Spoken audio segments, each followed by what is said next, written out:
Chapter 3786. When Du Fan and the others heard her words, they felt helpless and could only say, "Then we'll escort Master over." The mercenaries at the side were dumbfounded. It can't be. The pregnant Madame Xianyuan wanted to go up? What if that ferocious beast went berserk and hurt her and the child in her womb? Madame Xianyuan, that ferocious beast is no ordinary ferocious beast. It's a ferocious beast that has reached the 6th or 7th level of a divine beast. Jin Yifeng said with a frown.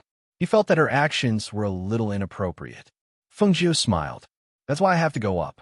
If they went up, no matter how strong their strength was, that divine beast-level vicious beast might not necessarily stay still obediently. Only if she went up and used the ancient divine beast pressure in her body as a deterrent, that divine beast would not dare to cause trouble. She looked around and felt that this place was not bad. She said, "Commander Jin, after we go up, I'll have to trouble you to set up a formation around us. I don't want anyone or any ferocious beast to come within 100 meters. They were already going up. Why did she still want them to set up a formation here? Jin Yifeng was surprised but did not ask. He only said, "Madame Xianyuan, don't worry. That won't be a problem." So, under the protection of Du Fan, Leng Hua, and the others, Feng Jiu flew towards the direction of the cliff. After around the time for half an incense stick to burn, she arrived at the cliff. Passing through the fog, they saw a snow-white flower that was bigger than a fist blooming on the cliff. The red leaves and the snow-white flower were extremely dazzling. "Master, that's the Xueling flower, right?" Leng Hua looked at the blooming snow-white flower with a smile on his face. At least this trip was not in vain. That's right. This is indeed the Xueling flower. Looking at its head, it should be quite old. She was in a good mood as she spoke. Her gaze shifted and landed on a cave beside the Xueling flower. The cave was not very big, and it was pitch black, as if it was bottomless. There were no ferocious beasts coming out, but the cave was faintly filled with a savage and bloodthirsty aura. "Master, I'll go and lure that beast out," Guillemot said. Just as he was about to step forward, he was stopped by Feng Jiu. "No, you don't have to go," Feng Jiu said, raising his hand to stop him. She looked at the cave entrance and adjusted the pressure in her body. Not long after, the ancient aura in her body spread out and covered the surrounding area.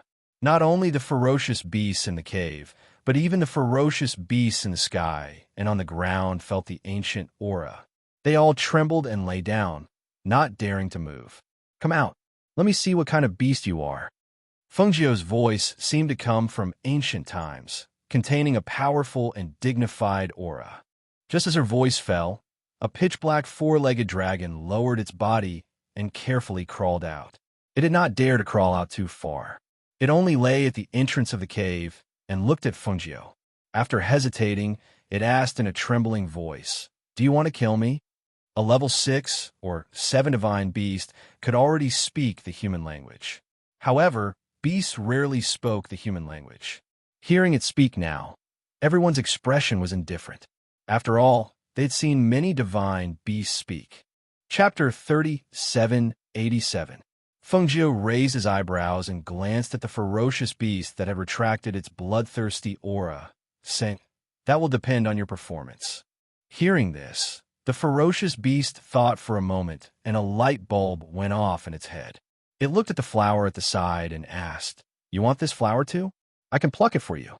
Also, I've collected the snow water from the Xueling flower. I can give it to you as well." It had been guarding the Xueling flower.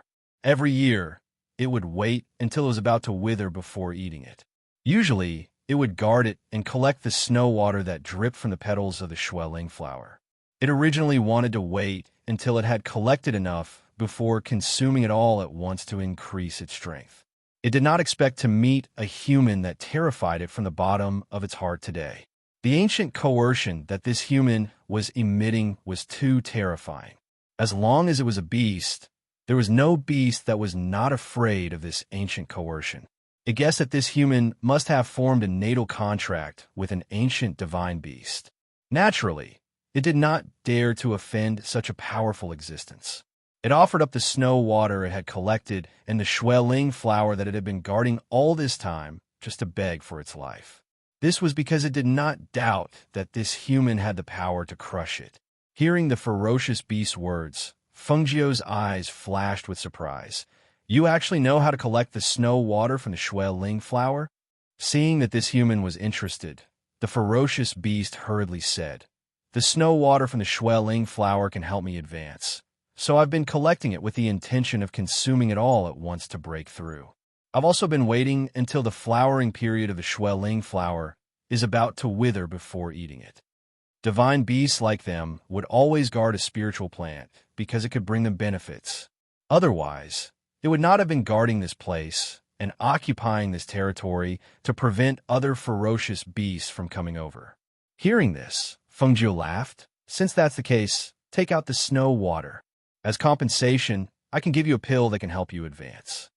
When the ferocious beast heard this, it did not think much of it. For a beast of its level to advance in rank, it couldn't just rely on ordinary medicinal pills. However, it didn't dare to say anything. Instead, it quickly returned to the cave. Not long after, it came out with a jade gourd between its teeth. It placed the jade gourd at the entrance of the cave and said, I got this jade gourd from a cultivator. I've been using it to store snow water. I've been collecting it for a long time, but this is all I have. It looked at the jade gourd with a pained expression. It was reluctant to part with it, but it knew that nothing was more important than its life. Fengjiu waved her hand, and the jade gourd flew into her hand. She looked at the jade gourd and smiled. It's a good treasure. She unscrewed the lid and sniffed the snow water inside. Then, she poured out a drop. The drop of water that she poured out condensed into snow in her palm. After a while, it gradually melted into a drop of ice-cold snow water. Seeing this, she nodded in satisfaction. Not bad. It's indeed the snow water from the Xueling flower. She glanced at the ferocious beast and said, I've always been a reciprocal person. Although the Xueling flower doesn't belong to you, you've been guarding it all this while. You've also collected the snow water. Therefore, this pill should be yours. With that, she flicked her finger, and a crimson-red pill flew out from her hand and landed in front of the ferocious beast. Chapter 3788. The markings on the pill made it gulp in shock. It quickly reached out its front paw and grabbed the pill. It looked at Fengjiu and asked, Is this really for me? Yes, Fengjiu responded. He glanced at it and then shifted his gaze to the Xueling flower. He leaped forward and landed on the protruding part of the flower. Lung Hua, Du Fan, and the others stepped forward and quietly surrounded her. Fengjiu stood guard there for the whole night. When the first ray of sunlight shone on the next morning, she took out a tool from her space and carefully dug out the Xueling flower. Looking at the entire Xueling flower, she smiled and said to the people beside her, Let's go. Let's go and refine the pill. The ferocious beast, who did not dare to move, watched them leave. Only then did it stuff the pill into its mouth and press it under its tongue. Then, it quickly left and went to another place. The Xueling flower was gone, the snow water was gone, and it even met such powerful humans. Now that it was given such a heaven-defying pill, who knew when they would go back on their word and snatch the pill back? It was better for it to quickly find another place to hide and swallow the pill first before deciding what to do next. Because of the fog, the mercenaries could not see what Fengjiu and the others were doing at the cliff. They only knew that after a night, when they saw them return, everyone smiled. Leader, they're back. They've been standing guard there for the whole night. Could they have picked the Xueling flower? Another mercenary said and looked at Fengjiu and the others. I didn't hear any sounds of battle. Compared to the mercenaries' surprise, Genie Feng looked at Fengjiu and the others and said to everyone, Have the surrounding formations been set up? Have you checked it thoroughly? Don't worry, leader. It's all set up. There's not a single animal within 100 meters. The mercenaries immediately responded. Everyone, go back to your positions and guard. Without my orders, no one is allowed to leave. Genie Feng ordered in a deep voice. Yes, everyone responded, and no longer gathered together to talk. Instead, they quickly went to guard the surrounding spirit array. Fengjiu and the others descended from a high place. As soon as they landed, Feng Jiu instructed Leng Hua and the others, "You guys stay guard. I'm going to refine pills. Don't let anyone disturb me." "Yes." They responded and left Qin Xin to help out, while the others quickly spread out to guard the surroundings. When Genie Feng saw this, he asked, "Madame Xianyuan has picked the herbs? She still wanted to refine pills?" Right here, when he thought of this, he could not help but be secretly shocked. The medicinal pills that Xue Ling had refined were not ordinary. She could actually refine them? Could it be that she was an even better alchemist than the Medicine Tower's Fan Lin? Since Feng Jiu was refining pills, Genie Feng could not stay by his side. Therefore, he also retreated to guard 100 meters away. It could be said that only Leng Hua and the others were qualified to stand guard at a distance of 50 meters. Qin Xin had been learning medical skills and identifying herbs for some time. At this moment, Feng Jiu arranged for her to stay by his side and help out. After the area was cleaned and the items were placed, Feng Jiu waved his sleeve and the alchemy cauldron appeared in front of her. Chapter 3789. Qin Xin exhaled softly and nodded. "Master, please give me your orders." Although she had already learned it before, she was still a little nervous to be her master's assistant at this time. She knew that this medicinal pill was related to whether or not the Yama Lord could wake up. There was no room for error. Feng Jiu looked at the spiritual herbs on the table. She closed her eyes and once again went through the pill formula in her mind. Not long after, she opened her eyes and raised her hand. A cluster of flames flew out, and the pill furnace opened with a whoosh. The flames burned, and the aura surged as it filled the surroundings. Feng Jiu paid attention to the temperature of the fire in the furnace. When the temperature of the flames in the furnace reached the level she wanted, she immediately activated the array of the pill furnace. Remove the leaves of the heavenly heart grass and leave the roots. Peel the outer skin of the 5-color bamboo and wait for use. Soak the petals of the 7-leaf purple spirit flower in the spiritual spring water. Take the Mu Xin from the ebony wood. As Feng Jiu spoke, she stared at the fire in the furnace. The array diagram on the pill furnace rotated due to the activation of the pill array. She looked serious and did not dare to be careless. Because there was only one Xue Ling flower, and the spiritual herbs on the table were collected for a long time before she found them. She could not afford to fail. She could only succeed in one try. As Qin Xin listened, her hands quickly processed the spiritual herbs according to her instructions. After processing each spiritual herb, she placed it on a jade plate. At this moment, she heard her master's voice and instinctively raised her head to look. Heavenly heart grass. Feng Jiu reached out to the side. Qin Xin immediately handed the processed heavenly heart grass on the table. The fire in the furnace was strong and the aura was surging. Feng Jiu could also feel the heat from the furnace. She threw the spiritual herbs into the pill furnace. At the same time, her hand reached out to Qin Xin and said the next spiritual herb to be used. Every time she took a spiritual medicine, she would take a second look to see if Qin Xin had handled it properly before putting it into the furnace. She used the spiritual power in her palm, and the pure spiritual power burned in the furnace along with her life flame. Her forehead also exuded a trace of sweat. Leng Hua and the others stood guard in the surroundings. Their gazes fell on their master, who was refining pills in the middle. They were a little worried that her body wouldn't be able to take it. After all, in addition to using spiritual power and aura, one couldn't be distracted while refining pills. One's spiritual power had to be extremely concentrated. The higher the grade of the pill, the harder it was to produce pills. It was very likely that their master would have to stand like this for an entire day. For the entire day, she couldn't relax for even a moment and had to constantly pay attention to the pills in the pill furnace. This kind of high-intensity operation was usually fine, but now that she was pregnant with twins, they were really worried that she wouldn't be able to take it. With the addition of the elixirs, the burning and roasting of the flames, the fragrance of the elixirs permeated the air. The mercenaries who were standing 100 meters away watched this scene with their eyes wide open as they stared at the red figure. Even these boorish men who didn't know how to refine pills could tell that Madame Xianyuan was extremely proficient in the art of pill refinement. Although a distance of 100 meters was a bit far, they were cultivators after all. If they wanted to, they could still see clearly at such a distance. They were very curious and disgusted. However, when they saw the serious expressions on the faces of Madame Xianyuan's subordinates, they were stunned and didn't dare to say a word. They just watched quietly. Chapter 3790. However, those beasts that had already gained spiritual intelligence didn't come over at this time, but instead stared at it from 100 meters away. Fengjiu, who was standing in front of the pill furnace, turned his palm, and the spiritual herbs in his hand flew into the furnace. Some of the spiritual herbs in his hand had to be processed again before they were put into the furnace. The steps were so complicated that it was dazzling. Qin Xin handled the spiritual herbs on the table according to her master's instructions, then stood to the side and watched.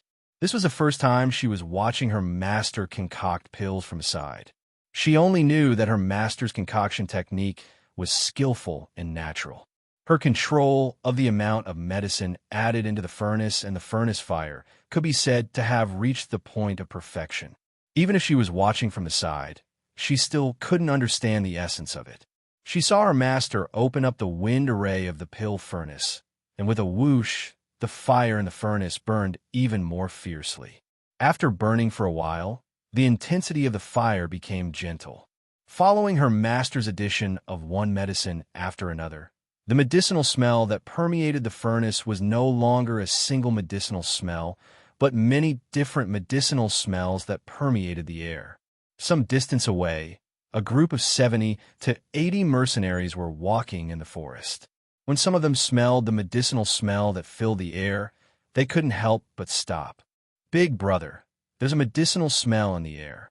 It seems to be coming from that direction," the man said and pointed in the direction of Fengjiu's group. Even if they didn't see anyone there, the medicinal smell couldn't be blocked. A tall and thin man behind them smelled the medicinal smell, and a trace of light flashed through his eyes. He walked forward and said, "There should be someone refining pills here. From a medicinal smell, this medicinal pill is not ordinary." The man in the lead had a fierce expression on his face, and his physique was that of a tiger's waist and a bear's back. At this time, when he heard their words, he narrowed his eyes and looked in the direction that the man was pointing. "Oh, this medicinal smell is not ordinary. How is it different?" He retracted his gaze and looked at the tall and thin man who spoke. "Leader, just by smelling the medicinal aroma, I can smell no less than 7 or 8 types of extremely rare spiritual herbs. If any of these spiritual herbs were to be sold outside, they would be worth thousands of gold coins. Now that so many precious spiritual herbs have been mixed together to refine a pill, even if I can't see how this pill looks like, I can guess that this pill must be extremely precious." As the lanky man spoke, he stroked his mustache and smiled. "Besides, isn't the Shui-Ling flower in front of us?" The person who led the way said that the Shui-Ling flower was at the cliff in front of us. Maybe someone else got there first and picked it. Hearing this, the man in the lead narrowed his eyes and sneered. "Plucked? That's our mission for this trip. Even if they took it, we'll make them spit it out." However, the man's voice paused, and his face revealed a ruthless expression. "I'd like to know, who picked the Shui-Ling flower before us? And who's using it to refine medicine here? If the Shui-Ling flower has really been plucked, then we'll keep an eye on those who are refining the pill. When they're done refining the pill, we'll snatch the pill." "Big brother, good idea. Leader is wise," the two people at the side immediately said. As soon as they finished speaking, they looked at each other and then looked away. Chapter 3791. "Yes, sir," the man responded in a loud voice. Then, he quickly called out to a few people behind him. Raising his chi, he rushed toward the cliff. The man in the lead looked at the other two men and ordered, "Number 4, Number 7, the two of you lead some people to scout ahead. Find out who those people in front of us are. How many people are there? Don't act rashly and alert the enemy. Once you're done, come back and report to me." "All right, we'll go now." Two men with scars on their faces walked out.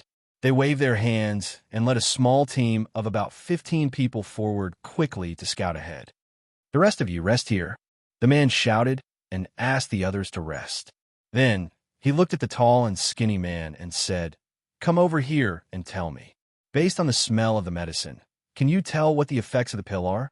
As he said that, he walked towards the tree and sat down. The tall and skinny man paused for a moment, then followed him and sat down beside him. He said, "Leader, it's hard to say. After all, each pill master uses different ingredients. Furthermore, I can only smell a few of the herbs. It's really hard to tell what kind of pill the other party is refining." As he said that, he glanced at the man. Seeing that the man's face had darkened because of his words, he was obviously not satisfied with the answer. So, he quickly said, "However, those herbs are all rare items. Furthermore, the Schwelling flower's medicinal effect is to clear the veins and remove impurities and produce new blood. So, I think that no matter what kind of pill it is, it must be an extremely precious pill. However, the prerequisite is that the other party is able to successfully refine it." As he said that, he stroked the mustache above his lips and said calmly, "It's just that it's not that easy to use the Schwelling flower in medicine. Even though the smell of the medicine is now pervading the forest, as long as the pill hasn't been condensed into a pill, I can't say that the pill will definitely be refined successfully." Hearing this, the man took a sip of water, pondered for a moment, and said, "Looking at the entire continent, there are only a few people who truly possess superb alchemy skills. Normally speaking, most people wouldn't refine pills here unless they absolutely had to." As he spoke, a light flashed across his eyes as he continued, "Currently, some dark forces outside are recruiting alchemists. This alchemist daring to perform alchemy here, it seems that in addition to being extremely confident in his alchemy technique, there is also a powerful figure following and protecting him. Otherwise, how could he have the courage to perform alchemy in such a place?" Hearing his words, the tall and thin man's mouth twitched as he looked at him and asked, "Commander, are you planning to recruit that person if possible?" "Recruit? Huh." The man narrowed his eyes and a cold smile appeared on his face. "I don't intend to keep such a person by my side. Who knows when the pills I eat will be tampered with, and I won't even know if I die." He rubbed his wrist as a light flashed across his malicious eyes. "However, although I'm not interested, there are many people outside who are. The people here were already planning, but they didn't know that the people they were eyeing were not a group of ordinary cultivators, but Azuras from hell who specialized in reaping the lives of certain people." Chapter 3792. Jin Yifeng's eyes narrowed. He felt a gust of wind blow past him, followed by the faint smell of blood in the air and the faint sound of something falling to the ground. His heart tightened, and he turned around abruptly. Not far away, he saw a few lifeless corpses. He was shocked and immediately rushed forward, but he did not expect another corpse to be thrown out. The next moment, he saw Du Fan walk out from behind the tree with a fan in his hand. His expression was normal, without a trace of fierceness, as if the people on the ground were not killed by him. "Leader Jean, I'll have to trouble you to deal with these corpses." Du Fan smiled, his face full of friendliness. He gently fanned his chest with the fan in his hand, and after saying that, he continued to walk back to his original position. Huilang walked out from the other side, and after taking a look, he also returned to his original position to guard. In the dark, Ying Yi observed the surrounding scene from the tree, silently blending into the forest. "Leader, a few mercenaries walked over, wanting to say something, but after looking at the corpses on the ground, they could not say a word. What else could they say? What else was there to say?" After taking a deep breath, Jin Yifeng walked forward to take a look. After seeing the things left behind by the dead, he frowned slightly. "These are the underground mercenaries. Since they appeared here, it probably means that there are more of them." Hearing this, the mercenaries' hearts sank. The underground mercenaries are ruthless, and they often do things like robbing and killing in places like this. Now that their members have appeared here, their team is probably not far from here. If they know that their people are dead, I'm afraid, Jin Yifeng pondered and said, "Let's deal with the corpses first. I'll go and inform young Master Du. After saying this, he walked towards Du Fan. Young Master Du, I have something to tell you, Jin Yifeng said. Even though he knew that the man in front of him was only a subordinate of Madame Xin Yuan, he did not dare to be disrespectful or presumptuous. Du Fan looked at him and asked, "What is it?" "Those mercenaries are underground mercenaries. Just now, there were only a dozen of them killed by you. I think their team should be nearby. Now that the dozen of them are dead, the people in the team will definitely come here. When the time comes, they will probably fight." Hearing this, Du Fan closed the fan in his hand and put his hands behind his back. He smiled and said, "Since they're here, it's no big deal. Do what needs to be done. Don't think too much, just stay there and guard. We're here for everything." Hearing this, Jin Yifeng's anxious heart finally calmed down. He replied. He turned and walked back to his original position. The mercenaries were resting and waiting for the scout to return. However, after waiting for a long time, even the people who went to the cliff to check had returned. There was still no sign of the scout. "Big brother, the Schwelling flower above has been dug away. I heard that there was a ferocious beast guarding there, but it's gone," a man said, and brought people to the rest of the team. Looks like it was dug away by the people who refined the pills. He had already guessed this, so he was not surprised when he heard this answer. Chapter 3793. They're not back yet. The leader spoke in a gloomy voice. His sinister gaze fell upon the forest in front of him. No one knew what he was thinking. Seeing this, everyone looked at each other in dismay. Someone asked, "Leader, why don't we go ahead and take a look at the situation?" The leader glanced at the man who had spoken and said, "No need. Let's wait a little longer. If they're not back by sunset, there's an 80 to 90% chance that they've been ambushed." He paused and narrowed his eyes. "If they've been ambushed, you won't be able to escape death. You won't be able to bring back any information." When everyone heard this, they looked at each other and asked, "So we're just going to wait like this?" "Just wait. Even if we're going to take action, we'll have to wait until nightfall. Before that, eat and sleep well to restore our energy." "Yes," they replied, and each found a place to sit down and rest. Some took out some leftover roasted meat from last night from the space and ate it. Some closed their eyes and rested. They waited until the sun had set. The weather in the forest suddenly turned cold as night fell. The people who had been sent out to scout had yet to return. Actually, as time passed, even though they didn't say anything, they knew in their hearts that if it wasn't for the fact that something had happened, they would have returned long ago. Since they still hadn't returned, it could only mean that they wouldn't be able to return. Since the people who had been sent out to scout hadn't returned, they could only wait until nightfall to make their move. With the cover of the night and the other party's laxity, it was the best time for them to make their move. Seeing the leaders stand up, the rest of the mercenaries followed suit. At this moment, the tall and thin man saw this and asked, "Leader, do you plan to make your move tonight?" "That's right." He narrowed his eyes, and a vicious look flashed across his eyes. "I'd like to see who dares to lay a hand on my people.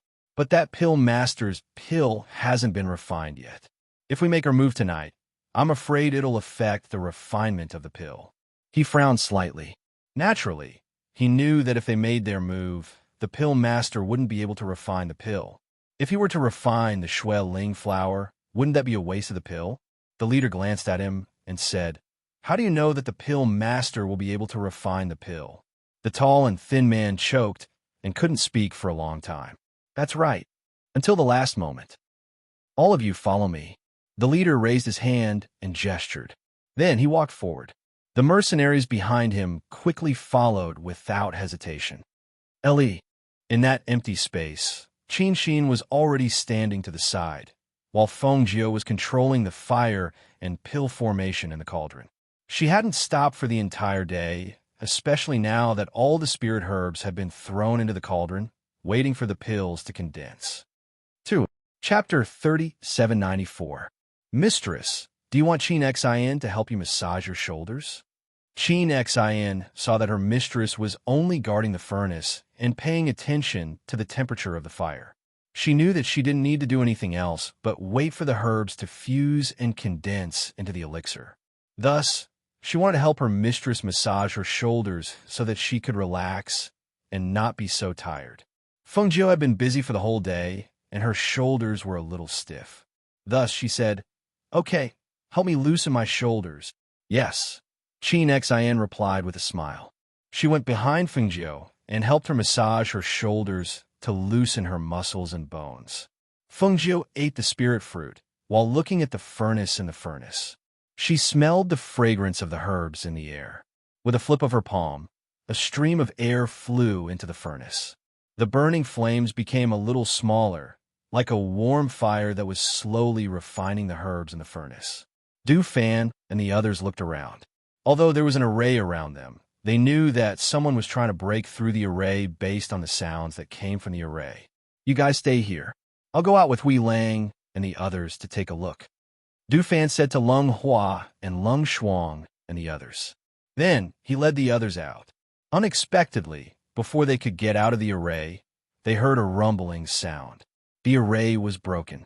Du Fan and the others stopped and looked at the broken array in surprise. They were a little surprised. This array was set up by Genie Feng and his mercenaries. They didn't get involved.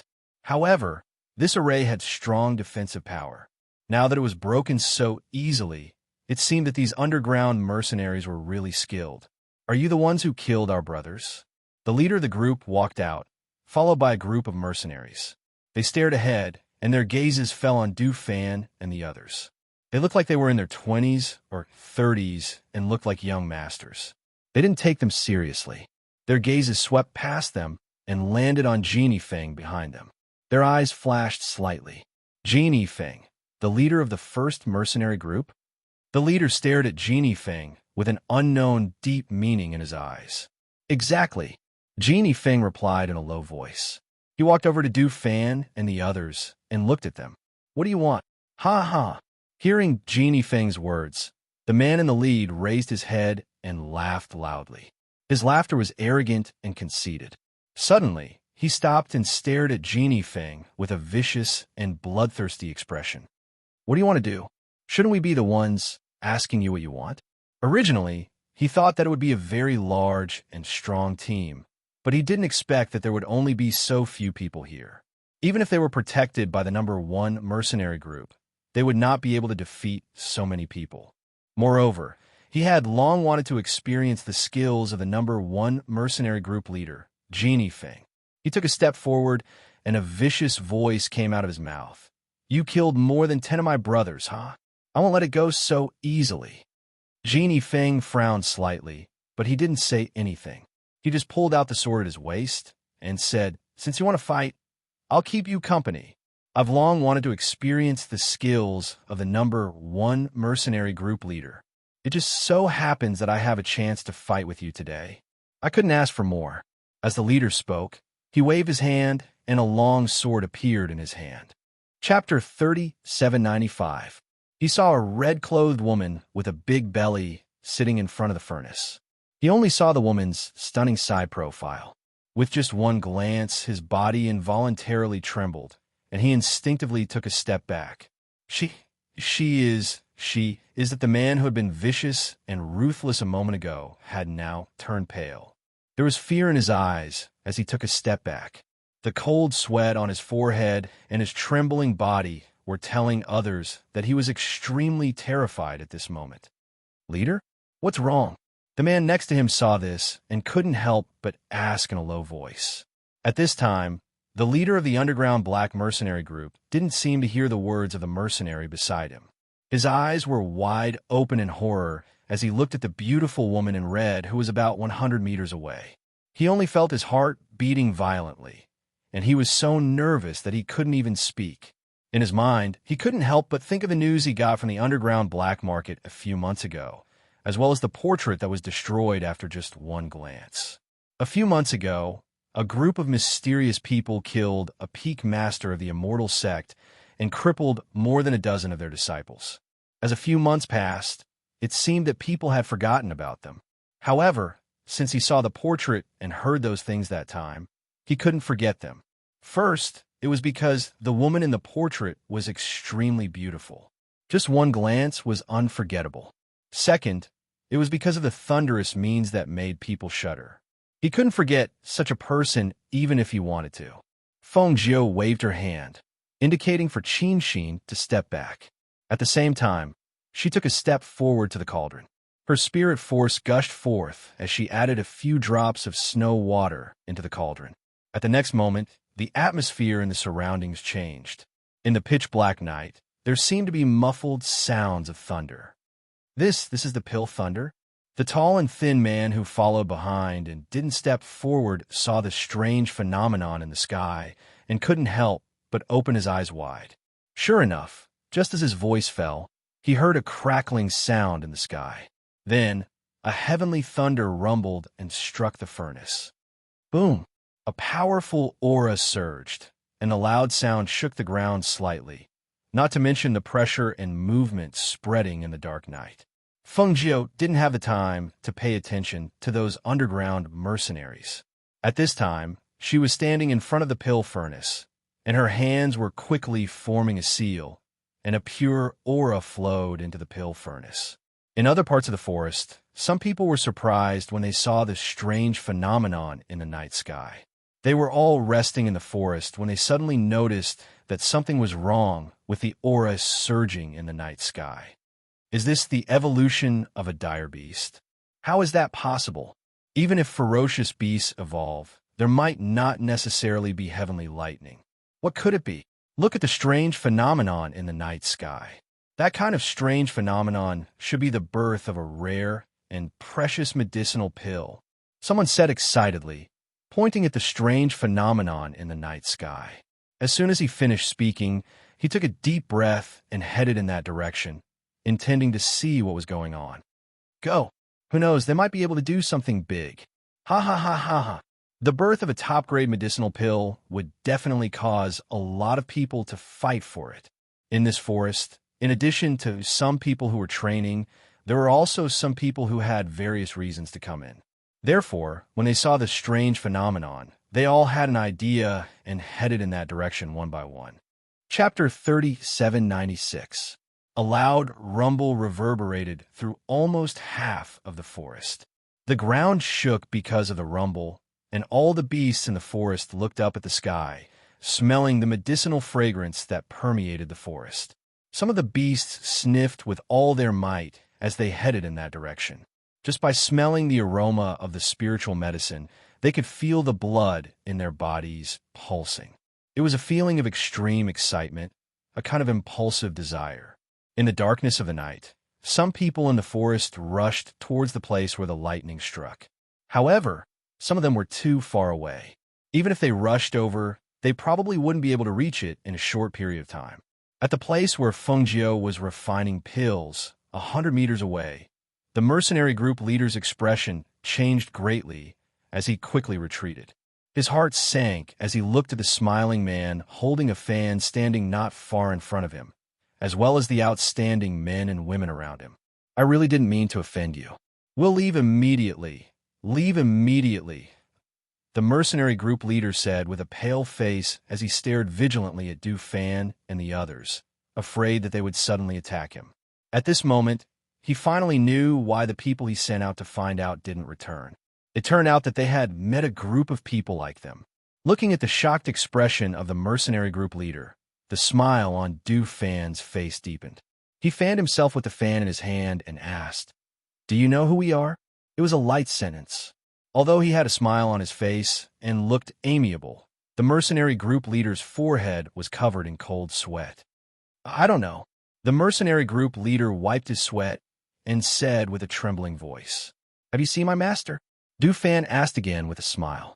He released his aura and enveloped the mercenary group leader's body. The powerful aura that fell on him was like a mountain pressing down on him, making it hard for him to breathe and unable to straighten his back. He knew that if Xianwen didn't know, she would probably attack him. Therefore, he said with a trembling voice, I saw the portrait on the wanted poster in the underground black market. At that time, I saw the portrait of your noble master. I only saw it once, really, that's all." Hearing this, Du Fan nodded. "I see." Seeing that he didn't say anything and just stared at him, he didn't know what he was thinking. That mercenary leader didn't dare to move an inch. He braced himself and stood there, allowing Lin Li to size him up. He didn't dare to open his mouth. After a long while, he couldn't stand the oppressive atmosphere anymore. Then, he mustered up his courage and asked, "Sir, can we leave now?" If he had known that these people were the ones on the wanted posters, he wouldn't have come even if they offered him a large sum of money. These people's ferocious reputation had long been secretly spread. After the people from the Immortal Sect, they had consecutively exterminated several clans that had sent their portraits to the bounty posters. Until now, whenever this matter was mentioned, the underground forces would tremble in fear. Du Fan glanced at him, then looked at Lung Hua and asked, "What do you think?" Lung Hua glanced at them and said, "Master's medicinal pills are about to come out of the cauldron." The commotion caused by the heavenly thunder is not small. The cultivators in the surrounding area have probably heard the commotion and rushed over. Let them stand guard in the surroundings. Chapter 3797. No problem, no problem. Leave this to us. We'll definitely guard the surroundings and not let anyone come near. He hurriedly promised, only hoping that these people wouldn't attack them. Although he was an extremely vicious person and wasn't weak, he knew that he was far from being a match for these people. If he insisted on going against them, it would be like hitting a rock with an egg. He would be seeking his own death. Now that they finally had such an opportunity, they naturally had to grasp it well and strive to survive. "Go!" Du Fan gestured and stood there watching. "Yes." The mercenary group leader hurriedly responded and hurriedly led his mercenaries to the surroundings, spreading out to guard. This scene made the 20 mercenaries behind him dumbfounded. What was going on? Why was even the extremely vicious underground mercenaries afraid of them? Who exactly were they? Jin Yifeng's heart trembled slightly. Although they had seen too many shocking and even inconceivable things along the way, seeing the fearless underground mercenaries actually begging for mercy and even guarding the surroundings still made him feel incredulous. Boom! The third bolt of lightning struck, shaking his mind and clearing his mind. He instinctively looked towards the pill furnace and saw Madame Xuanyuan's palms flipping rapidly. The spiritual aura in the furnace seemed to be rushing towards the core of the furnace at this moment. It was also at this moment that the sound of fighting seemed to be faintly heard from 100 meters away. He immediately tensed up and shouted in a low voice, "Be alert!" The 20 mercenaries didn't dare to be careless. They guarded the surroundings tightly and listened to the battle in the pitch-black night. It seemed to be the battle between the ferocious beasts and the underground mercenaries. There were also some clanging sounds of the blades of other cultivators clashing.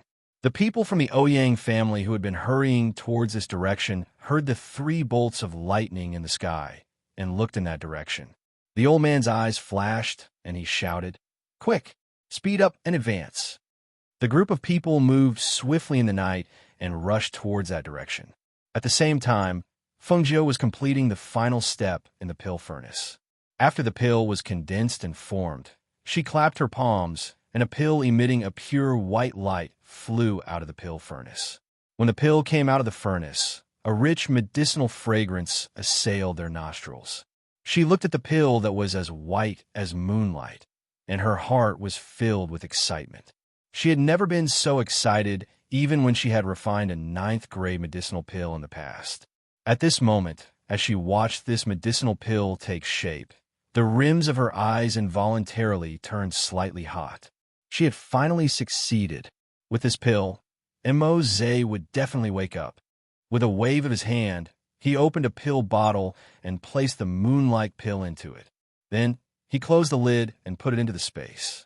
After storing the pills into her space, her heart finally settled down. She slowly exhaled a breath of relief. "Congratulations, Master."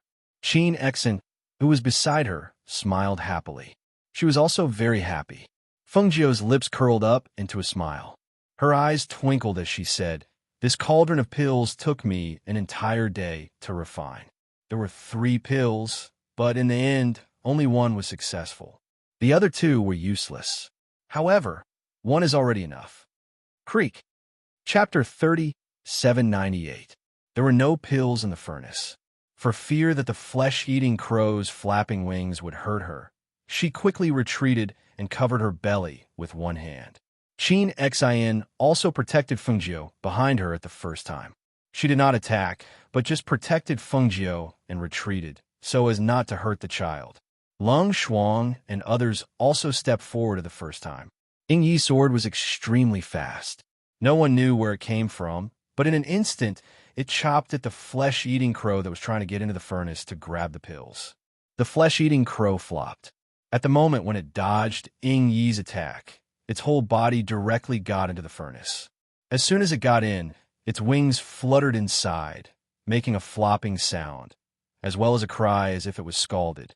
Fengjiu looked at the scene with some astonishment. He saw that the flesh-eating crow actually got into the furnace and was still fluttering its wings inside. Perhaps affected by the heat of the furnace, the flesh-eating crow's feathers fell a lot in its fluttering.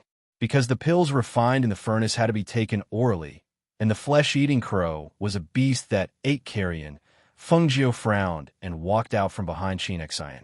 He turned his palm, and a stream of air shot out. The flesh-eating crow that was fluttering in the furnace was knocked out by a force from the furnace. Squeak! Woo! A scream sounded, followed by a slightly hoarse cry. A mass of black flew out, and the next moment, it was chopped in mid-air by the sword Qi. Whoosh! The sharp sword Qi cut through, and blood splashed on the grass. The flesh-eating crow's body was cut in two and fell into the weeds. Fengjiu glanced at the flesh-eating crow and looked around. She saw that there were flying beasts on the trees not far away, and pairs of eyes were staring at her. Seeing this, she frowned slightly. Walking forward, she came to the side of the pill furnace. She saw that the two dark black pills in the pill furnace had been flapped by the carnivorous crows and had rolled to the edge of the pill furnace. There were also a few carnivorous crow feathers in the furnace. Thus, with a move of her palm, a ball of flame flew out from her hand and once again ignited the furnace. In a short while, the few feathers inside were burned clean. She put away the two black pills and thought to herself, although these two pills are useless, I wonder what kind of problems will occur if I consume them.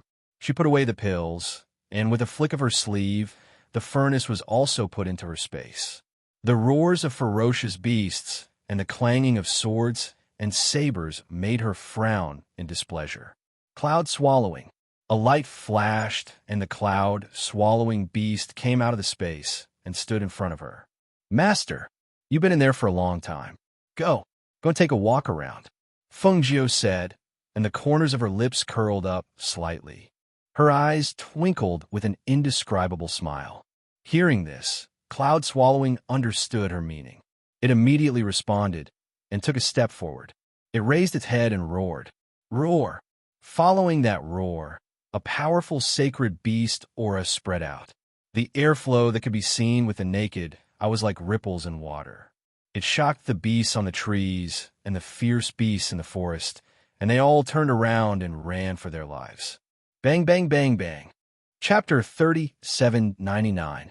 Some of the cultivators who had rushed over from the forest saw the beasts running around in a frenzy. They were so shocked that they quickly hid their cultivation aura to prevent themselves from being targeted and attacked by these crazy beasts.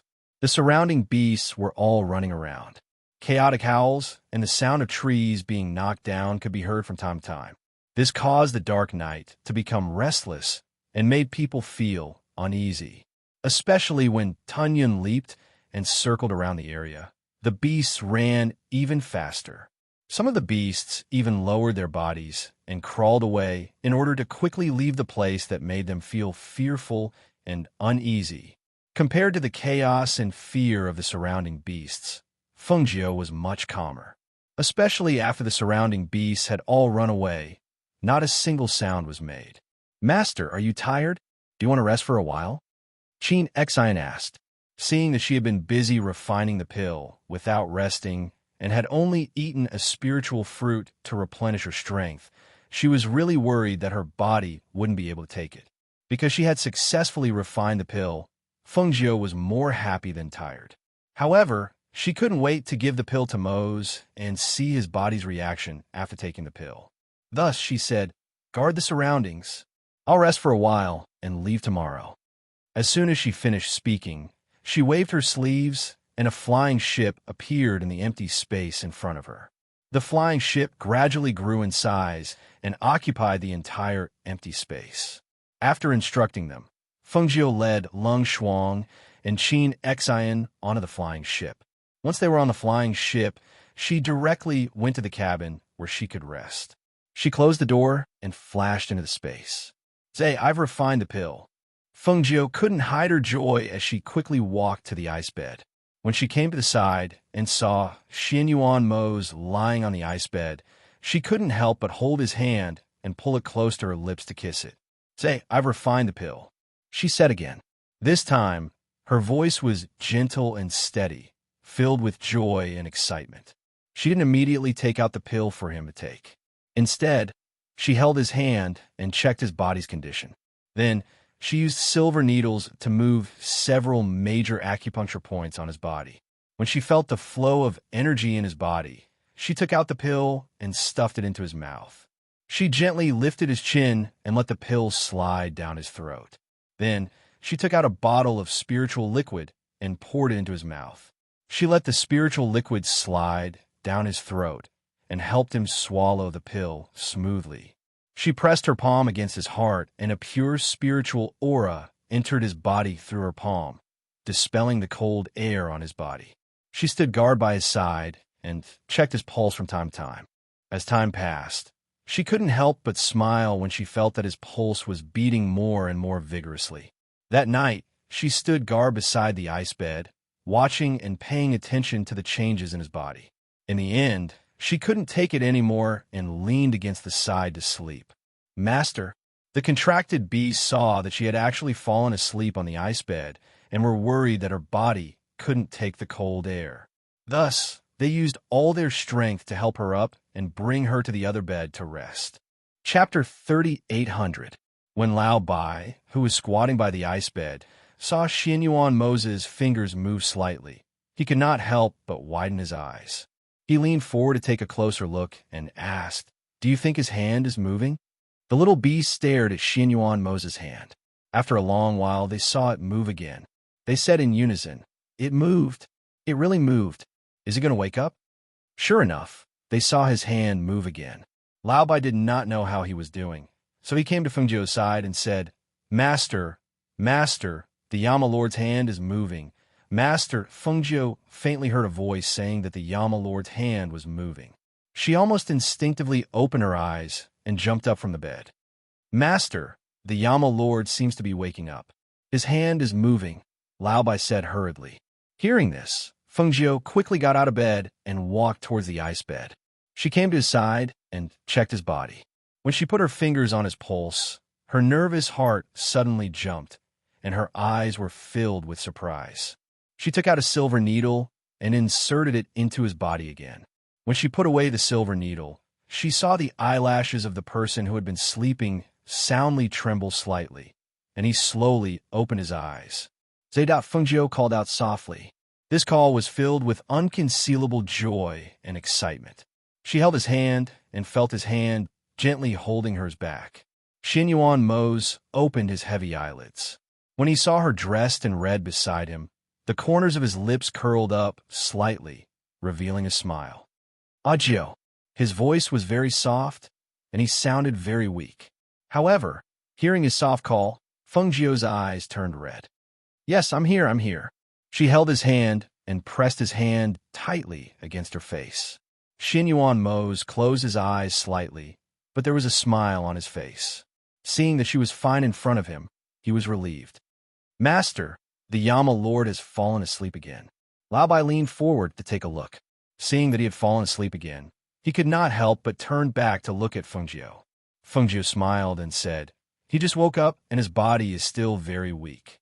Let him sleep. It will gradually get better." As long as he woke up, she could slowly nurse his weak body back to health. She took a step back, and a gust of air rushed out, lifting Xianyuan Mose from the ice bed and sending him to the bed. Now that he had woken up after taking the pill, there was no need for him to use the ice bed anymore.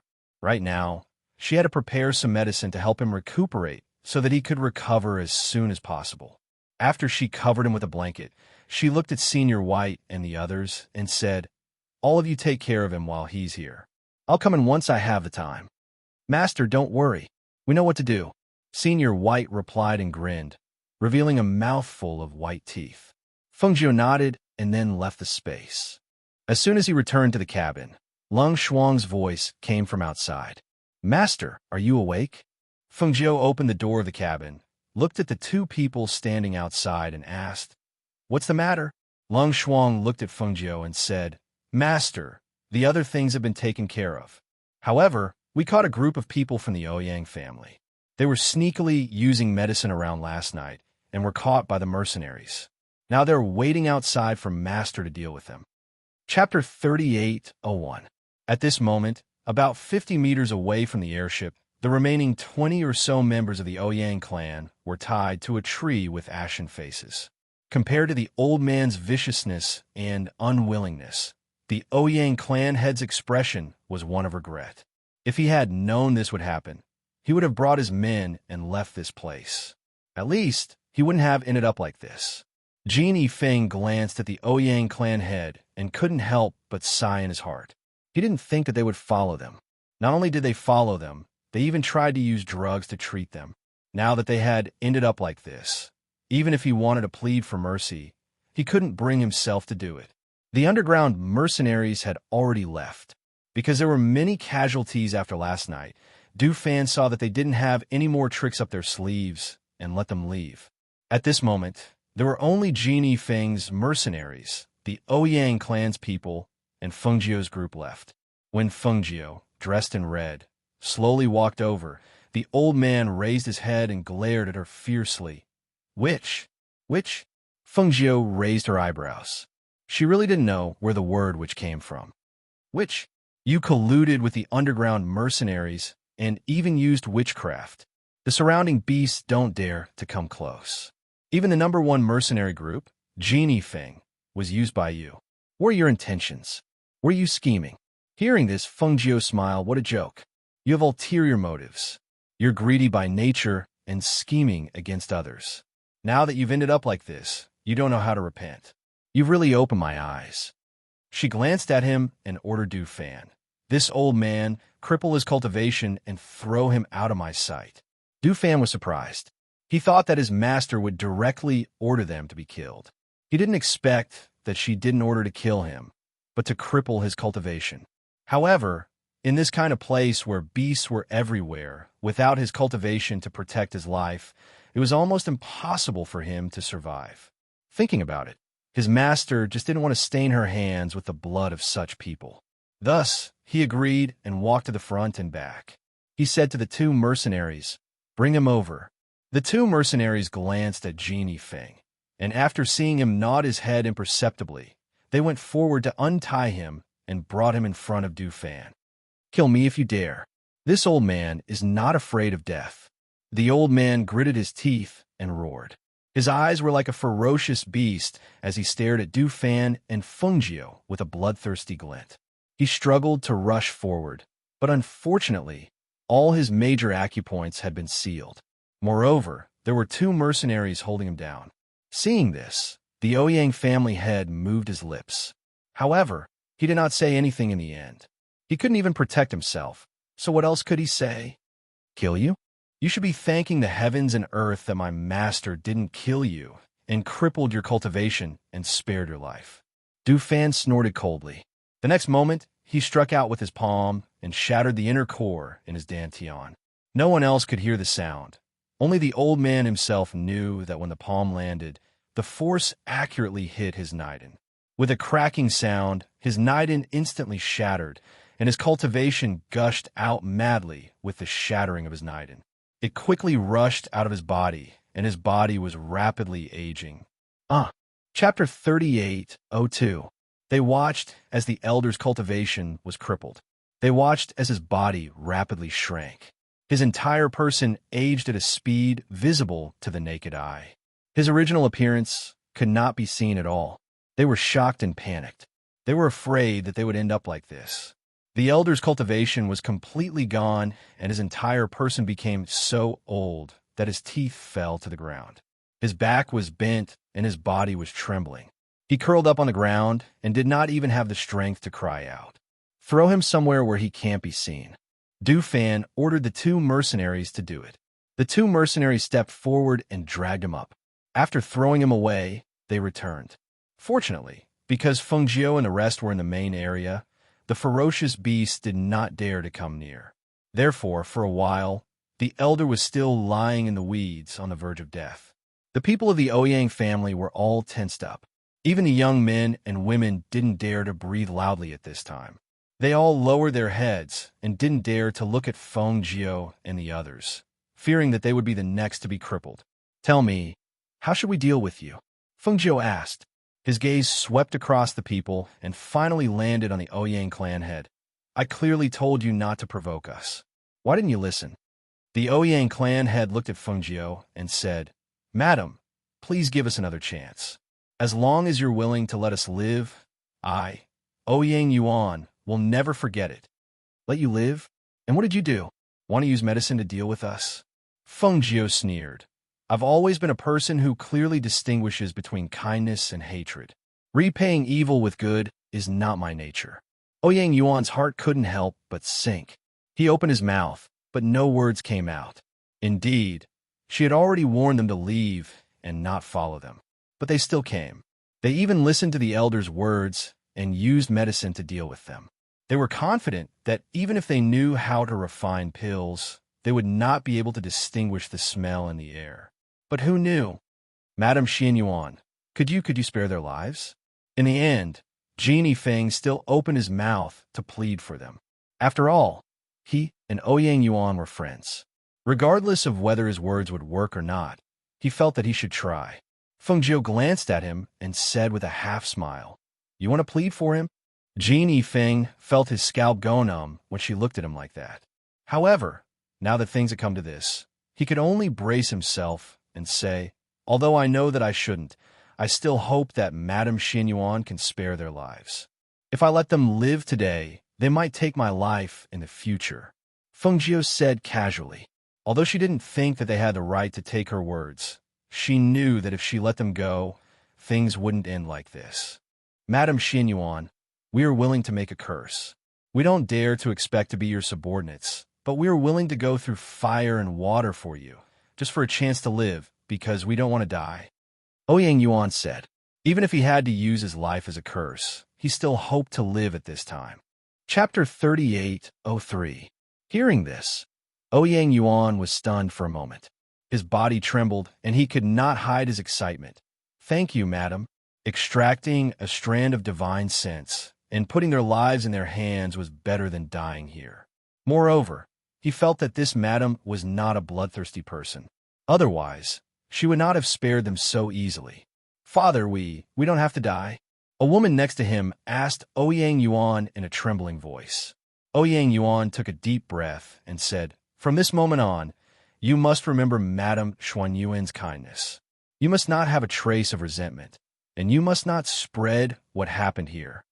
Yes, nearly 100 people came out, but now there were only 20 or so people left.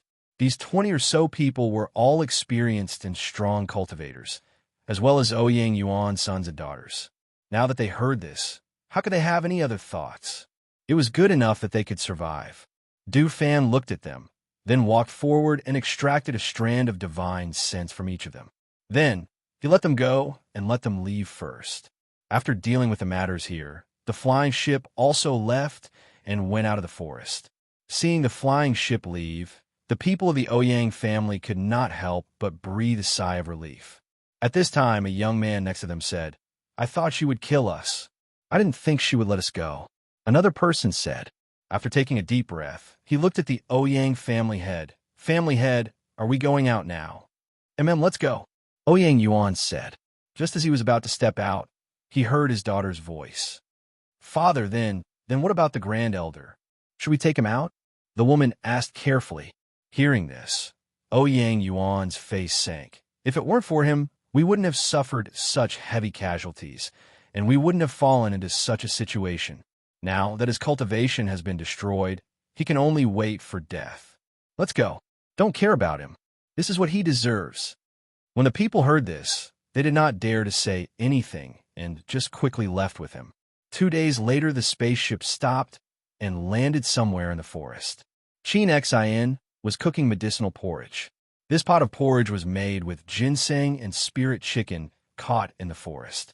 In addition to ginseng, there were also a few medicinal herbs that could replenish qi and adjust one's vitality. A faint medicinal fragrance also diffused along with the light smoke, causing the surroundings to emit a medicinal fragrance. At this moment, Feng Jiu was inserting silver needles into Xianyuan Mo's body. Ever since that person woke up for a while, he hadn't woken up, which made her a little worried. Today, after coming in, she helped him insert the silver needles again to move his meridians and blood. After sitting in the space for a while, she went outside. Seeing Qin Xin cooking porridge, she said to Lung Shuang, "Go and see if the porridge is ready." "Yes." Lung Shuang responded and went down. He came to Qin Xion's side and asked, "Qin Xion, is the porridge ready?" Qin Xion looked back at him and said with a smile, "It's ready. I was just about to bring it to the master." As she said, she scooped a bowl of porridge and sent it to the spaceship. Lung Shuang followed behind. After getting on the spaceship, he saw the master take the porridge and enter the cabin.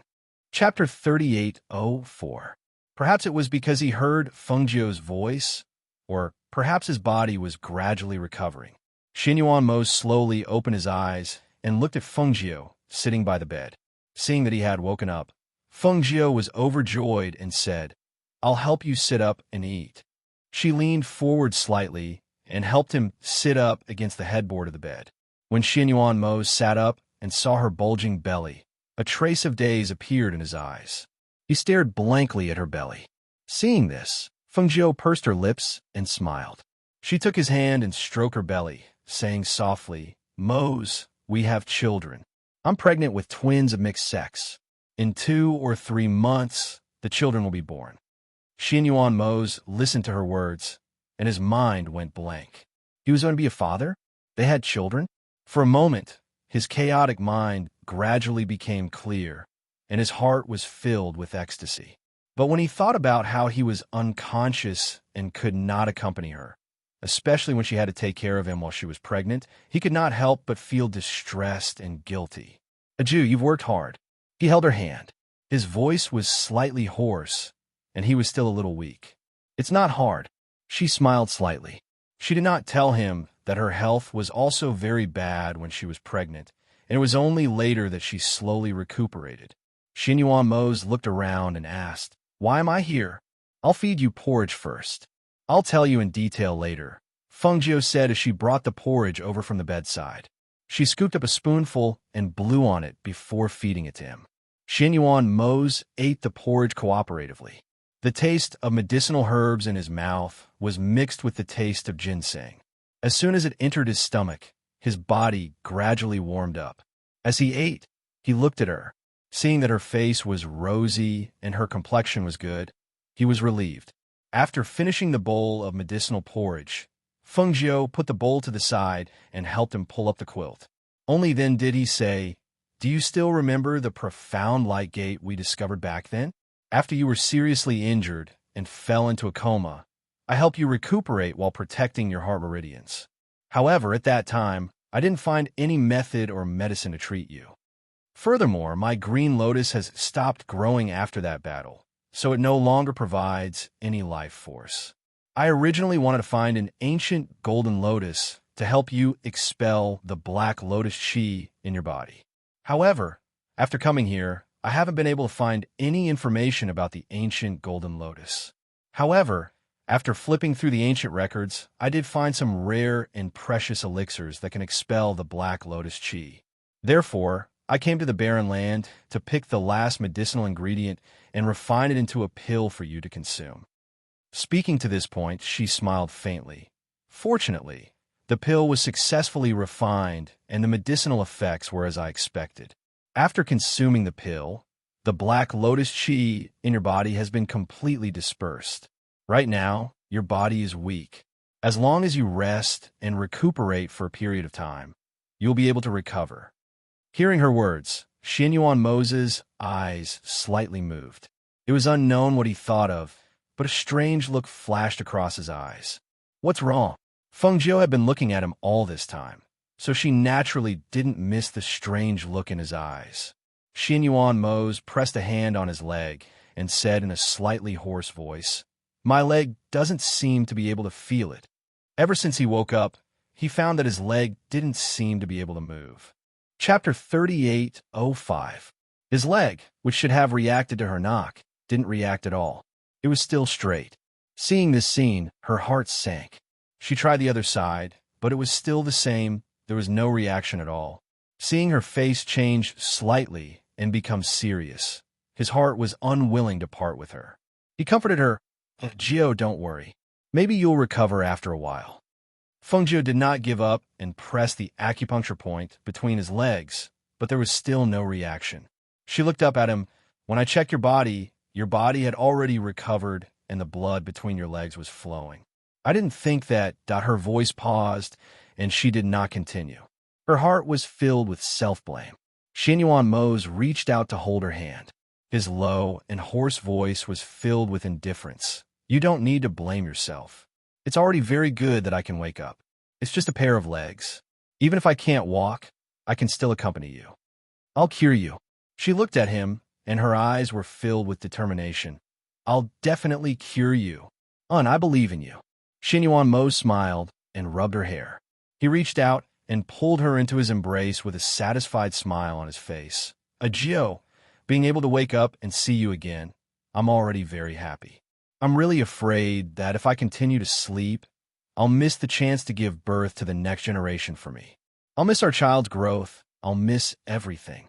But now it's not too late. I'm already very satisfied and very happy." Hearing his words, Feng Jiu's mood gradually eased. She reached out and hugged him as her lips revealed a smile. "You're right. As long as you're by our side, it's enough." As long as she was given time, she would definitely be able to make him stand up again. Because Xin Yuan Mose had been in a deep sleep for several months, Feng Jiu told him everything that had happened during this period of time. Then, she told him to rest and recuperate. She would let him out when they returned to the small house in the center of the lake. After all, other than the people around her who knew that she had brought Mose into her space, no one else knew. If he suddenly appeared in front of everyone, they would not be able to explain why he suddenly appeared. At that time, once the fact that she possessed an artifact was exposed, it would only add to her troubles and dangers. Outside, she said to Qin Xian, "Go and call Hui Lang and Du Fan over." "Yes." Qin Xian responded and turned to tell them to board the spaceship. Not long after, everyone gathered around the spaceship. Feng Jiu glanced at Genie Feng and the others who were resting not far away from the spaceship. He stretched out his hand and set up a soundproof barrier. Then he said to them, "I have two news for you. One is good news, and the other is bad news." When everyone heard this, they could not help exchanging glances. Hui Lang looked at her and asked, "Madam, is the good news that Master has woken up?" Feng Jiu glanced at him and nodded. "That's right. Moses already woken up. When we return to the city, his body should have recovered." As soon as she finished speaking, everyone could not help but reveal a joyful smile. "That's great. The bad news is that there's something wrong with his legs. He can't stand up," Feng Jiu said, pursing her lips and frowning slightly. Chapter 38:06. Hui Lang. Du Fan shouted and reached out to catch him. If Yama Lord really could not stand up, the person who would be most worried would be his master. Hui Lang seemed to have realized that his words were inappropriate. He pursed his lips and said, "Madam, I'm just worried about Master." "I know," Feng Jiu said. "Back then, in order to save his life and protect his heart, I sealed the energy of the Black Lotus in his lower body. It is probably because of this that he lost feeling in his legs. However, I will use all means to cure him." Her voice went from light to heavy, especially the last sentence, which showed her determination. "I'm telling you all this so that you can be mentally prepared." She looked at them and said, "All right, go and rest. We will set off tomorrow morning and speed up the return journey." "Yes," everyone replied and watched as she removed the soundproof enchantment and turned to walk towards the cabin. The return journey was as smooth and peaceful as the journey they had come. After about 10 days of travel, they arrived at the mountain path outside her city. When they arrived, Fengjiu kept the flying ship and sat in the carriage that came to pick her up after receiving the news. Commander Jean, thank you for taking care of us on this journey. If there is a chance in the future, we will work together again. In the carriage, Fengjiu lifted the curtain and looked at Genie Feng and the 20 mercenaries behind him and smiled. Hearing this, Jean Yifeng hurriedly cupped his hands and said, "It was all thanks to Madame Xinyuan and everyone else that my 20 brothers were able to return safely. In the future, if Madame needs us for anything, please don't hesitate to ask. This Jean will definitely not refuse." The corners of Feng Jiu's lips curled up slightly as she replied, "All right." She then lowered the curtain. As the carriage slowly moved forward, Du Fan, who was at the side, looked at Genie Feng and the mercenaries. He smiled and said, "Captain Jean, I will have someone send the rest of the commission to you later. Please." He raised his hand and saluted, then followed the carriage and left. Genie Feng did not even have time to speak before seeing them leave. Seeing them enter the city first, he then turned to the mercenaries behind him and said, "When you go back, remember not to mention anything related to them to anyone, not even the other mercenaries in our group." He paused and said in a low and dignified voice, "Keep your mouth shut. This is not only for your own good, but also for the other brothers. Do you understand?" "Understood. Don't worry, Commander." The 20 mercenaries replied in unison and made a mental note. If it was in the past, they would more or less use it as a joke to show off. However, this time, Madame Xinyuan and the others were so powerful that they did not dare to be impudent in the slightest. Especially after personally witnessing the way they treated some people, they did not dare to act rashly. "It's good that you understand. Let's go. Let's go back too. Tonight, we'll call the other brothers to have a good drink and a big meal." Genie Feng said with a smile and led them into the city. Chapter 3807. When she saw this, she smiled and went forward to take a look at the wheelchair.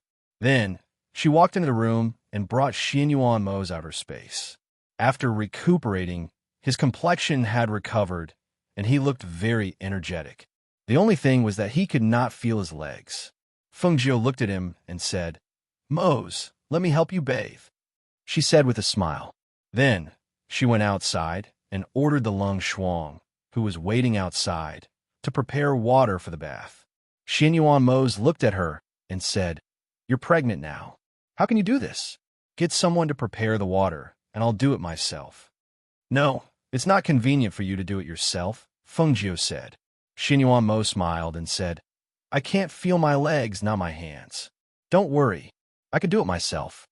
It was just that his legs could not walk. He could still bathe by himself. When she saw this, Fengjiu thought about it and said, "Then I'll help you scrub your back. Don't worry, it won't hurt the child."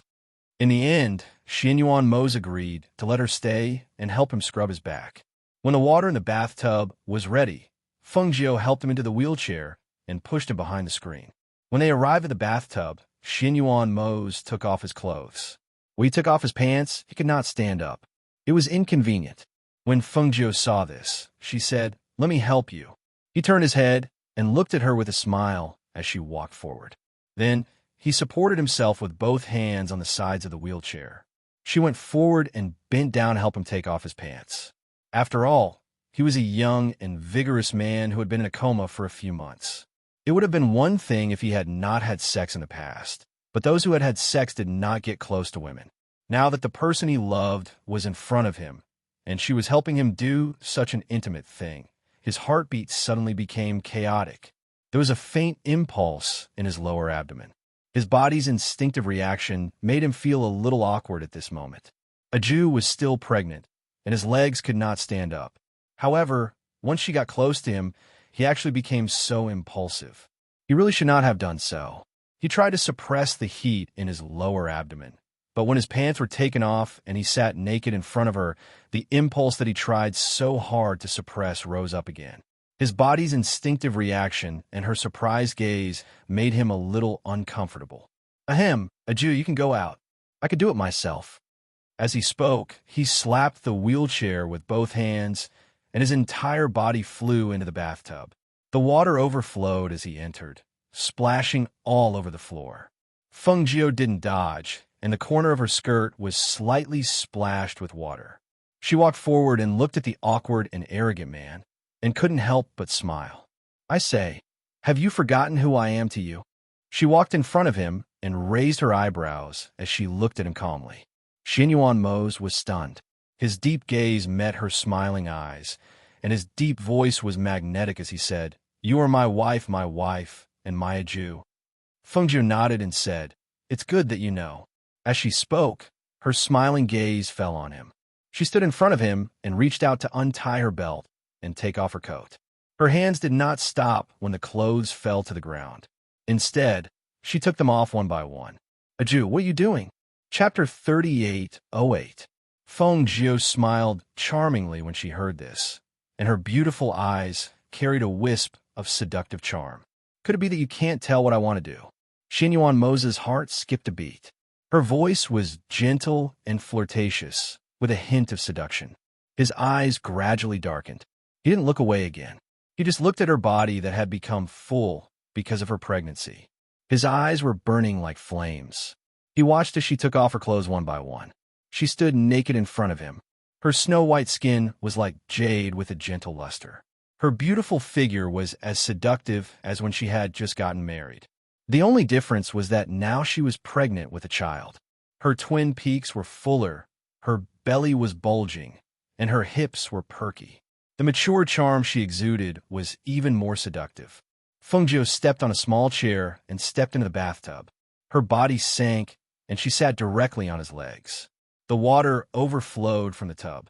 She leaned forward and leaned close to his body. "Zay, touch it." She took his hand and placed it on her stomach. Xinyuan Mose lowered his head slightly and looked at her bulging belly in the water. Their hands overlapped and gently pressed against her belly, letting him feel the light kick through her thin belly. "Aye, you kicked me," Feng Jiu whispered. Looking at his nervous expression, she immediately smiled. "Recently, the fetal movement has been more serious. From time to time, it would kick me."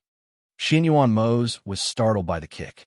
His hand instinctively shrank back, and his expression became nervous. After hearing her words, he frowned and asked, "Does it kick you often?" "The fetal movement is normal. It's just a light kick. It's not a problem." She chuckled and looked at him. "Let me help you wipe your back. Otherwise, the water will turn cold." Hearing this, Xinyuan Mose recovered. He looked at her with dark eyes and said in a hoarse voice, "Okay." In the bathtub, after Feng Jiu helped him wipe his back, she looked at him and smiled. Her slender white hand gently lifted his chin and leaned over to kiss his lips. Her hands slowly moved down his chest the next day. The two people sleeping on the bed looked gentle and relaxed. In the quiet morning, Xinyuan Mose opened his eyes and looked at Feng Jiu in his arms. He couldn't help but reveal a doting smile. One of his hands was used as a pillow by her, and the other hand was originally on her waist. At this moment, he gently lifted it and pushed a strand of hair that fell on her face behind her ear. Perhaps this subtle movement woke her up. She rubbed in his arms and didn't open her eyes. She just murmured, "Sleep a little more." Hearing her murmur, Xinyuan Mose couldn't help but smile. He accompanied her to sleep here. It wasn't until close to noon that she lazily opened her eyes in his arms. "Awake?" A low voice entered her ears. Feng Jiu's face also bloomed with a smile. Awake." She reached out to hug him and said, "I'll take you to walk around this small house in the middle of the lake. It's quite big inside, and the scenery is good." "Okay," Xinyuan Mose responded and let her get up first. Chapter 38:09. "I'm fine. There's no need to press." As he spoke, he propped himself up with one hand on the bed. His legs were numb, so it was somewhat inconvenient for him. Thus, he moved to the side of the bed and began to put on his clothes. After Feng Jiu got out of bed, she put on her clothes and came over to help him put on his clothes. Then she said, "I'll go wash up first. I'll get some water for you later." Xinyuan Mose took her hand and said, "Jiu, just let the servants do it. You're pregnant, so you shouldn't do everything yourself. These things aren't that big of a deal." Moreover, it's good to move around more. She pursed her lips and smiled, saying, I just came back today, so I'll sleep a little later. From tomorrow onwards, you have to accompany me around the Fu more. Hearing this, Xinyuan Mose said, All right, but things like getting water and washing up can be done by the servants. Don't tire yourself out. Unable to persuade him, Feng Zhou finally compromised and said, All right, then I'll go wash up. I'll get Lung Shuang to bring water in. As she spoke, she called outside. The people in the Fu had been waiting for the two of them to appear since early in the morning, but they didn't see them the entire morning. It wasn't until noon that they heard the sounds of them waking up. In the Fu's garden, Du Fan, Hui Lang, and the others were sitting in the pavilion drinking tea and chatting.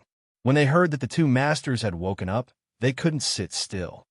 Let's go over now. Master and Madam should have already washed up, Hui Lang said. He hadn't seen his master for a long time and really wanted to see him. Du Fan smiled and fanned the fan in his hand, saying, Let's go. It's a joyous occasion that the Yama Lord has awakened. We have to celebrate tonight. I'll book a banquet later and call Qi Kong back for a gathering. Luo Yu smiled and said, I sent him a message early in the morning. I reckon he'll be here as soon as he finishes his work. Oh right, the assassination organization that ambushed you on the way last time has been dealt with. Not a single one of them is left. However, this movement accidentally caused too much of a commotion. Now, the outside world is discussing who it was that uprooted that organization, and we have also released the news. Now, the name of Yin Dian can be said to be well known here. They talked as they walked. When they arrived at the courtyard, they saw that the two masters were already eating in the courtyard. Without waiting for Du Fan and the others to speak, Hui Lang had already rushed forward and looked at Xinyuan Mose with joy. Master, you're finally awake. Xinyuan Mose nodded slightly and glanced at Hui Lang. Master, Yama Lord. Du Fan and the others stepped forward and bowed to them. All of you are here? Have you had breakfast? Feng Zhou asked. We've all eaten, Master. Everyone replied. Since you've all eaten, go back and tell Mose about all the things you're doing. Feng Zhou instructed them to go back and tell Xinyuan Mose about all the forces in their hands and the things they were in charge of, so that he could familiarize himself with all the forces they controlled here.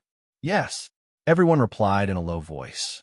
On the other side, in the East City Lord's mansion, Qi Kong was staring at the old man in front of him with a dark expression. I've already said that we don't need the help of the people sent by the immortal sect. Go back to where you came from. Chapter 38:10. Hearing this, Qi Kang's face darkened. He glanced at him coldly and asked, Then let me ask you, does your sect master know that you were sent here? The sect master is in seclusion. Naturally, he doesn't know about this. The old man said slowly. Then what about your great elder? Qi Kong asked again. Great elder went out and hasn't returned yet. The old man didn't even lift his eyelids. Hearing this, Qi Kong didn't ask anymore. He looked at the old man in front of him and said in a deep voice, Guards, get him out of here right now. Don't let him step into the East City Lord Mansion. As soon as his voice rang out, the 4 black-clothed guards in the dark quickly flashed out and surrounded the old man. They stepped forward to seize the old man, but who would have thought that the old man would actually move and avoid their hands? East City Lord, are you going to use force on me? The old man looked at Qi Kong and asked. Qi Kang's face darkened. He said, I'm asking you to leave.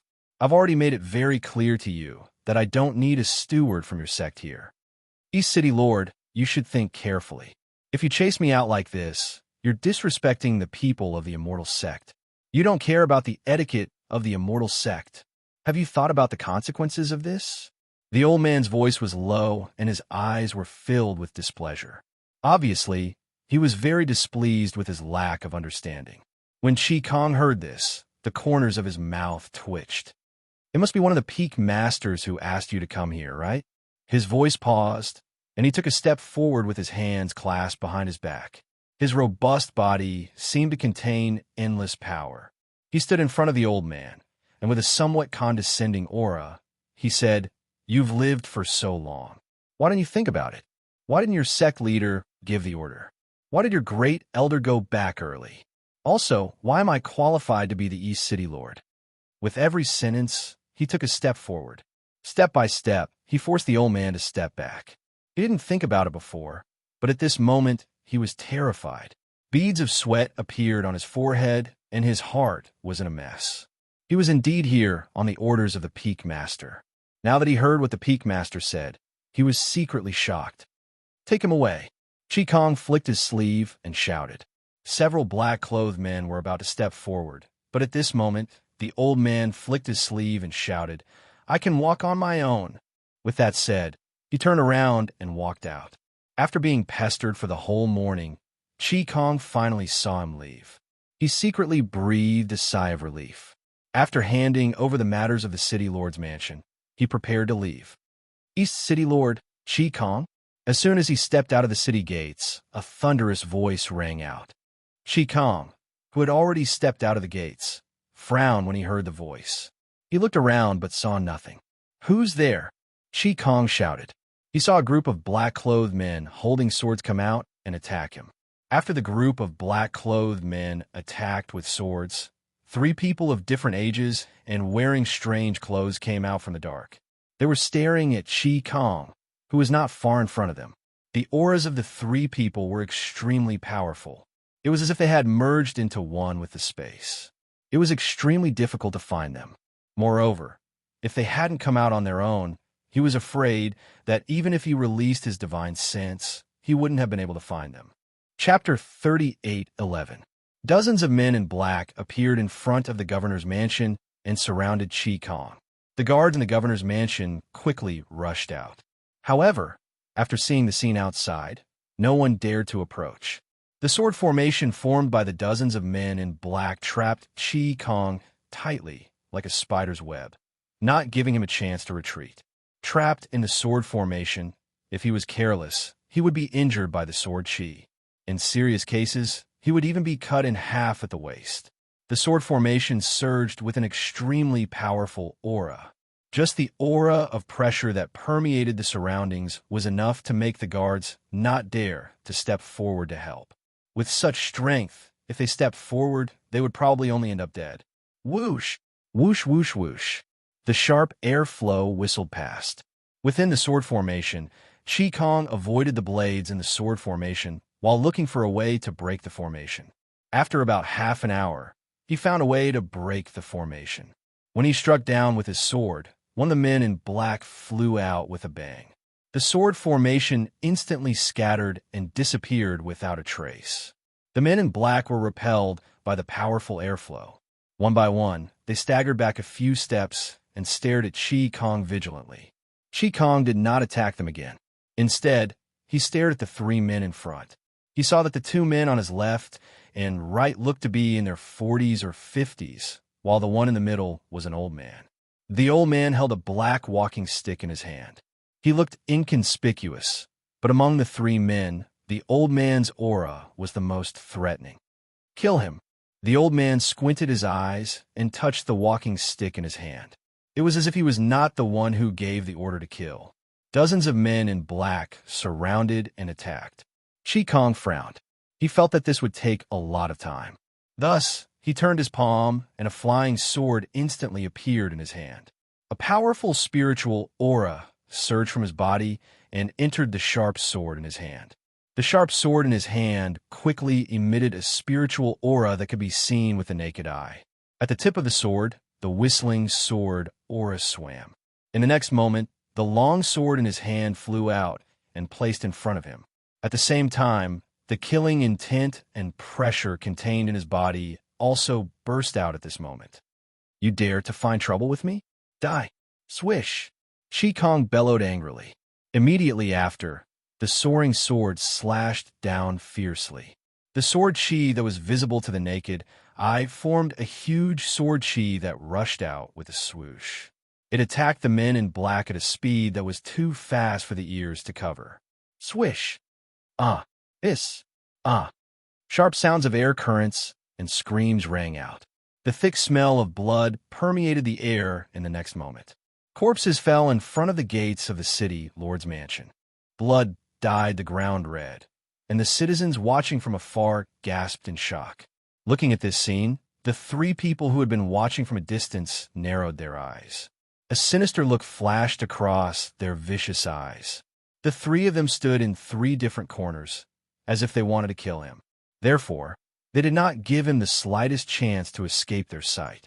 The sword in Chi Kang's hand was pointed diagonally at the ground, and the aura of spiritual power surged on the blade. He looked at the three people in front of him and asked, "Who are you? Who instigated you to kill me?" "The dead don't need to know," the old man said, his murky and vicious gaze fixed on Chi Kang. Chapter 38:12. The pressure that was visible to the naked eye suddenly burst out and formed a powerful airflow that bounced the two people away. It happened so fast that they could not react in time. The two cultivators screamed as their bodies were bounced back by the airflow. At the same time, the blood in their bodies gushed out from their throats. Bang, bang. Two figures landed heavily on the ground more than 10 meters away. With just one blow, their faces instantly turned pale. Their bodies were trembling, and blood was still flowing out of their mouths. They couldn't stand up for a while. "A high god, you are hiding your strength." The old man widened his eyes in shock and disbelief.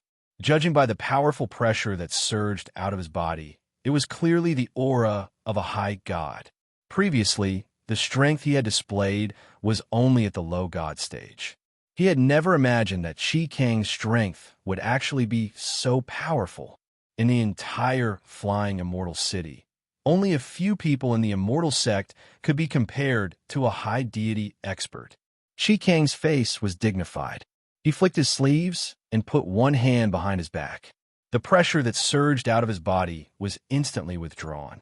He stood with his hands behind his back, glanced sharply at the old man, and shouted in a deep voice, "Capture them." "Yes." The city guard behind him quickly stepped forward and detained the two cultivators who could not stand up. The old man saw that the situation was not right and immediately wanted to escape. However, as soon as he moved, Chi Kang's figure moved as well. "Since you're here, don't think about leaving." As soon as his voice fell, his figure quickly swept out and his hand formed a claw to attack the old man. His speed was so fast that only a shadow could be seen flashing by. It was impossible to see his movement technique. The pressure of a high god enveloped the old man as his figure swept out. The powerful pressure was like a mountain that pressed down on the old man, making him unable to move even half a step. Because he couldn't move his body, his strength was suppressed by Chi Kang's pressure. Seeing that Chi Kang was about to grab him, the old man's eyes flashed with a trace of ruthlessness and determination.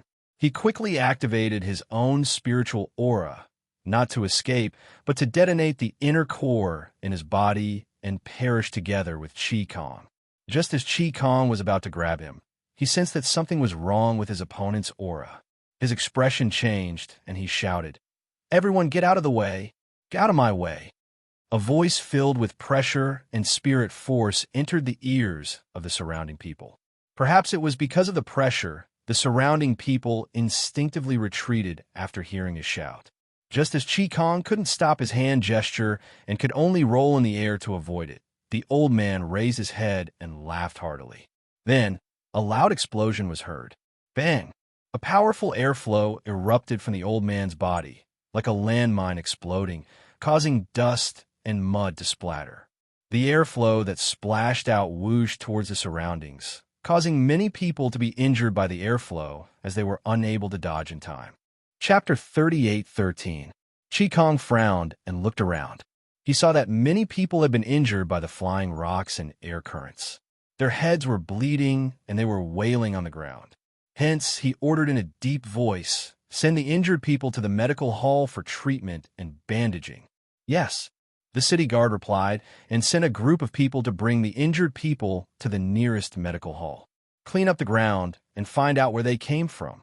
He glanced around and looked at a middle-aged man beside him. "Lock up the two of them and wait for me to come back and interrogate them." "Yes," the middle-aged man replied. He did not dare to delay and quickly detained the two people. However, at this moment, the city guard's exclamation was heard. "Governor, it's not good. They're dead." The middle-aged man was shocked. He instinctively glanced at Chi Kang and quickly went to check on the two cultivators who had been put on the ground. Not long after, he quickly came to Chi Kang's side. "Governor, the two of them bit the poison pills hidden in their mouths. They're dead." He lowered his head and did not dare to look at him. This person died before he could interrogate them. In the end, it was his negligence.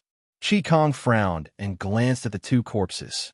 He did not expect that the two of them would choose to bite the poison pills and commit suicide after seeing the old man explode himself. However, who would want to kill him? Because of this episode, he wanted to go out and meet his master, but he turned back to the governor's mansion. It was not until evening that he left the governor's mansion through the back door and went to the small house in the middle of the lake. The scene that happened in front of the East City governor's mansion today had quietly spread, although they did not know who the people who dared to go to the East City governor's mansion were. However, after this incident, the various forces in the city and the other three governor's manors knew that Chi Kang's strength was already at the level of a great deity. In a family, the head of the family who heard the news was having a discussion with a few managers in the family. "I heard from the people nearby that the East City Lord, Chi Kang, emitted an aura that was at the peak of the high god level. Since the last City Lord election, many people have been inquiring about his background, but there is still no news. Head of the family, in our city, only the patriarchs of a few families have the strength of a great deity. Otherwise, only the high-level experts in the celestial sect are qualified to be mentioned in the same breath as him. There are pros and cons for such a powerful person to become the East City governor." Hearing this, another person asked, "What's the pros and cons?" The person who spoke glanced at that person and continued, "The strength of the Eastern City Lord of the Flying Immortal City is so powerful, the other forces naturally wouldn't dare to act rashly in the Flying Immortal City. This is a good thing, but the bad thing is I'm worried that after he has been in a high position for a long time, his strength will be the strongest among the four city lords." Chapter 38:14. Such a character, what kind of family does he come from? Why can't we find any information about him? An old man frowned and stroked his beard as he pondered. It's impossible for an outstanding character to be unknown, let alone such a character. Especially this Dongfang City Lord's temperament is not something an ordinary person can compare to. From this, it can be seen that he must be a famous character. The middle-aged man sitting next to him said, "But it's true. Not only did the people we sent not find any information about Dongfang City Lord Chi Kang, even the people from other forces were the same. No one has any information about him. It's as if he appeared out of thin air." Appeared out of thin air? The old man stroked his beard and shook his head. "No, it's impossible for a person to appear out of thin air. It's just that his origin is mysterious, and we can't find anything about him." But what kind of origin could it be that we can't find anything about him? Unless the head of the family hesitantly opened his mouth, but didn't say it out loud. There was only uncertainty in his eyes. Everyone in the hall looked at the pondering family head. Seeing that he didn't have any intention to speak, they couldn't help but look at each other. One of them asked, "Family head, unless what?" The family head looked at them and paused for a moment before saying, "Unless he's not from our continent." As soon as these words came out, everyone was stunned. A middle-aged man said in surprise, "Not from our continent? How is that possible? If he's here, then he must be from our continent. Maybe he's from some mysterious family." Speaking of the word mysterious, it reminds me of the people on the bounty list a few months ago. A middle-aged man said thoughtfully. Another person looked at him and said, "Aren't those people on the bounty list the ones who killed the immortal sect's peak master and crippled their disciples?" It said that they later destroyed several families that put them on the bounty list. This matter was so big that even the people on the bounty list didn't dare to accept any bounties on them. It's because of this that other than some people who have seen the portraits on the bounty list, no one knows what they look like or where they come from. As soon as these words were spoken, everyone in the hall fell silent. No one spoke, as if they were thinking. There's only one East City Lord. He shouldn't be related to those people, right? Another middle-aged man said, "Besides, when the City Lord was chosen that day, the people of the immortal sect were all watching from the stage. If it really was East City Lord Chi Kang, how could he?" At this point, he suddenly stopped talking as if he had thought of something. He opened his mouth, but no sound came out. Everyone in the hall seemed to think of something. They glanced at each other and thought back to when the immortal sex Duan Yunhe saw Qi Kong. He was so shocked that he smashed his teacup. After a long time, the head of the family took a deep breath and said, "Let's leave it at that. It's good that you know. Don't tell anyone about this, lest you get into trouble." Everyone stood up with a solemn expression and replied solemnly, "Yes, we understand." Chapter 38:15. Master, speaking of which, our Lin family hasn't paid a visit to the East City Lord's mansion yet, right? The old man looked at the master and asked, "Should we find a time to pay a visit?" The master nodded. "Yes, I'll arrange it. I won't go these 2 days, so as not to make it seem too deliberate. Let's stay for a few days. I'll go to the East City Lord's mansion for a while." Hearing this, everyone secretly breathed a sigh of relief. After discussing some matters with the patriarch for a while, they all left. On the other side, Qi Kong, who they were talking about, was passing by other courtyards alone and came to the small house in the middle of the lake. It was already dark, and he was wearing a navy blue robe, so he was not conspicuous in the night. He turned and went into the small house in the middle of the lake, and heard Du Fan's voice with a smile. "City Lord Qi, you're finally here. The others are all here, and we're waiting for you." Du Fan smiled and walked towards him, still holding his fan in his hand. Qi Kong looked at Du Fan and said, "You're too free, aren't you? That's why you're so free. If you're too free, you can go to the East City Lord's mansion and help me do something." "Ha, that won't do. I have to stay by your side and watch over you. Occasionally, when you want to eat something, I can run errands or something." He smiled and waved the fan in his hand gently. He came to Qi Kang's side and put one hand on his shoulder, saying, "Let's go. Tonight, we've prepared good wine and dishes to celebrate. But I heard that someone went to ambush you and went to the East City Lord's mansion." "Yes, it doesn't seem like people from this city. They should be from other places. They're all dead before we find out who sent them," Qi Kong said and followed him inside. Could it be someone sent by the previous city lord? After all, you just taken over the city lord's mansion, so you shouldn't have the chance to offend anyone. Du Fan smiled. He was not worried that Yi Futian would be injured. In his opinion, Yi Futian was the strongest among the 8 captains of the Phoenix Guard. Unless Yi Futian wanted to be injured, who could fight against him? Qi Kang's lips curled into a smile, but he didn't say much. He only asked, "Where's Master?" "Oh, the Yama Lord is awake. Although he can't walk now, Master has been taking care of him. They should be in the courtyard right now." Qi Kong nodded and said, "You go first. I'll go to my master and the Yama Lord, and I'll go with them to the front yard." "All right, then hurry up. Remember to call Master and the Yama Lord over." Du Fan patted him on the shoulder and said, before walking away. At the front, Hui Lang, Luo Yu, and the others were gathered there. Several tables were filled with food, wine, and fruits. In front of each of them, there was a short table for them to put their things. "Du Fan, didn't you go to pick up Qi Kong? Why are you back? Where's Qi Kong?" Seeing him come back alone, Luo Yu raised his voice and asked. "He went to Master's place. He'll be here in a while." Du Fan answered. He walked to a small chair at the side and sat down. He poured himself a glass of wine and drank. News came from outside today that the East City Lord was ambushed. "Is he okay?" Bai Qingsheng asked worriedly. Chapter 38:16. While they were chatting, Qi Kong went to the main courtyard. After meeting Xin Yuan Mose and Feng Jiu, he told them about the current situation in the East City Lord's mansion, as well as the information he had found after taking over.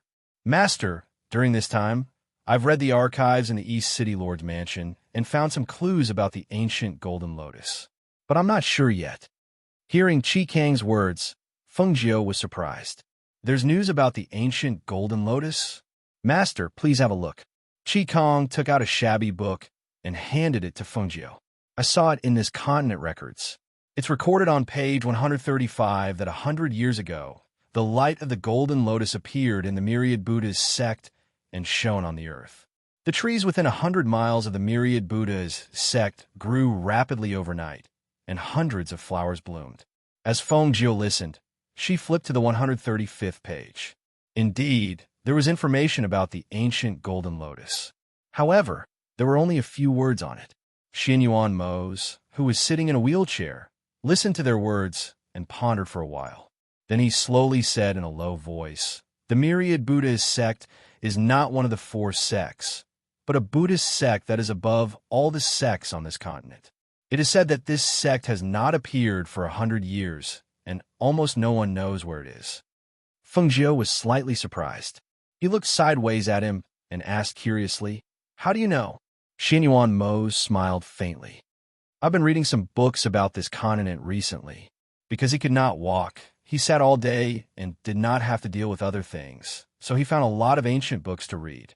It was because of this that he knew something about the Myriad Buddhist sect." Hearing this, Feng Jiu pursed his lips and smiled. "I don't know anything about the Myriad Buddhist sect.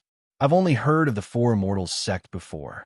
Only when Qi Kong told me today did I know that the Myriad Buddhist sect is above all the sects on this continent. Master, I'll investigate this matter. When I get the news and determine the location of the Myriad Buddhist sect, I'll report it to you."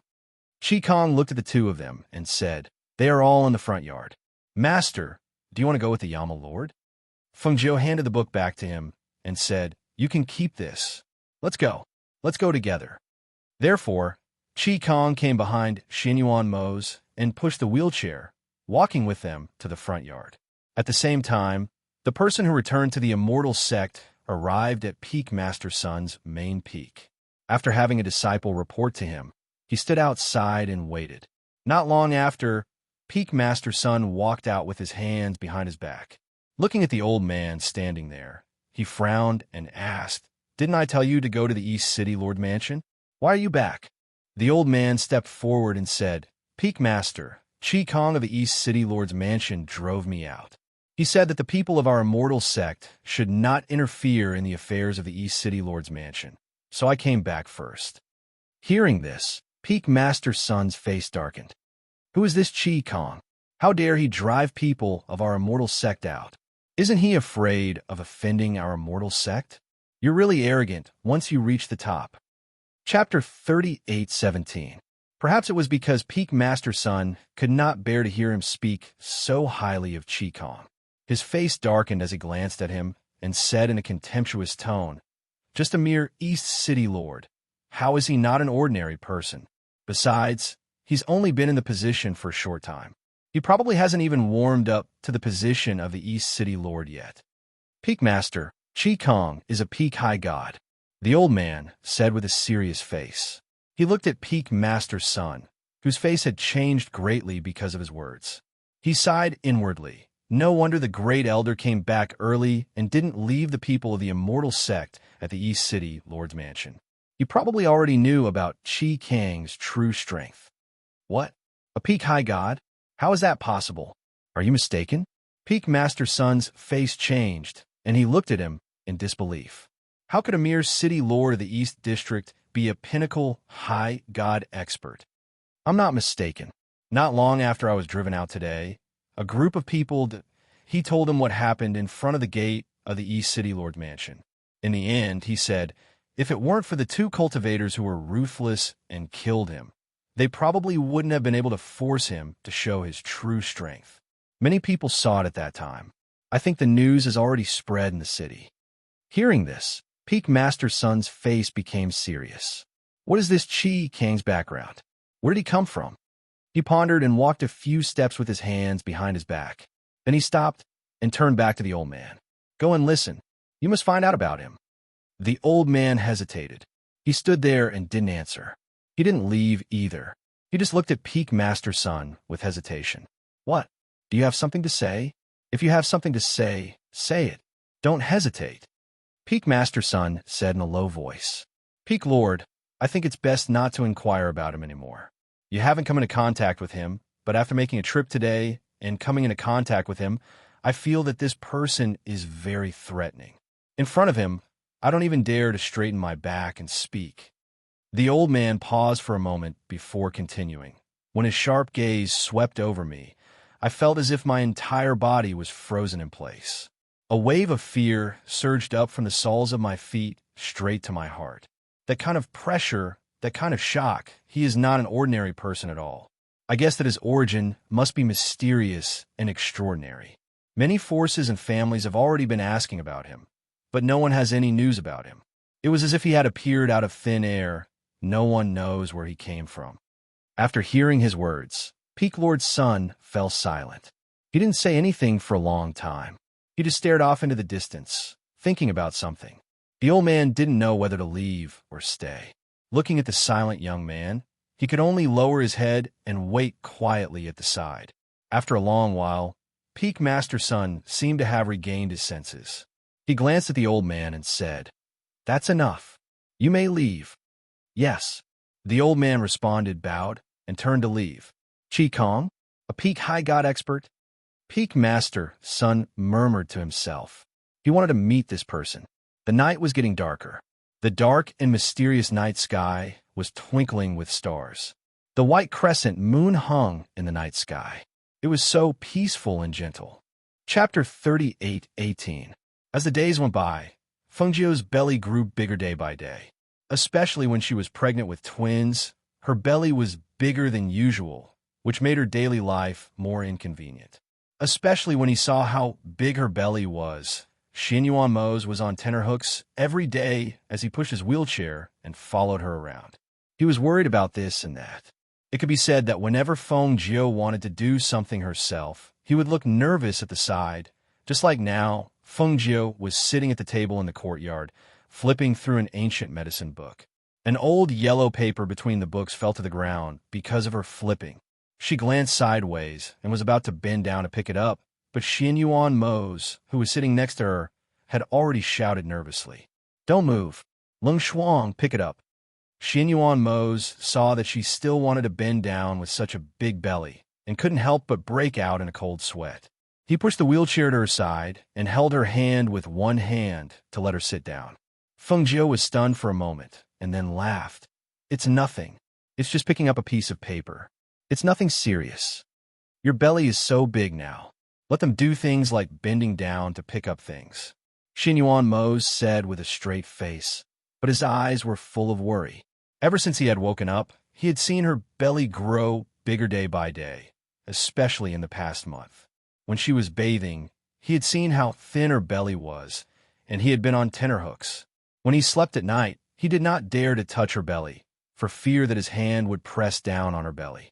However, she was a restless person when she slept, which really gave him a headache. Okay. Let Ling Shuang come and pick it up," Feng Jiu said helplessly, sitting still. Lang Shuang picked up the things and handed them to her, and then quietly retreated to a corner. At the stairs in the courtyard, Qin Xen was also flipping through the medicine book. "You've been reading for the whole morning. Don't read for too long. I'll walk with you to the front yard." Xinyuan Mose closed the book in her hand. Hearing this, Feng Jiu smiled. "Okay, I've been sitting for a long time. It's time to walk." She stood up and said, "I'll push you." "No, I can do it by myself. You could just follow me," Xinyuan Mose said, and put his hands on the mechanism of the wheelchair. He pressed it gently, and the wheelchair moved forward. Feng Jiu looked at him and walked beside him and smiled. "This wheelchair is really good. It'll be more convenient for you to use." "Well, I'll get used to it," Xinyuan Mose replied. Hearing this, Feng Jiu looked at him and said, "I'll cure your legs. You'll definitely be able to stand up again." Her voice was calm, but there was confidence in it. She was telling him that as long as she was given time, she would definitely find a way to cure his legs. It was not impossible, but something that she would definitely do. The two of them walked around the small house in the center of the lake. Lung Shuang and Qin Xian followed them unhurriedly about 10 steps behind. After walking around, Xinyuan Mose looked at Feng Jiu, whose forehead was sweating a little, and said, "Are you tired? Let's sit over there." "Okay," Feng Jiu replied. She gently supported her waist with one hand, walked to the stone table under the tree, and sat down to rest. Chapter 38:19. Hearing this, Xinyuan Mose couldn't help but look at her with pity. He wanted to say something, but he didn't know what to say. These days, she was pregnant and couldn't eat. She often got up in the middle of the night and sometimes couldn't sleep well. Her legs were slightly swollen. He saw all these, but he couldn't share the burden for her. He just quietly stayed by her side and watched her bear all this. He was secretly distressed. Qin Xian, go to the kitchen and bring the stewed soup. Xin Yuan Mose turned to Qin Xian, who was not far away. Yes. Qin Xian responded and went to the kitchen. Stewed soup again? When Feng Jiu heard this, he looked like he had nothing to live for. God knows that these days he asked the kitchen staff to stew soup to nourish her body. Every day, she ate so much that she wanted to vomit. Now you eat 3 people's nourishment. You have to eat more nutritious things. Otherwise, your body is too weak. As Xin Yuan Mo spoke, he gently caressed her stomach with one hand and felt the heartbeat of the 2 little lives in her stomach.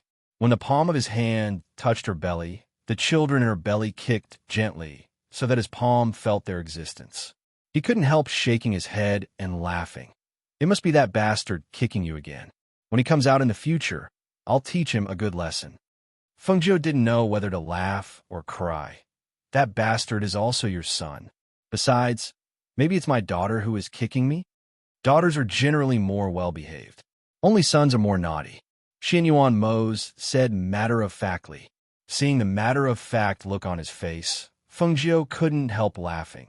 You will definitely spoil your daughter very much in the future. I just don't know who our 2 children will be like. Naturally, they will be like the 2 of us. Xin Yuan Mose said. Feng Jiu rolled his eyes. Our children must be like the 2 of us. So I mean, will they look more like you? Or more like me? The daughter will be like you, and the son will be like me. Xin Yuan Mose said. As soon as the words fell, a smile appeared on his face. It seemed that he was imagining the appearance of the 2 little people in front of them in the future. The husband and wife here discussed here, laughing from time to time. Long Shuang, who was not far away, looked at them. Not long after, Qin Xian brought the stewed soup to the table. Master, this soup should be drunk while it's hot. Okay, you can leave first. As Xin Yuan Mo spoke, he took the bowl of soup and blew on it. Seeing that it was still smoking, he said to Feng Jiu, it's too hot. Let's cool it down first. Don't burn yourself. Yes. Feng Jiu looked at him with one hand under his chin. Seeing him sitting in the wheelchair and holding the bowl of stewed soup in his hand to cool it down, Feng Jiu couldn't help but be infatuated with him. He was so outstanding. His handsome and resolute face had the unique charm of a man.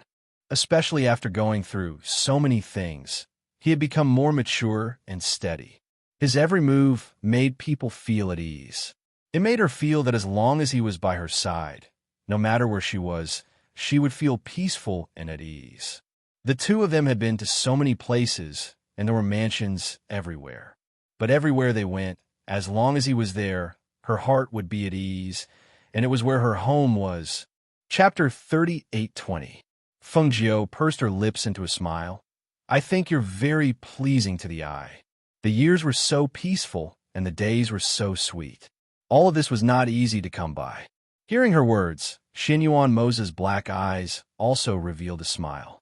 He put the soup in his hand on the table and reached out to hold her hand. Their fingers intertwined, and a deep voice with a trace of love and affection came out of his mouth. The days are long. You can slowly appreciate it. The days are long, she softly replied. Seeing him push the bowl of soup in front of her, she picked it up and took a sip. How is it?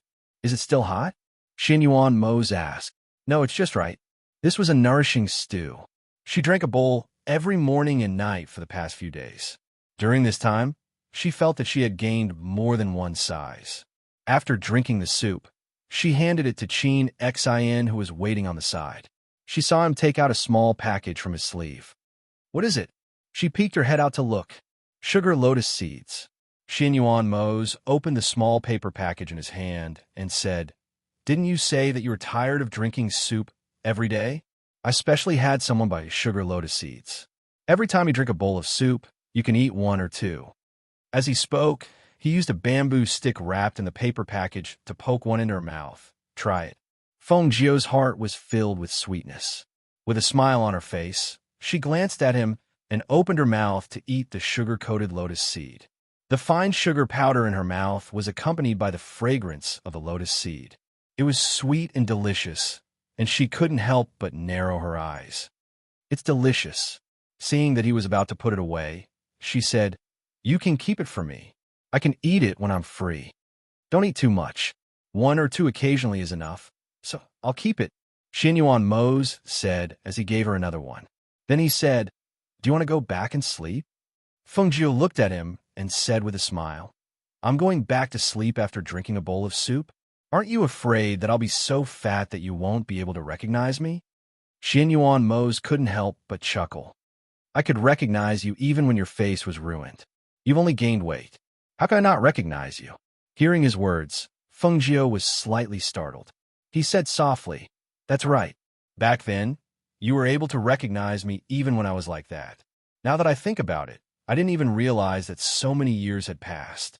We've encountered quite a lot of things over the years."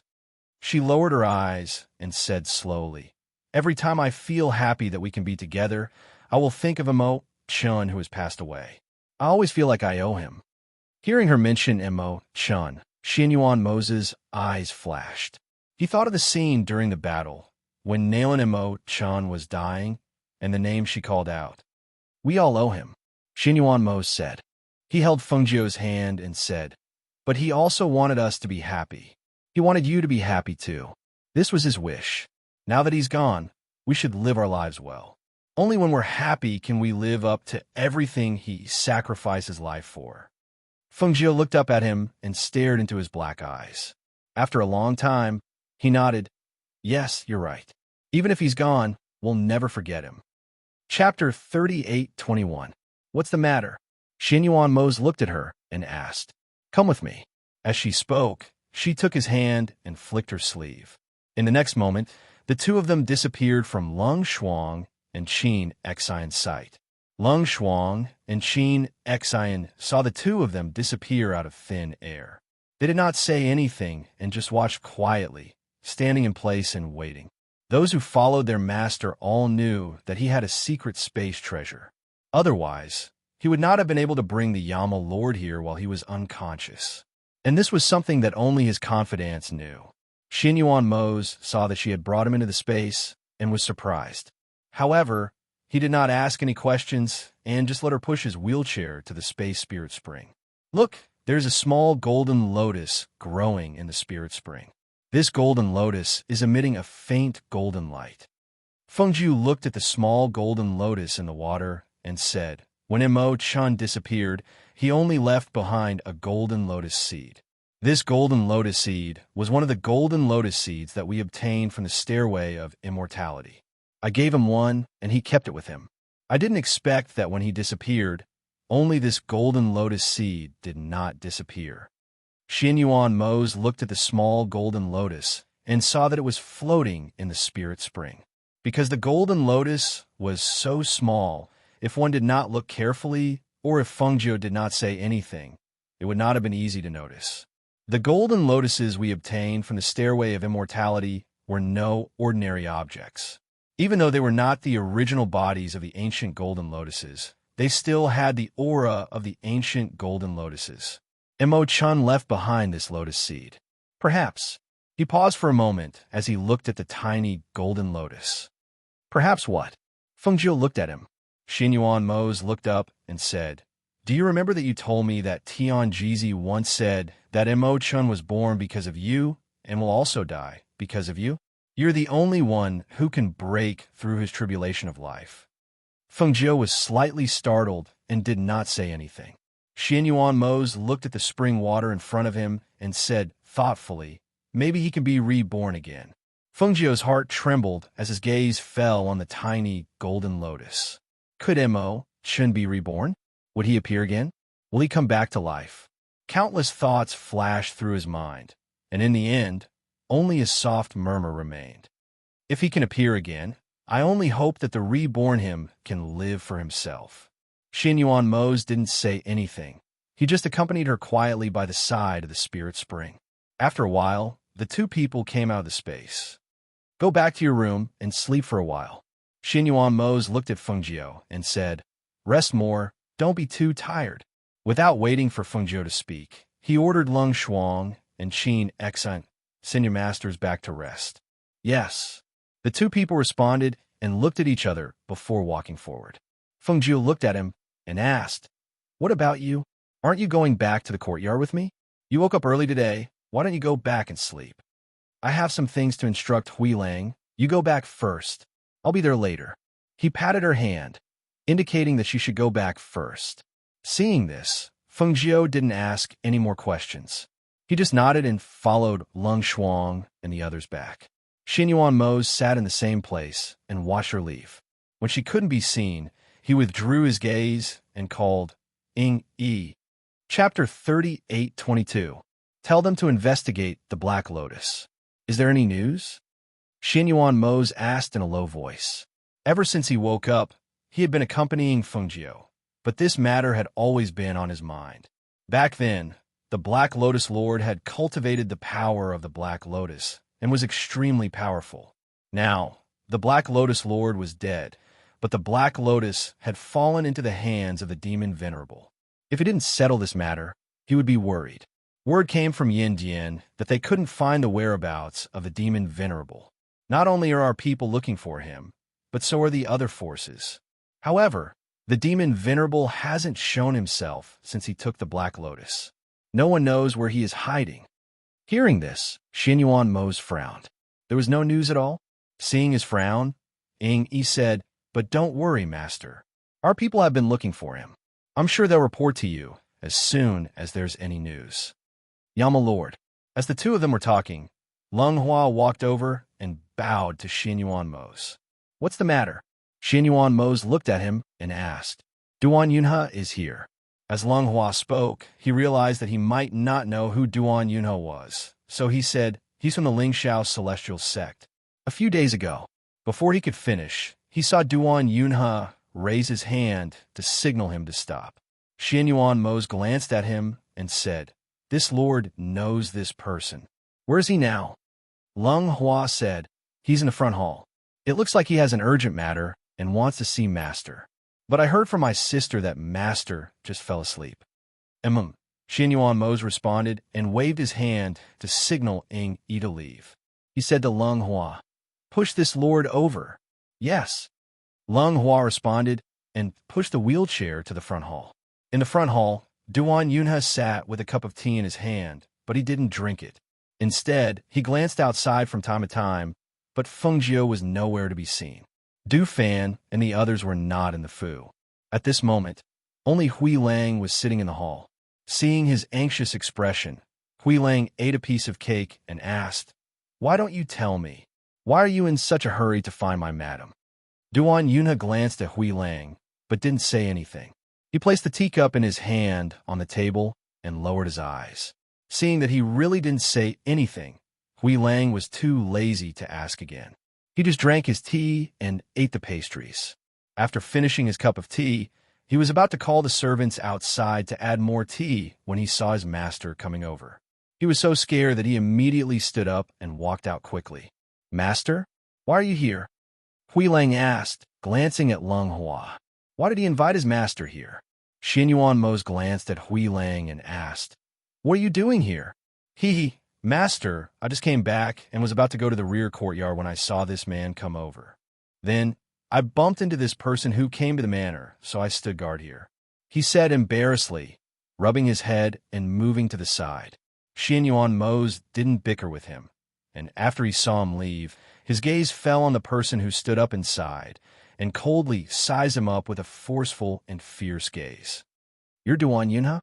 he asked in a deep voice. "Yes. May I know who you are?" Duan Yunhe couldn't help but feel astonished when he saw the black-robed man sitting in the wheelchair. Who is this person?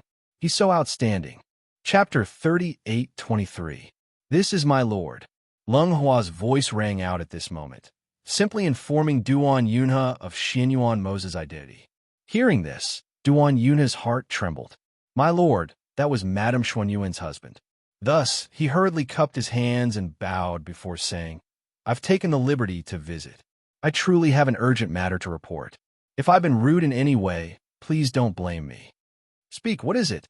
Xinyuan Mose came to the main seat, and the servants served him tea before retreating. At this moment, Duan Yunhe said, I went out some time ago and only returned to the Immortal Sect yesterday. However, I heard that a few days ago, the Immortal Sect sent someone to the East City Lord Mansion to help out, but he was chased away in the end. After that person returned, he didn't go out and was only found dead in his cave residence yesterday. The Immortal Sect ordered an investigation and said that this matter was East City Lord Chi Kang's doing. Right now, they're already discussing bringing East City Lord Chi Kang back to the Immortal Sect to be dealt with. He spoke in one breath, then paused for a moment before continuing. However, there are people in the Immortal Sect who know of your relationship with East City Lord Chi Kang. Now that things have gotten out of hand, people from the Immortal Sect should come to the small building at the center of the lake again. I hurriedly came to inform you when I heard the news. This was because he knew that Madame Xuanyuan's child was about to be born during this period of time. He was worried that this matter would implicate her. After hearing this, Xinyuan Mose glanced at him and asked, "You're also a member of the High Firmament Immortal Sect, but from what you've said, it seems that you don't suspect that this matter was done by our people." "Why?" Duan Yunhe was startled and looked at him. Seeing that his black eyes were fixed on him, Duan Yunhe couldn't help but feel his heart tremble. After regaining his senses, he said, "Because the people in the Immortal Sect didn't come into contact with you. But I'm different. I've been in contact with you since the beginning, and I also know that you're not that kind of person. However, the Immortal Sect Master is currently in seclusion, so I can't let him know. There are also people in the Immortal Sect who incited this matter, so that Xinyuan Mose did not ask who instigated it, nor did he ask what they would do to them. He only said indifferently, 'I know. You can go back.' Then he said to Leng Hua, 'See the guest out, please.'" Leng Hua stepped forward with a gentle smile on his face. Duan Yunhe looked at Xinyuan Mose and hesitated for a moment before he said, "I know that all of you are very strong, but this matter today wasn't ordered by the sect master. I hope that if you do anything, don't cause too much trouble for the soaring firmament celestial sect. Goodbye." After saying that, he cupped his hands and bowed, then turned around and walked out. Seeing him leave, Xinyuan Mose's black eyes flashed with a dark light.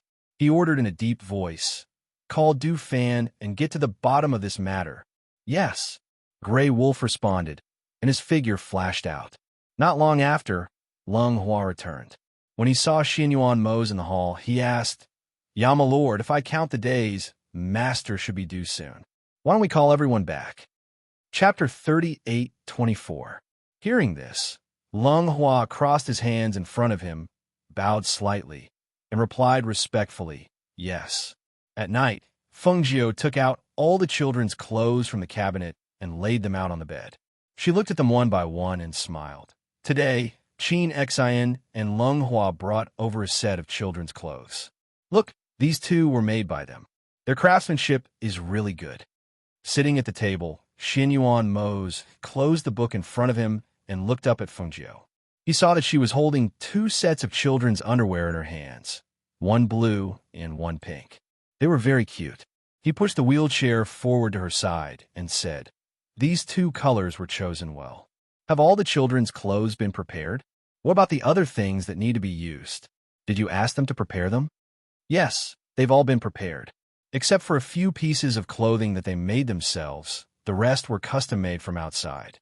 Feng Jiu looked at the children's underwear, her face full of happiness and anticipation. "What do you think our children will look like after wearing these clothes?" When Xinyuan Mose heard this, he chuckled and said, "They'll still look the same. What else can they look like?" Feng Jiu rolled her eyes at him. "Of course they'll be different. Look at this blue one. The sky blue color will make the children's skin look even better. And this pink one, they'll definitely look even cuter." Yes, you're right," he responded dotingly and watched as she folded the clothes one by one. His heart was filled with satisfaction and happiness. "Master," Hui Lang's voice came from outside. Xinyuan Mose's smile disappeared, and he said to Feng Jiu, "Go to sleep first. Don't stay up too late. I'll be back soon." Feng Jiu looked outside in surprise and said, "Why is Hui Lang here? Did something happen?" "It's just a small matter. Don't worry. Go to sleep." He gently patted her hand, telling her not to worry, and pushed the wheelchair out. As soon as he left the room, Hui Lang went up to him and said, "Master." Just as he was about to speak, he was stopped by his gaze. "Let's go to the study," Xin Yuan Mo said and walked out. Hui Lang glanced at the room and quickly followed him. Feng Zhou walked to the door with one hand on his waist and watched the two of them leave. She felt that he was hiding something from her, but since he said that it was not a big deal, it was just a small matter, so it should be just a small problem. If he did not say, she would not ask because she believed that even if there was something, he would take care of it. She pursed her lips and smiled.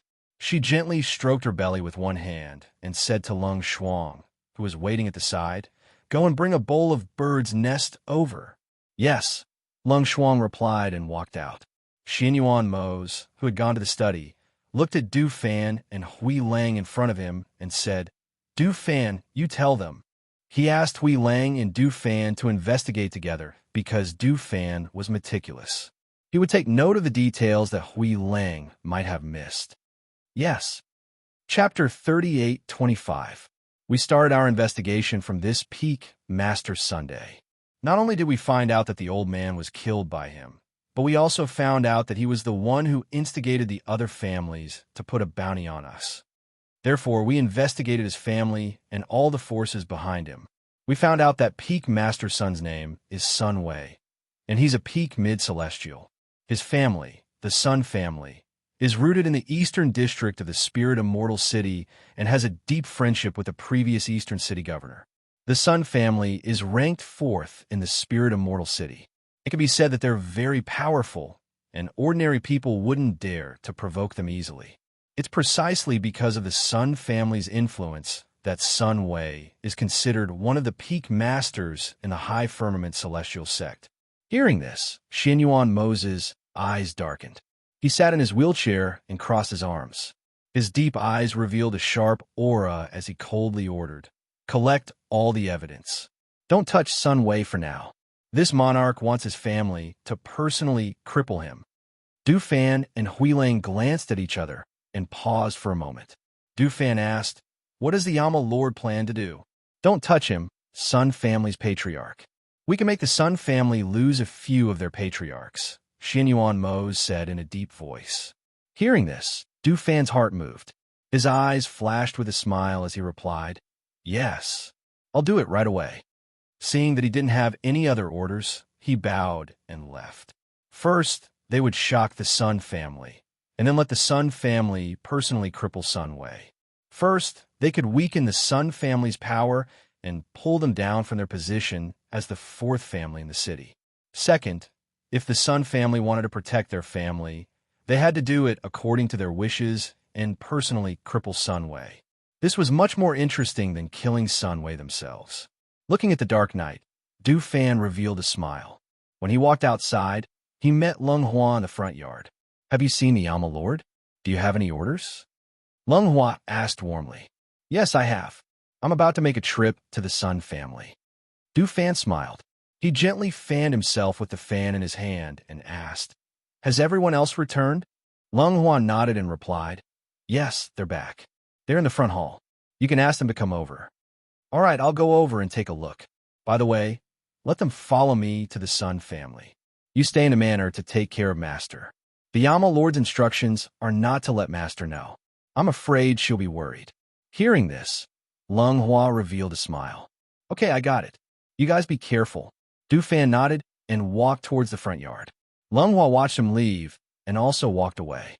In the front yard's hall, Guimo, Luo Yu, and the others sat in the hall drinking tea and chatting. They talked about the recent matters at hand and the news they had just received. The people of the Soaring Firmament Celestial sect are really endless. If they dare to make a move against Master, I'll definitely cripple them. Luo Yu coldly snorted. When he spoke of this matter, a murderous aura burst out from his body. However, according to Duan Yunhe, this matter doesn't seem to be the intention of the Soaring Firmament Celestial sect's sect master. He said that the sect master is in seclusion and doesn't know what's going on in the sect. Guimo said in a deep voice. Chapter 38-26. All right. There's still no news about this. I heard that the Yama Lord has already sent Du Fan and Hui Lang to investigate. They've already returned. When they see the Yama Lord, we'll know what's going on," Fan Lin said warmly. He couldn't help but smile when he saw the killing intent in their eyes. As they were talking, they saw Du Fan walk in from outside. When he saw him, Fan Lin smiled and said, "We were just talking about you." Du Fan smiled and walked forward. He sat down and said, "You're talking about the High Firmament Immortal Sect, right? I just went to the Yama Lord. The Yama Lord has already given orders. I was just about to come over and tell you guys." "What did the Yama Lord say?" Luo Yu asked. Lung Hua had already told them when he came over. The Yama Lord didn't intend to let their master know about this matter. He didn't want her to worry about these things, so he also told them to keep their mouths shut. Du Fan picked up the tea on the table and smiled. "Hui Lang and I went to investigate. This matter was started by a peak master of the High Firmament Immortal Sect called Sun Wei. He's been targeting us time and time again. The Yama Lord has already said that you guys should come with me to the Sun family." "Go to the Sun family? Which Sun family? What about the peak master surnamed Sun? Does the Yama Lord not plan to let us do it?" Luo Yu asked. Du Fan sipped his tea and said, "The Sun family is Sun Wei's family. They're ranked 4th in the city and can be considered a family with a strong foundation. The Yama Lord said that we don't need to touch Sun Wei. Let the Sun family do it themselves." Luo Yu stood up and said, "Then what are we waiting for? Let's go now." Gu Mo glanced at Luo Yu and then asked, "Did the Yama Lord say to make a move on anyone from the Sun family? If you want the Sun family to cripple Sun Wei themselves, I reckon that those with lower status in the family won't be able to do so." Du Fan nodded and said with a smile, "The Yama Lord said that Hui Lang and I also investigated the people of the Sun family. Come and take a look." He took out some documents from his sleeves and placed them on the table. He said to them one by one, "The Yama Lord instructed me to make a move against the Sun family's family head generation. Thus, after investigating these people, I finally locked onto these few people." Several people gathered around and looked at the portraits on the table, as well as the notes below the portraits about the people in the portraits. In the end, they all discovered that the 5 people who were chosen by Du Fan had a high status in the Sun family. Moreover, they were secretly ruthless in their methods. These people can be said to be the pillars of the Sun family. At the same time, these people have secretly done many heinous things. Since the Yama Lord doesn't mean to exterminate their entire family, it's best to choose these few people," Du Fan said as he pointed at the portraits. Hearing this, Gu Mo and the others nodded. "That's good. Let's choose these few people. Since no one has any objections, let's go now." Du Fan stood up with a smile and gently fanned himself with the fan in his hand. He glanced outside and said, "It's late at night and quiet. It's a good time to make a move. Just a few people will be enough, right? It'll be too obvious if we go together. Moreover, we still have to guard the manor," Luo said as he looked at the people beside him. "Then you stay. I'm going anyway," Luo Yu said as he took a step forward. Chapter 38:27. Chi Kong is in the East City Lord's manor and can't come back. Moreover, he's in charge of the East City District and can't leave. We'll guard the small building in the middle of the lake. It's enough for the 3 of them to go with me to the Sun family. You guys stay here and guard the house. Master can't lack people here." As Du Fan spoke, he looked at Bai Qingsheng. "Since you're back, go to Master's side and take care of her. Especially since Master is about to give birth. She can't be without someone by her side." "Okay, I'll be there in a while." Bai Qingsheng nodded and replied. Guamo said, "Then you guys go. We'll guard here. Go early and come back early." "Okay." The few of them responded and then went out. Their figures flashed and disappeared into the night in the blink of an eye. "I'll go to Master's courtyard and change places with Qin, Xin, and the others." As Bai Qingsheng spoke, she left first. In the night, a few figures quietly flitted towards the Sun family in the East City District. At this time, most of the people in the city had already gone to bed. No one knew what kind of shocking thing would happen in this seemingly calm night. As the 4th largest family in the city, the Sun family was naturally not ordinary. Other than the guards inside and outside, there were also many experts in the manor. If they encountered other people, they would probably choose anyone to attack, but not the Sun family. However, it just so happened that they were targeted by Du Fan and the others. The four of them quietly entered the inner courtyard of the Sun family, as if no one was there. As they didn't know which courtyard the person they were looking for was in, Du Fan gave a signal with his eyes, and Wei Feng caught a guard. At the rockery, after they got the answer they wanted from the guard, they knocked him out and threw him into the rockery. Then, the four of them went to the courtyards in four different directions. In a courtyard, two people were entangled with each other. Faint sounds of heavy breathing and a woman's coquettish voice could be heard. Perhaps because the two people in the room were doing it, only a little maid was left outside the room to guard. There was not a single guard in the courtyard. Luo Yu flashed down, and his ghostly figure flashed past in an instant. Before the little maid could react, he had hit her acupuncture point and put her aside. Then he pushed the door open and walked in. Perhaps it was because they did not expect that someone would dare to barge into the Sun Manor at night, and even more so that someone would come to their room. As a result, the two people who were entangled in each other were intoxicated in that ecstasy, and simply did not notice that the room door had been quietly pushed open. Luo Yu silently walked inside. He stood by the screen and looked into the room. His gaze swept past the naked woman and landed on the middle-aged man lying on top of her. Seeing that his figure was robust and his muscles were distinct, it was obvious that his physique was not bad. At this moment, his face was flushed and beads of sweat seeped out from his forehead. He had an appearance of ecstasy and excitement. Although he was not wearing any clothes at this moment, there was a strange flush on his face. However, he was indeed one of their targets. After confirming their target, he sneered and slowly walked out. When the woman was about to cry out in surprise, he hit her acupuncture point with a flick of his finger. "Who are you?" Sun Yao was shocked, and his body suddenly trembled. Just as he was about to flip over and get down from the woman's body, he heard a voice that contained killing intent. "The person who wants you dead." Chapter 38:28. That person opened his mouth, yet wasn't able to make a single sound. His eyes were opened wide with terror, and his entire body fell down just like that, lying on top of the unconscious woman. Luo Yu glanced at the middle-aged man with disgust, and after he confirmed that the middle-aged man was dead, he walked out. On the other side, Wei Feng silently snuck into a courtyard. The person in the master bedroom was already sound asleep, and he could faintly hear the sound of snoring. He restrained his aura and walked over to the side of the bed, and with a wave of his hand, he set up a soundproof barrier before lifting up the bed curtains to take a look.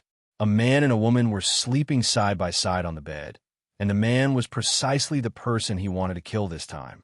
Right after he raised his hand and tapped on the woman's sleeping acupoint, the middle-aged man that was sound asleep seemed to have noticed killing intent, and he instinctively opened his eyes. "Who is it?" A fierce shout sounded out, and he instinctively leaped up. However, he'd only just leaped up when a sword that was suffused with a cold light was pressed against his throat, and an icy cold and bone-piercing killing intent shot out with a sharp cold light, causing the hairs on his entire body to stand on end, and he didn't dare move in the slightest. Don't be rash. Let's talk."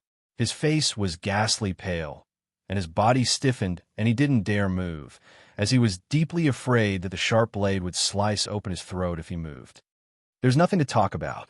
As soon as Wei Feng finished speaking, the sword in his hand pulled out, and a cold light shot out.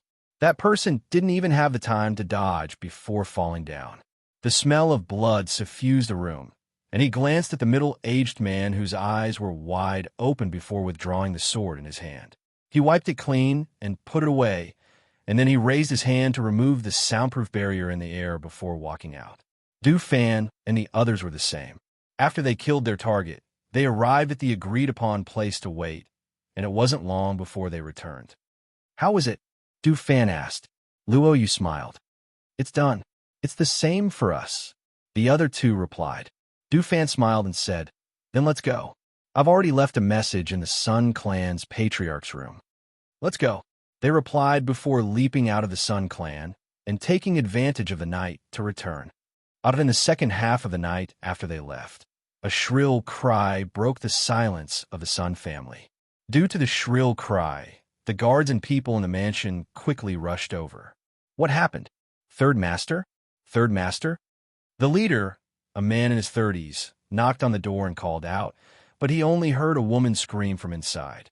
So, he gritted his teeth and rushed in, but after seeing the scene inside, he was a little dumbfounded. She saw two naked bodies lying on top of each other on the bed. The pale and panic-stricken, beautiful woman cried out in alarm as she tried to push the person on top of her away. However, because their bodies were still connected, she couldn't push the person away no matter how hard she tried. Instead, the person who rushed and saw everything. When had the guards in the mansion ever seen such an erotic scene? He was dumbfounded. His eyes stared at the beautiful woman's naked body and her snake-like waist. One of them regained his senses and took a step forward. He hesitantly asked the man in the lead, "Captain, is this third master my phone?" Chapter 38:29. However, just as they walked out, cries of alarm came from other places. There were even people who cried out in alarm as they ran over. "Not good. Not good. Guard captain, that." The one who ran over to report was a guard. Because he ran in a hurry and was frightened, he was already panting by the time he arrived in front of everyone. The head guard glanced outside and faintly heard the commotion outside. With a sullen face, he asked, "What's going on?" "Speak slowly." 11th Master and the other 3 elders, they're all dead. The guard's face was pale as he spoke, his heart thumping wildly. This was going to be a big deal. 5 people were killed in one night, and all of them were of the same generation as the patriarch. They all had high statuses in the family, but now they were silently killed. They didn't even know who did it. When did their Sun family become a place where assassins could come and go as they pleased? Hearing the guard's words, the guard captain's face also changed. He immediately asked, "Where is the patriarch? Where are the elders in the family? Quickly go and report." Yes. The guard responded and hurriedly ran off. The guard captain's face was sullen as he strode into the room. The woman had already put on her clothes in a mess and was curled up in a corner. The dead third master on the bed was completely naked, only covered by a blanket. He went forward to check and saw that there were no other fatal wounds on his body. The only fatal wound was that the top of his head was smashed. This result made his heart sink. He immediately turned to look at the woman curled up in a corner and asked in a low voice, "Madam Hong, did you see who killed Third Master?" This woman was Third Master's concubine. It was because of this that they didn't dare to not retreat earlier to avoid being criticized. No. When I woke up, I saw that Third Master was already dead. Wu. The woman covered her face as she wept. She was both shocked and embarrassed. She was shocked because the man she had made love with had actually died on top of her.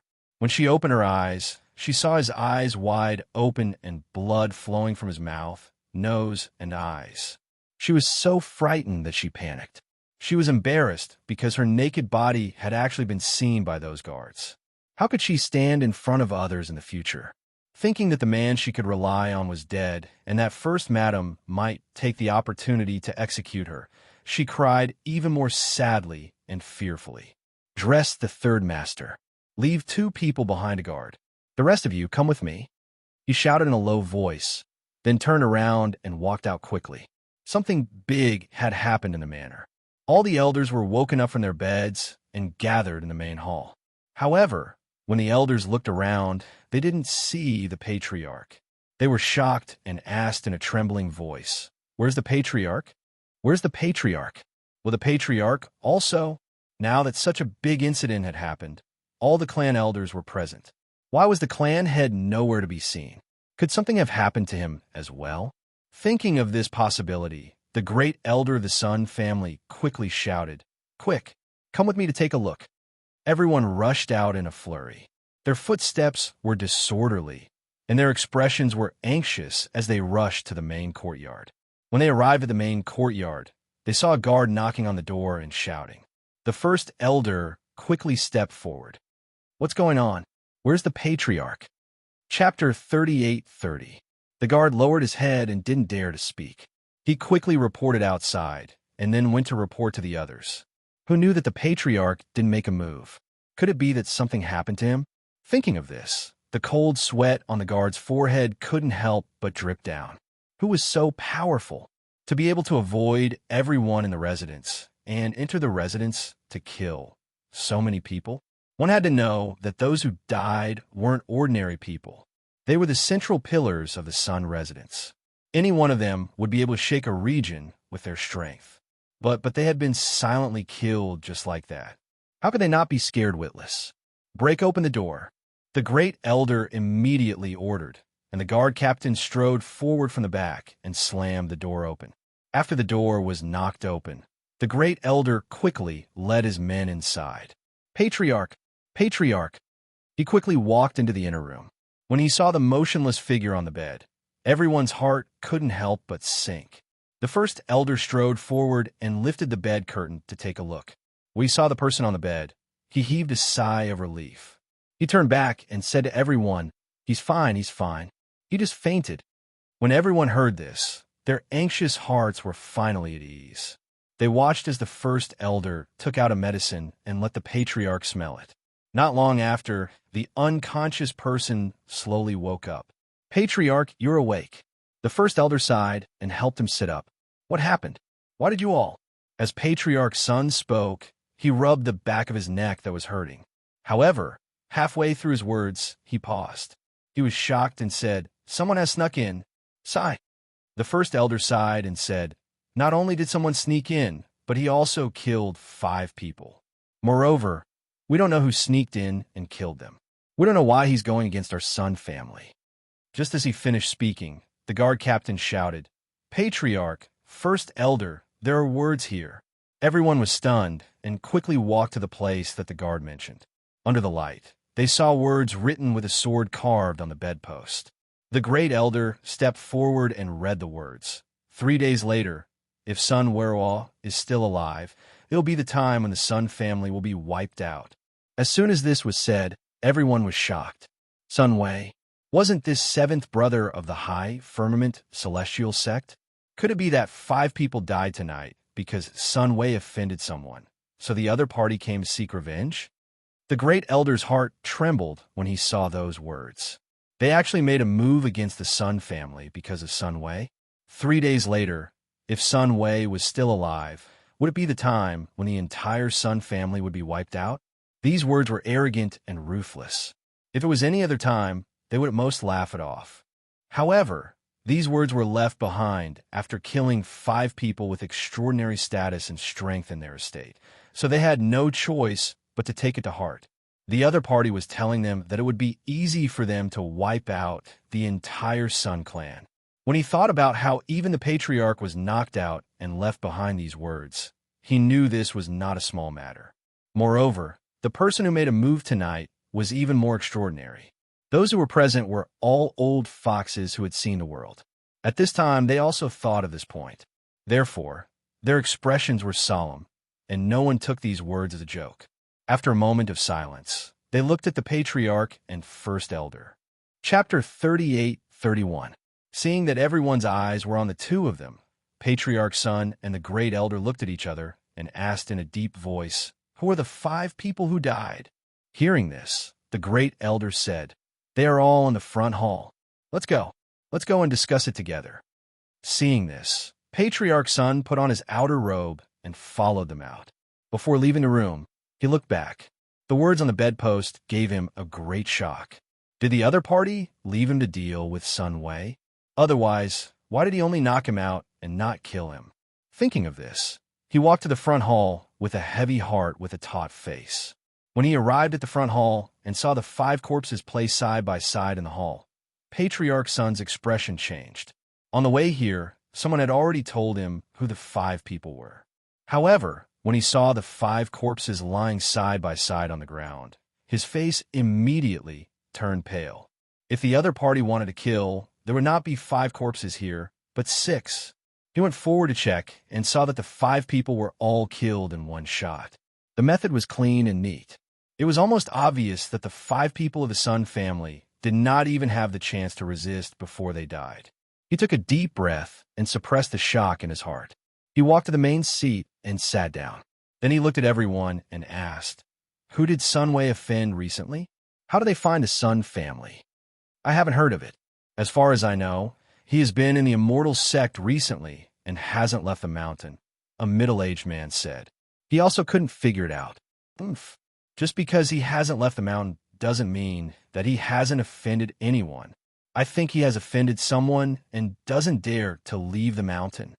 An old man snorted with an ugly expression. He flicked his sleeve and said, "He offended someone and implicated his family. He really deserves to die." Among the people who died, one of them was his son. Now that he saw his son die so tragically, how could he not be resentful? An old man stroked his beard and said, "I think the other party is just bluffing. Our Sun family is a century-old family with a strong foundation. How can he destroy our entire family just because he wants to?" The old man glanced at him and said sarcastically, "That's because the one who died wasn't your son. There are so many people in the mansion, but no one knows how the other party managed to sneak in. Even the patriarch was knocked unconscious. Do you still think those people are ordinary people? Was it just a bluff? If it was just a bluff, then 5 people wouldn't have died in one night." Hearing this, the old man who was stroking his beard still wanted to say something. But when he saw everyone's gazes fall on him, he moved his lips but didn't say anything in the end. He only said, "No matter what, Patriarch should make the decision. No matter what the decision is, I have no objections." Sun family head pondered for a moment before saying, "I'll have to ask the ancestor about this." Then he looked at the great elder and asked, "What do you think, great elder?"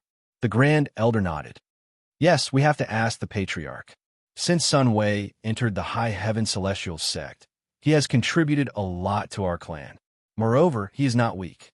Even if we really want to make a move on him, we have to ask the patriarch to make a move." Patriarch Sun nodded, looked at the crowd, and asked, "Do you have any objections?" "We have no objections," everyone replied. Chapter 38-32. This matter was related to their lives. Even without the patriarch's instructions, everyone knew that they should keep their mouths shut. Therefore, they all replied respectfully, "Patriarch, don't worry. We understand." "Great elder, come with me to ask the ancestor," Patriarch Sun said as he looked at the great elder. "Okay." The great elder nodded and followed him out. That night was a sleepless night for the Sun family. Now that something like this happened in the middle of the night, no one was in the mood to sleep. Instead, they sat down in groups and discussed this matter. Some people went out to make arrangements so that the servants in the mansion could not leak any information. On the other side, Du Fan and the others returned to the small house in the center of the lake. As their masters had already rested, they did not disturb them. Instead, they asked the kitchen to prepare a few dishes and found a place to eat and drink with 2 pots of wine. The next day, in the Soaring Firmament Celestial sect, Peak Master Sun did not know that something had happened in the family. At this moment, he was in the law enforcement hall talking to a few law enforcement supremacies. Chi Kong has just taken the position of the East City Lord, and he has already done something like this. If we let this go on, I'm afraid that he will really bully our Soaring Firmament Celestial sect in the future. Law enforcement elder, this is not the first time that these people have attacked our celestial sect. Have you forgotten what happened a while ago? They were simply condescending. If we let this go on, how can our Soaring Firmament Celestial sect establish a foothold on this continent in the future? Hearing this, one of the law enforcement elders hesitated and said, "Before the sect leader went into seclusion, he told us not to do anything to those people. Although we did not expect them to be hiding in the Flying Immortal City, the sect leader has already given the order. It is not good to act behind his back." That's right. We are from the Soaring Firmament Celestial sect. Although we are law enforcement supremacies, without the sect leader's order, it is not appropriate to act abruptly. One of the law enforcement supremacies said in a deep voice. Hearing that they had changed their minds one by one, his face turned ugly. "Are we just going to let them go like this? That was not what you said yesterday. Why did you change your mind today?" The law enforcement supremacies did not speak. They only took a sip of tea. The law enforcement elder did not speak either. No one knew what he was thinking. At this moment, a white figure walked in from outside. Why is Peak Master Sun so anxious to deal with them? Could it be that they were hindering Peak Master Sun's interests? Or does he have some grudge with Peak Master Sun? Hearing this voice, Peak Master Sun immediately turned around with a cold glint in his eyes. "Duan Yunha, so it's you." He was wondering why the venerables of the enforcement hall had suddenly retreated. So it was because of Duan Yunha. Greetings, law enforcement elder and venerables. Duan Yunha cupped his hands and bowed to them. The group nodded and looked at the two before the enforcement elder said, "Let's put this matter aside for now. We'll wait for the sect master to come out before we make a decision. If Peak Master Sun has any objections, you can speak to the elders." A wisp of dim light flashed through Sun Wei's eyes when he heard this. He looked at them and said, "Enforcement elders, could it be that we're just going to allow them to kill our people like this? Wouldn't that disappoint the sect disciples?"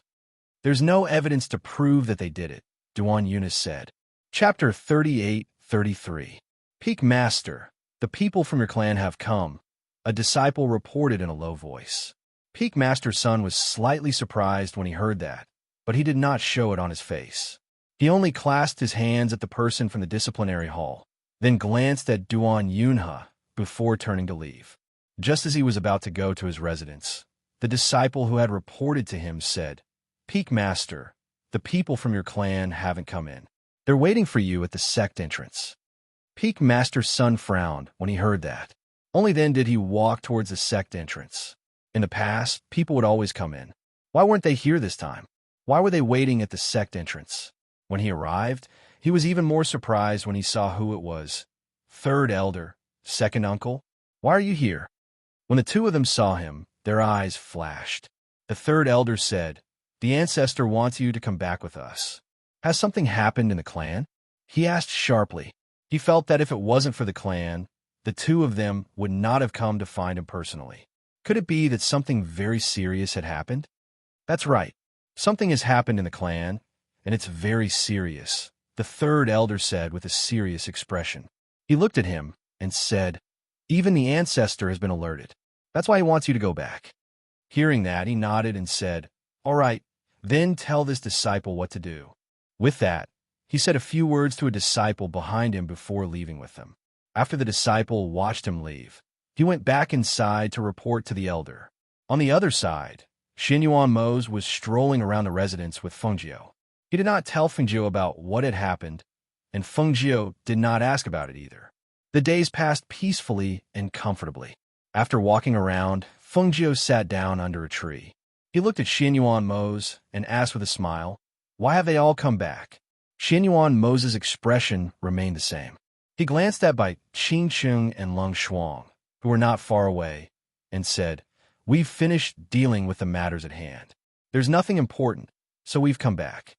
As he spoke, he looked at her and asked, "Didn't you say you wanted to eat lotus leaf chicken before going to bed last night?"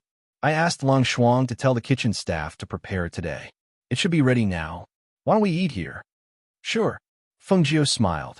Sitting on the stone table under the tree, a cool breeze brushed against one's face. The scenery was pleasant. Eating here would probably improve one's appetite. "Leng Shuang, bring the dishes here," Xinyuan Mose called out to Leng Shuang, who was not far away. "Understood," Leng Shuang replied. Just as he was about to leave, Bai Qingcheng said, "I'll go. You just stay here and keep watch." Hearing this, Leng Shuang nodded and asked her to go to the kitchen to bring the food while he stayed where he was. Not long after, Bai Qingcheng came back with the food, followed by two servant girls who also carried the food. They placed the food on the table and then left. After Fengjiu and Xinyuan Mose washed their hands, they opened the lotus leaf chicken. As soon as the lotus leaf was opened, the fragrance of lotus assailed their nostrils. Just as Fengjiu was about to eat, Xinyuan Mose stopped him. Seeing Fengjiu looking at him, Xinyuan Mose's lips curled up slightly. "I'll do it." As he spoke, he used a small knife and chopsticks to cut the chicken into small pieces and place them in her bowl. Fengjiu saw this and smiled. She used her chopsticks to pick up a piece and brought it to his mouth. "Eat it while it's hot." Xinyuan Mose opened his mouth and ate it. Fengjiu smiled and picked up a piece to eat. Chapter 38-34. The members of the Sun family all had solemn expressions.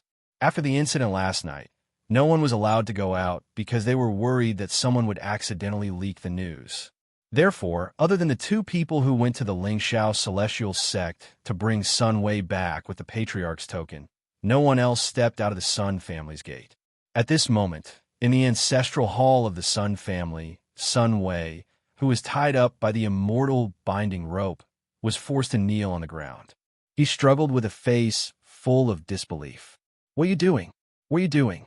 He thought that something had happened in the family, but who knew that when he returned to the family, he was tied up and his spiritual power was completely lost under the effect of the immortal binding rope. He didn't even know what was going on. Why did the people in the family treat him like this? Standing on both sides of the ancestral hall were the elders of the clan, as well as the pillars of the clan. Seeing them all staring at him with serious expressions, his heart couldn't help but sink. He faintly had a bad premonition. "The Patriarch is here." A loud shout came from outside. Everyone looked outside and saw the Patriarch of the Sun family walking in with a black wooden cane in his hand. Behind him were the Patriarch and the Great Elder. "Patriarch," Sun Wei greets the Patriarch. Seeing the Patriarch of the Sun family, Sun Wei immediately wanted to bow. However, because he was tied up, he couldn't bow with his hands. He could only bow and lower his head. "Patriarch, what crime did I commit? Why am I being treated like this when I return to the family?" Sun Wei suppressed the anger and injustice in his heart and asked. He didn't think that he had done anything to let down the family.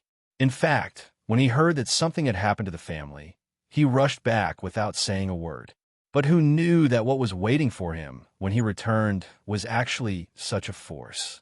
The Patriarch of the Sun family walked to the front and stood upright. He held his cane with both hands and looked at Sun Wei, who was kneeling in front of him. He said, "What is the seventh rule of the Sun family? Recite it for me." "The seventh rule of the Sun family?" Sun Wei was stunned and looked at the Patriarch, who had a sullen face. "That's right, the seventh rule." The Patriarch replied and looked at Sun Wei expressionlessly. "The seventh rule of the Sun family. If you make enemies outside, you must not bring disaster to the family." He muttered, but when he said this, he couldn't help but be stunned.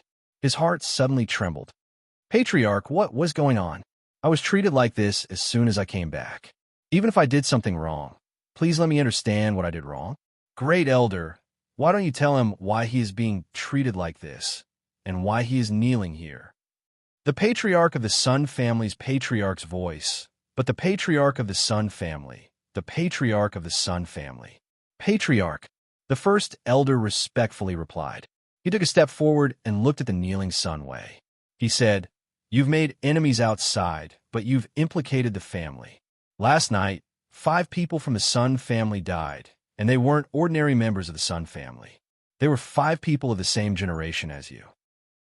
When he heard this, he was dumbfounded for a moment. 5 people died in one night. Killed. Chapter 38-35. Hearing these words and looking at the formation of the crowd, he felt his vision darken and he almost fainted. So they captured him and wanted him dead because of this? Ancestor, we don't even know who they are. Could it be that they want to decide my life and death with just one sentence? He straightened his back and asked the ancestor. The ancestor narrowed his eyes and asked, "Don't you know who you offended?" Offended who did as he muttered. He thought to himself, "When did I offend anyone? I've been in the sect recently." His voice suddenly paused as if he thought of something, and his eyes suddenly widened. The ancestor saw his expression and raised his eyelids. His old voice was filled with pressure and fierceness as he asked, "Who is it?" "It must be them. It must be them." Sun Wei sat on the ground as if he had lost his soul. He couldn't even kneel. At this moment, he thought of what they had done in the past. He thought of how the families of those disciples had been wiped out. He thought of how they didn't even dare to put up their portraits on the bounty board. Previously, this matter didn't concern him, so he didn't take them seriously. However, when it happened to him, he realized how terrifying this fear was. Could it be that they knew that he was behind all this? Was that why they wanted to settle the score with him? Or did they find out that he had killed the steward of the sect and framed them for it? Do you know who they are? The ancestor's old voice was filled with pressure as he stared at Sun Wei. Although he had people bring Sun Wei back, when he thought of how someone had offended his Sun family and killed 5 pillars of the Sun family in one night, the anger in his heart surged. It seemed that he had been in closed-door cultivation for too long, and the Sun family had been silent for too long. That was why they had been bullied. It's the new city lord of the Eastern District, Qi. It must be them, Sun Wei said as he looked at the ancestor. It must be them, it must be them.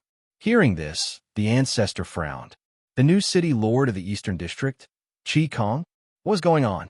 I heard that the new city lord of the East District, Qi, has a mysterious background and extraordinary strength.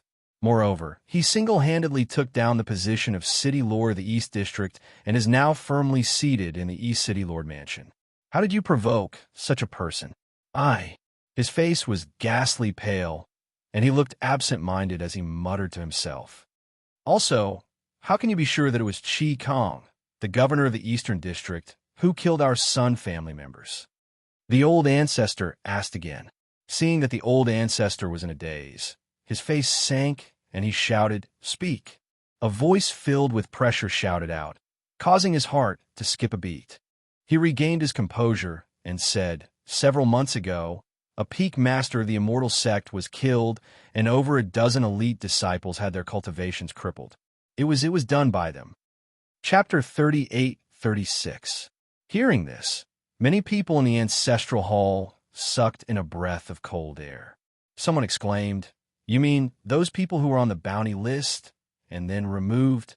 God, why did you provoke those people? Could it be that you've been spreading rumors about how mysterious and powerful those people are? You actually dared to provoke them? No wonder they attacked our Sun family and killed 5 of our Sun family members in one night. What a sin! Why did you provoke those people? Those are people that even your immortal sect avoids. You actually provoke them for a dead peak master and a dozen disciples whose cultivation had been crippled? You really wasted the family's efforts to nurture you since you were young and sent you to the immortal sect at all costs. You are destroying your own future and courting death. It doesn't matter if you die. The most hateful thing is that you actually harmed the family. My poor son died because of you. You are really blind. Why don't they kill you?" Looking at the chaos in the ancestral hall, the face of the old man from the Sun family who was standing in the middle sank. He slammed the crutch in his hand heavily on the ground. "All right, quiet down." The old man's old voice contained pressure and sharpness. As soon as these words came out, no one dared to speak again. They just stared at Sun Wei, who was sitting on the ground. Because the Sun family's old ancestor was in seclusion most of the time, he only knew that the new East District City Lord had a mysterious origin and extraordinary strength, but he didn't know which group they were talking about a few months ago. However, looking at everyone's expression, he didn't say much. He just looked at Sun Wei, who was sitting on the ground, and asked, "That was a few months ago. They didn't find the Sun family, so they probably didn't know it was you who did it. Then why did they attack the Sun family this time? Could it be that you've been doing something to attract their attention?" Hearing the old ancestor's words, Sun Wei only felt cold sweat on his forehead. Others only noticed other things, but no one caught the main point like the old ancestor. Yes, it was because he had been secretly stirring up trouble recently, and it was against those people. Perhaps this was why they noticed him and made a move against the Sun family. However, could he say this directly? If he said it directly, he was afraid that he would die faster. "Don't make me ask a second time." The Sun family's ancestor shouted in a deep voice. Sun Wei's body trembled, and he quickly said, "Ancestor, it's like this. I thought that he had just become the East District City Lord not long ago, so I wanted to pull him down and help our Sun family to become the East District City Lord. So I secretly did something, but before I could do it, they had already made their move. Ancestor, no matter what, I did it for the good of the clan. Ancestor, you can't attack your own clansmen just because of their threat. I'm a disciple of the clan.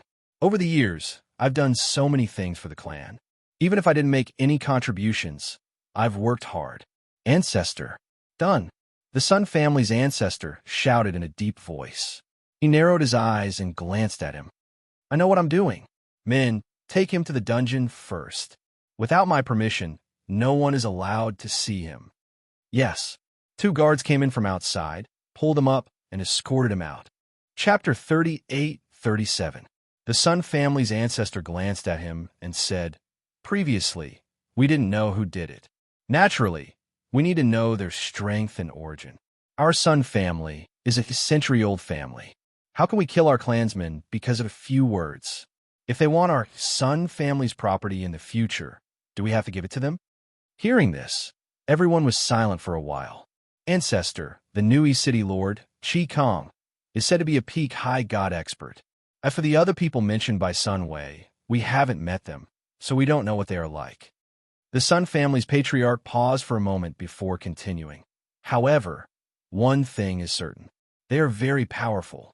Although the clans that were annihilated by them were not top-notch, first-rate clans, they could still be considered middle-tier clans. Yet, they were annihilated in a single night. From this, it can be seen that these people are not simple. The Sun family's ancestor held the black wooden cane in his hand and said, "If that's the case, then we really have to meet them. Let's see how strong they are." As soon as he finished speaking, the pressure on his body spread out. It was only when everyone in the ancestral hall felt the powerful pressure that they remembered this. Their ancestor was also a peak high god expert. Moreover, he had been a peak high god expert for a long time. Even if the East City Lord, Chi Kong, was a peak high god expert, it was estimated that he had just advanced. How could he compare with their ancestor? Thinking of this, everyone's hearts calmed down. Those people were rumored to be so powerful, but only Chi Kong appeared in front of them. No one knew where the others were hiding. If their ancestor joined forces with the experts of the Sun family, why would they be afraid of Chi Kong alone?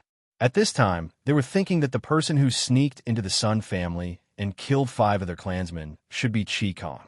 However, they didn't expect that the other people who rarely showed up had already infiltrated the Flying Deity City. Therefore, after a discussion, they decided to wait until tonight to investigate the East City Governor's mansion. First, they would capture Chi Kong and interrogate him for information about the others, as well as the purple golden spirit deer. The members of the Sun clan unanimously approved of this decision. After all, the temptation of the violet gold spirit deer was too great. Moreover, because their ancestor was a peak high god, they were confident that they could fight Chi Kong and capture him. They didn't expect that their greed and luck would cause the Sun clan to walk down the path of destruction. As a century-old family, their foundation was naturally not weak. Therefore, after nightfall, the Sun family's great ancestor, who had made the necessary arrangements, brought 8 people to change into night clothes and went to the East City Lord's mansion. The 9 people quietly sneaked into the East City Lord's mansion. Just as they entered the City Lord's mansion, a Sun family cultivator was about to step out, but he was pulled back by a pair of hands. "Ancestor." That person was startled and called out in a low voice, not understanding what was going on. "There is a formation here." An old voice came out in a low voice. After he pulled that person back, he stared at the formation and pondered. After a while, he gestured for them to go in the other direction. Arriving at the side of a fake mountain, they flashed into the fake mountain. One of them said, "Ancestor, the main courtyard where Chi Kong lives is over there." Chapter 38-38. When everyone heard this and thought of his previous instructions, their eyes flashed and they nodded yes. "Then let's go," he said in a low voice and led the 8 of them to Chi Kang's courtyard. At this moment, Chi Kong was reading information in his room. He picked up the ginseng tea on the table and took a sip. Just as he was about to continue reading, he faintly sensed something. Thus, he raised his head and looked outside. He put away the things on the table and walked out. After opening the door, the 2 guards outside bowed and called out, "City Lord, do you have any orders?" They were surprised, thinking that he was hungry in the middle of the night and wanted to eat something of the sort. Chi Kong looked at the night sky with his hands behind his back. His eyes moved slightly, and he waved his hand at the 2 of them. "You can leave now. You don't have to be on night duty tonight." "Yes." The 2 of them responded and left. As the 2 guards retreated, the courtyard became even quieter. He did not turn around and enter the room. Instead, he stood in front of the room and looked ahead, saying, "Since you're here, why hide?" Hearing this, the people of the Sun family were shocked and could not help but look at each other. The Sun family's great ancestors' eyes darkened. His sharp gaze locked onto Chi Kong. In the next moment, after making a gesture, he stepped out. City Lord Chi is indeed as extraordinary as the outside world says. Chi Kong saw one person walk out and a few people hiding in the dark. He could not help but twitch the corner of his mouth. His gaze fell on the black-clothed person who only revealed a pair of eyes. From the other party's voice, he knew that this person was an old man. Moreover, this old man's strength was on par with his. "Who are you? Why did you come to the East City Lord's mansion in the middle of the night?" he asked in a low voice. His voice was neither arrogant nor humble, and his bearing was calm. Seeing this, the Sun family's great ancestor was secretly vigilant. He did not say much. Instead, he suddenly attacked Chi Kong. An overwhelming pressure rolled up, and a powerful airflow rushed towards him. Whoosh! Swish! Chi Kang's expression didn't change, but a cold glint flashed in his eyes. He looked at the old man rushing over and waved his hand, sending out a powerful chi flow to block the old man's attack. Two high deity-level auras filled the air in the courtyard, causing the 8 people hiding in the dark to feel nervous. The commotion in the courtyard had attracted the guards of the city lord's mansion. They could not help but look anxiously at the 2 people fighting in the courtyard. According to the ancestors' arrangement, they had to wait for a suitable time to make a move. Now that the 2 of them were evenly matched, they couldn't help but feel anxious. They were afraid that if they were exposed, tonight's matter would push their Sun family to eternal damnation. Phew! Rumble! Bang! The 2 of them exchanged blows, and their fierce attacks destroyed more than half of the things in the courtyard. A stream of air fiercely shot out. Chi Kong dodged, and the attack landed on the wall.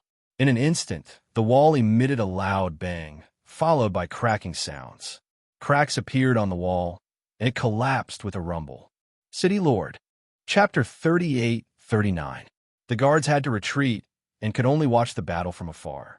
At this time, they did not notice that there were 8 men in black hiding in the dark, waiting for an opportunity to strike. Whoosh whoosh, bang, bang bang. The 2 people in the courtyard became more and more excited as they fought. The powerful airflow not only attracted the guards in the East City Lord Mansion, but also alarmed the people outside the mansion. In the eastern part of the city, the ancestors of some powerful families felt the pressure and the surging of the airflow. They were secretly shocked. They flew up into the sky and stood on the roofs of their families to look into the distance. When they saw that the movement was caused by the City Lord's mansion, they were even more surprised. The strength of the East City Lord, Chi Kong, was at the peak of the high deity stage. With such strength and cultivation, who would dare to provoke him? In the East City Lord Mansion, Chi Kong was secretly calculating while fighting with the other party. Seeing that the other party's aura was slightly chaotic and there was a sense of urgency in his moves, he had an idea and decided to beat the other party at his own game. Thus, he exchanged a few more blows with the old man. When the old man swung his palm at him, it was as if he couldn't react in time and was struck by the old man's palm. In reality, his body was controlling the power of the palm. When the old man's palm struck him, he retreated and restrained the power of the palm. But as if he couldn't fight against the old man, he staggered backwards. It was at this moment that he heard the old man immediately shout out, "Stop! Immortal binding net." Immortal binding net? He was slightly surprised when he saw 8 black-clothed men around him. They seemed to have something in their hands that they threw at him. He wanted to avoid it, but after thinking about it, he endured it. A silver net covered him. The 8 men quickly turned around and tied him up. When his body touched the net, the spiritual aura on his body dissipated. Then, he was hit hard on the back of his neck. The 8 men quickly carried him and rushed into the night. The old man was at the back. When he saw that the guard were about to catch up, he clapped his hands with spiritual aura. An airflow attacked and repelled them a few meters away. Lord! When the city guards raised their heads again, they could no longer see their castellan and the black-clothed men. No one knew that many of the captains of the 8 Phoenix Guards had witnessed the entire scene from the shadows. When he saw Chi Kong being taken away by those people, he restrained his aura and followed them silently. Meanwhile, in the small house at the center of the lake, Du Fan and the others were drinking wine and eating small dishes. After waiting for a long time and not returning, Du Fan glanced at the night sky and said, "There are so many people here. Didn't you say you were going to call Chi Kong back for a few drinks? Why was he gone for so long? Don't tell me he was left behind." He was probably asked by Chi Kong to stay and help with the city lord's mansion. Luo Yu grinned and drank a cup of wine. He looked at Fan Lin and said, "Fan Lin, Mistress is going to give birth soon, right? Have you prepared the things Mistress needs to give birth? This is Master's first child, and she's pregnant with twins. You have to be careful." Fan Lin ate the dishes and listened to Luo Yu's words. He said, "Don't worry. We've prepared for so long, so it will be foolproof. Moreover, Qin Xian has been learning medical skills from me for so long, and she also learned some techniques from midwife.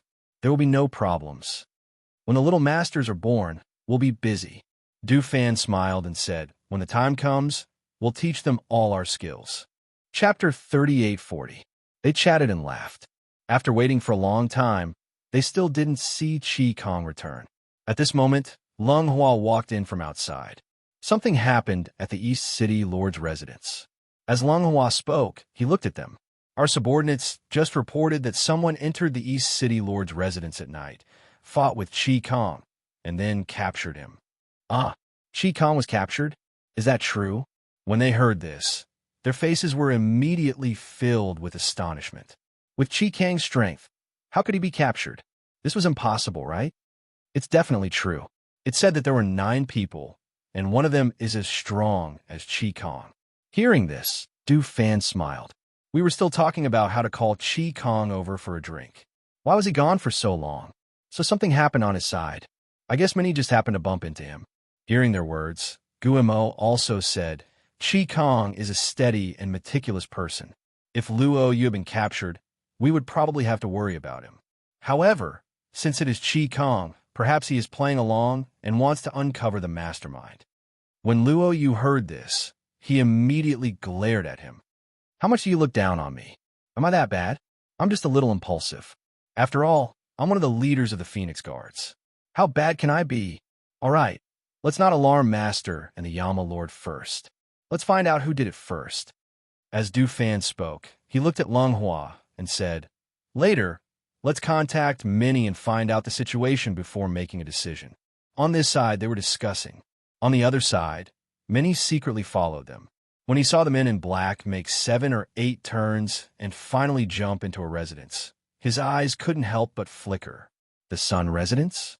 It's actually the Sun residence? He didn't expect it to be the Sun family. Why did they capture Chi Kong?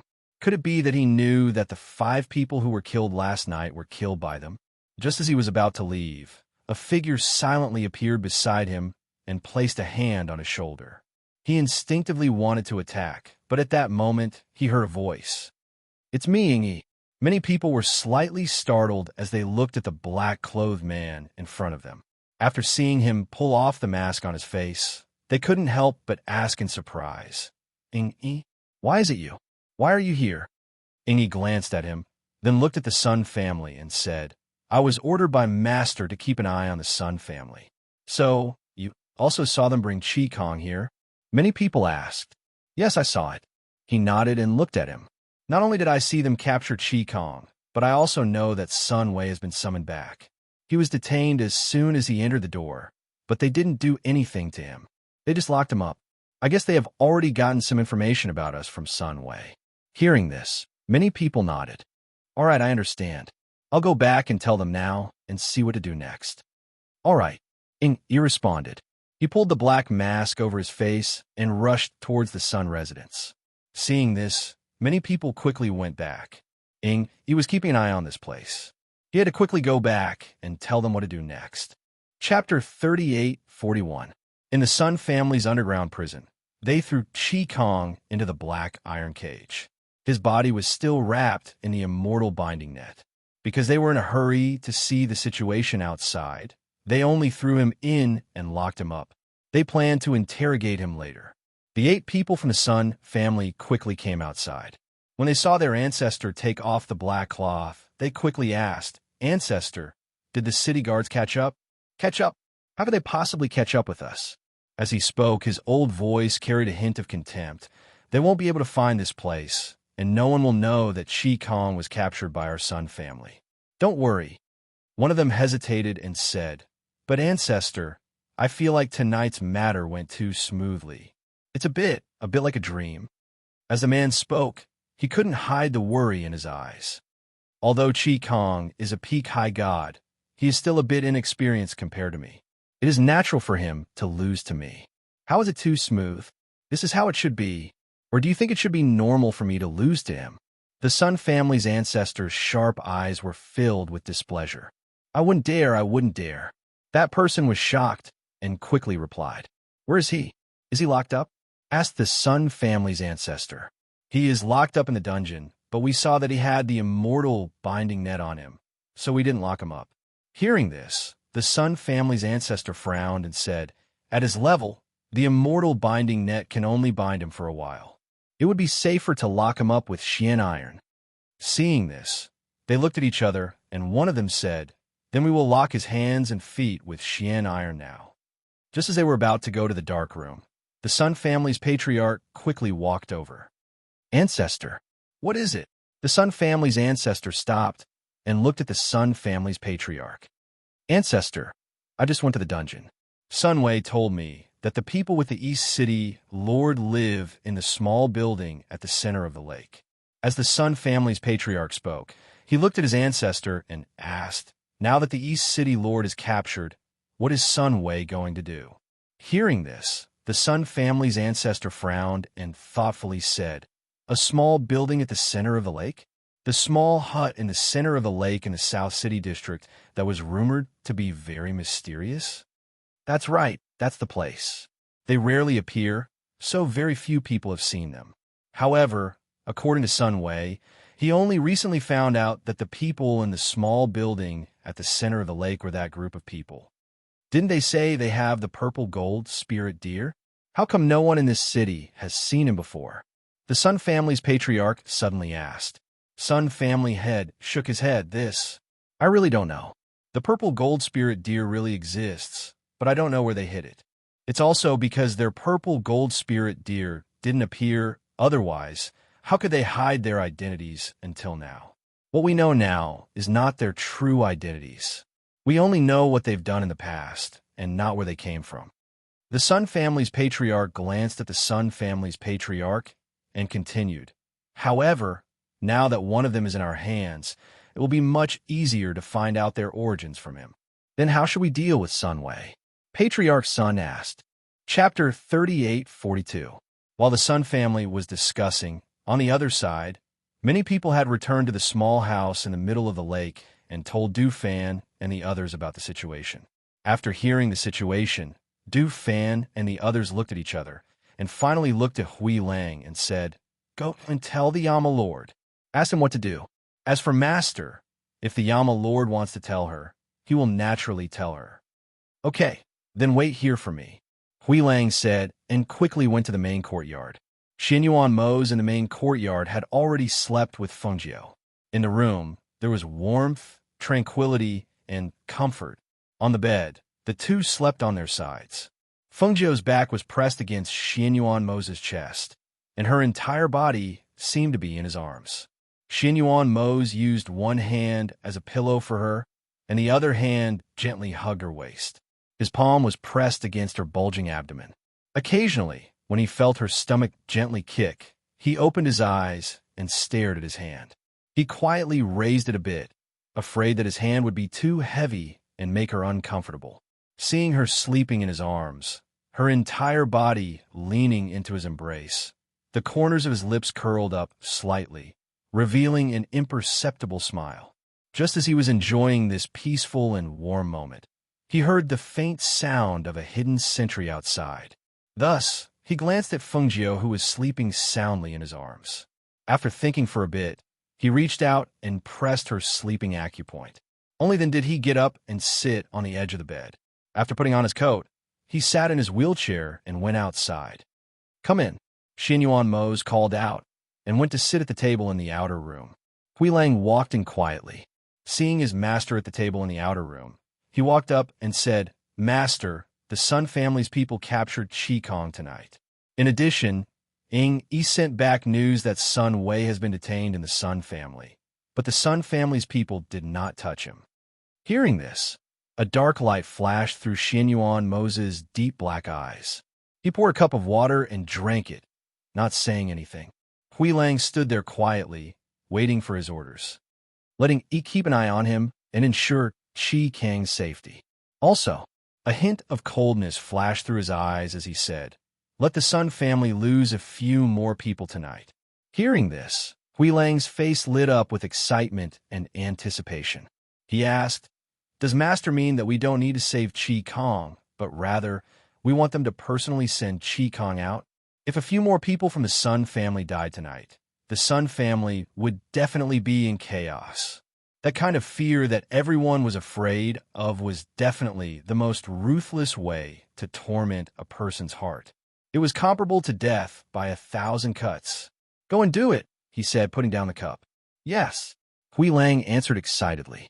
He turned around and walked out quickly.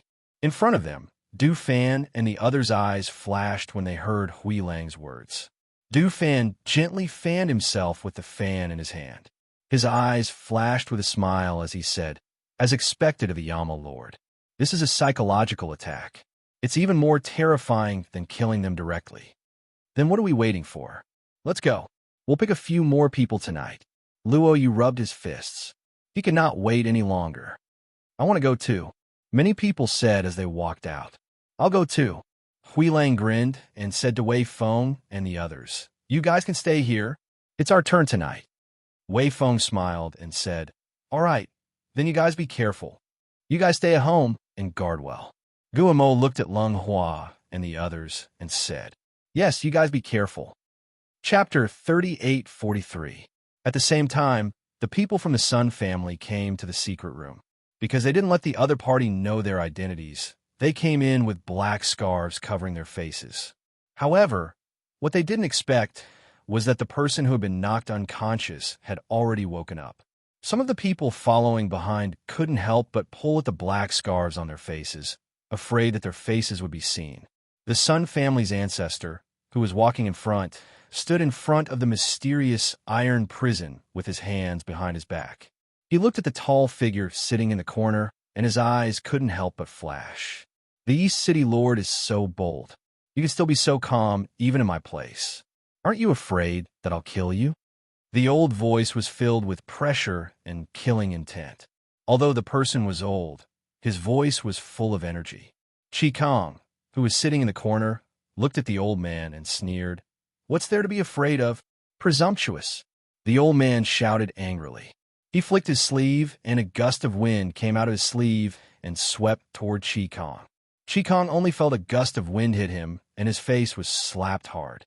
Half of his face was in pain, and a trace of blood flowed out from the corner of his mouth. He spat out a mouthful of blood on the ground.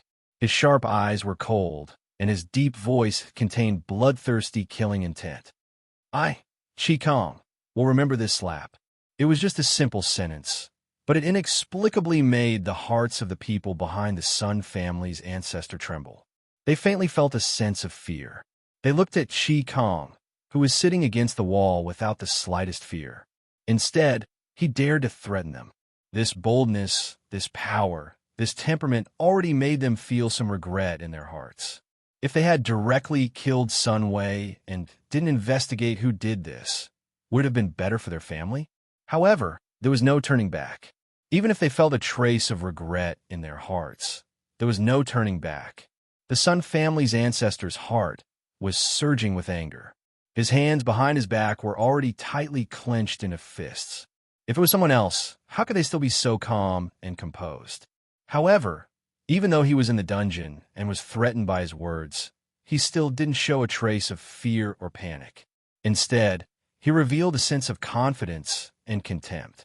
For some reason, it made him feel as if this profound iron prison could not hold him. This made him feel anxious. "Handcuff him. Use torture." The old voice was filled with ruthlessness. He stared at the person sitting against the wall. He did not believe that there was someone who was not afraid of death. Hearing this, the people behind him couldn't help but look at each other. They were a little hesitant, so they didn't go forward. Instead, they said, Ancestor, it's already late. Why don't we lock him up until tomorrow? When the Sun family's patriarch heard this, he also said, dealing with such a stubborn person, he won't be able to open his mouth for a while. Why don't old Ancestor go and rest? We'll have plenty of time to deal with him tomorrow. When the Sun family's ancestor heard this, he stared at Chi Kong with a vicious gaze and said, I want to see how hard his bones are. Cuff him up. Didn't you hear me? He shouted sternly. Everyone looked at each other and then at the Sun family's patriarch. When the Sun family's patriarch saw this, he gave them a look and told them to cuff him up. However, just as they were about to step out, someone rushed in from outside. Chapter 38:44. Hearing this, the Sun family's patriarch and the others' expressions changed. What happened? How did it catch fire? I don't know what happened, but it suddenly caught fire. I've already asked the people in the residence to put out the fire, the person said anxiously. Do you think I'm so easy to catch? Chi Kong, who was sitting in the corner, looked at them. In the dim light of the dungeon, his eyes were unfathomable. He looked at the Sun family's patriarch and sneered. It's a pity that the Sun family has such a patriarch with no foresight. The decline of the family is just around the corner. If the Sun family's patriarch and the others were shocked when they heard that there was a fire outside, then when they heard this, it could be said that a wave of fear rose from the soles of their feet and rushed to their hearts. It rushed to the top of their heads, causing their vision to darken. Ow! How do you know we're from the Sun family? A masked man asked in a trembling voice. As soon as he asked this, the Sun family's patriarch's blade-like gaze swept over him. He was so scared that he didn't dare to speak again. The High Firmament Celestial Sect's Sun Peak Master, Sun Wei, is from the Sun family. Recently, they have been secretly stirring up trouble, and 5 people from the Sun family have died. In the entire Spirit Celestial City, besides the Sun family, who dares to enter the East City Lord's residence at night? Chi Kong looked at them and said, I didn't expect it to be the Sun family. After all, I gave you a way out. I didn't expect you to walk down the path of death. It's a pity. The Sun family's patriarch's lips trembled and he asked, This fire was set by your people? Chi Kong didn't speak and just sat there quietly. The Sun family's patriarch gloomily stared at Chi Kong for a while. Then he flicked his sleeves and turned to walk out. Watch him. With that, he strode out. The Sun family's patriarch and the others looked at each other and quickly left. They told the guards to stay behind and rushed to the place where the fire was. With the help of the fire, it could be said that most of the Sun family's residence was lit up in the night. However, the people were also in a mess. Cries of surprise and the sound of people running to put out the fire could be heard from time to time. What they didn't know was that in a place where the light couldn't reach, several figures were staring at the people who were putting out the fire. When they saw the people who were still wearing night clothes rushing over, they looked at each other. Each of you pick one person. Try to avoid the Sun Son's patriarch and the Sun family's patriarch. Gray Wolf and the others nodded and then spread out, quietly following and waiting for an opportunity to move. Because the fire was huge, everyone helped to put out the fire. Those with water attributes used their own attributes to put out the fire, while those with earth attributes used sand to put out the fire. Some went to carry water to put out the fire. In the midst of the chaos, Gray Wolf quietly grabbed a member of the Sun family who was dressed in night clothes. He covered his mouth with one hand and dragged him to a dark place. With a click, he killed him directly. Until he died, that person didn't see who killed him. His eyes were wide open in fear until his body stiffened and was thrown on the ground. On the other side, Du Fan and the others each picked one person to kill. With their strength, it was easy to deal with the Sun family. Moreover, they were in the dark while the other party was in the light. It was even easier to kill them. Chapter 38:47. Hearing this, the hearts of the people in the hall trembled. Not only did he want to use the Sun family's power to help one of their families become the city lord, but he also wanted those people's violet gold spirit deer to belong to them, as well as a third of the Sun family's property. This such a big move, he really had the determination to kill them. However, after hearing this, why did they still feel uneasy? Everyone was silent as they thought about what had happened in the past 2 days. Their faces were solemn. If the events of the past 2 days hadn't happened, Perhaps they would have calmed down after hearing this arrangement. However, those people were killed in front of them, and their corpses were hung on trees as a warning. After doing all this, the fear had taken over their hearts. No matter how confident the ancestor was, they still felt uneasy. Next, they all lowered their heads and listened to the ancestor's arrangement. They all began to ponder. It wasn't until the ancestor told them to disperse that they stood up and left. When a middle-aged man walked towards the courtyard, he stopped to take a look at the burned area. His mood was unusually heavy. He stood there and looked at the burned area. No one knew what he was thinking, but a dark light flashed across his eyes. He quickly walked back to the courtyard where he lived. A woman was holding 2 7- or 8-year-old children waiting for him in the courtyard. The moment they saw him, the 2 children quickly rushed forward. "Father!" The middle-aged man reached out and hugged them. "Come, let's go inside." With that, he looked at the woman and gestured for her to go inside. "Master, what the hell is going on? Did something big happen at home?" The woman worriedly asked. Because she was a woman in the inner courtyard, she didn't know much about the family's matters. The middle-aged man didn't answer. He only patted the 2 children's heads and said, "You two go pack up your favorite things and put them in the space treasure I gave you. Go." The 2 children looked at each other in confusion. They vaguely knew something, but they didn't really understand it. They only heard their father's words and went back to pack up their things. "Master, why is this?" The woman asked again with a slightly anxious tone. "Something big has happened in the family. It might be a disaster that will wipe out the entire family." The middle-aged man said with a serious expression, "Things weren't supposed to be so troublesome, but since the ancestor came out to take over, everything has become out of control. 4 people died tonight, and all of them were powerful cultivators in the family. I don't think those people will let this go, especially since the ancestor wants to deal with them." When he said this, he looked at the woman's pale face and patted her hand. He turned around to make sure there was no one around before he said in a low voice, "I plan to take all of you out of here tonight.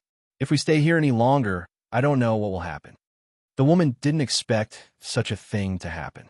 Her face turned pale as she asked in a trembling voice, Will our clan be exterminated?" Chapter 38:48.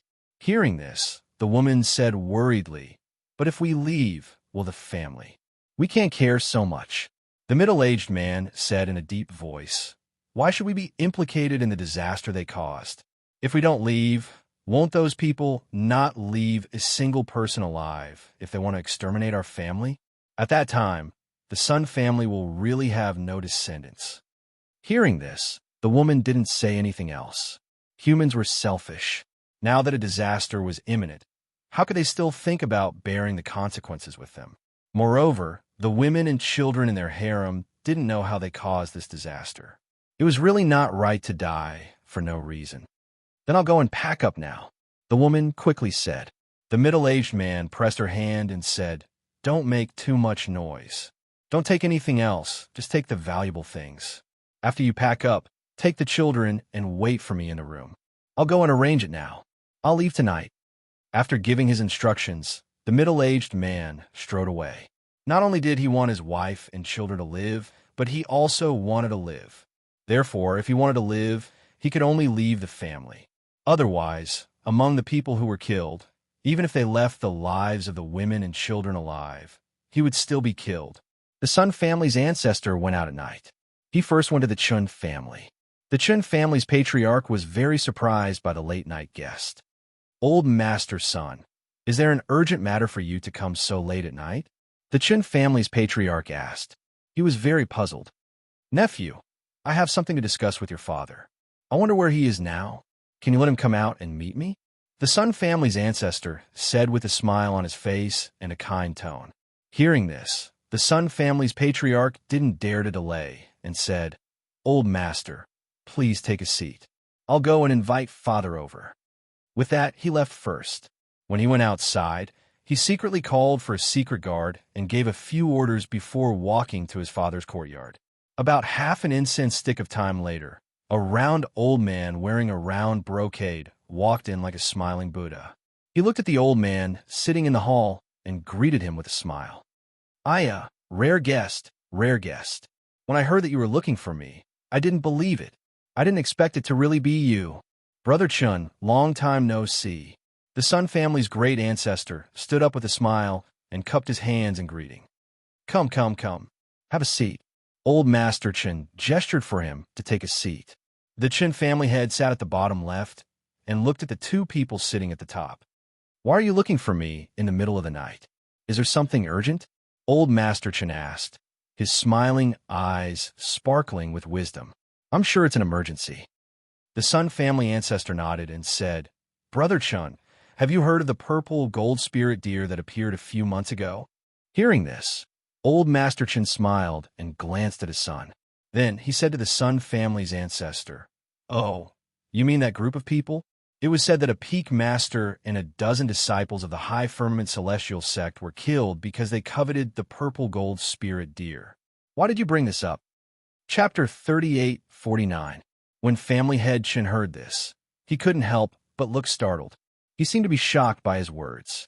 He originally wanted to say something, but when he saw his father's smiling eyes looking at him, he sat quietly and didn't speak. Old Master Chun shook his head and said, Sai, it's not like you don't know me. I don't have any great ambitions in my life. As an old man, I just want to enjoy life and play with my grandson. I'm afraid I can't help you with this matter. Hearing this, family head Sun's heart sank. He said, Brother, are you not satisfied with the conditions I put forward? Ah, no, no. He waved his hand and said with a smile, I want to help, but I can't.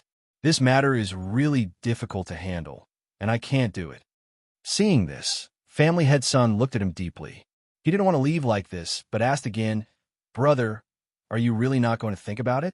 Even if it's not for yourself, you should think about the younger generation of the family.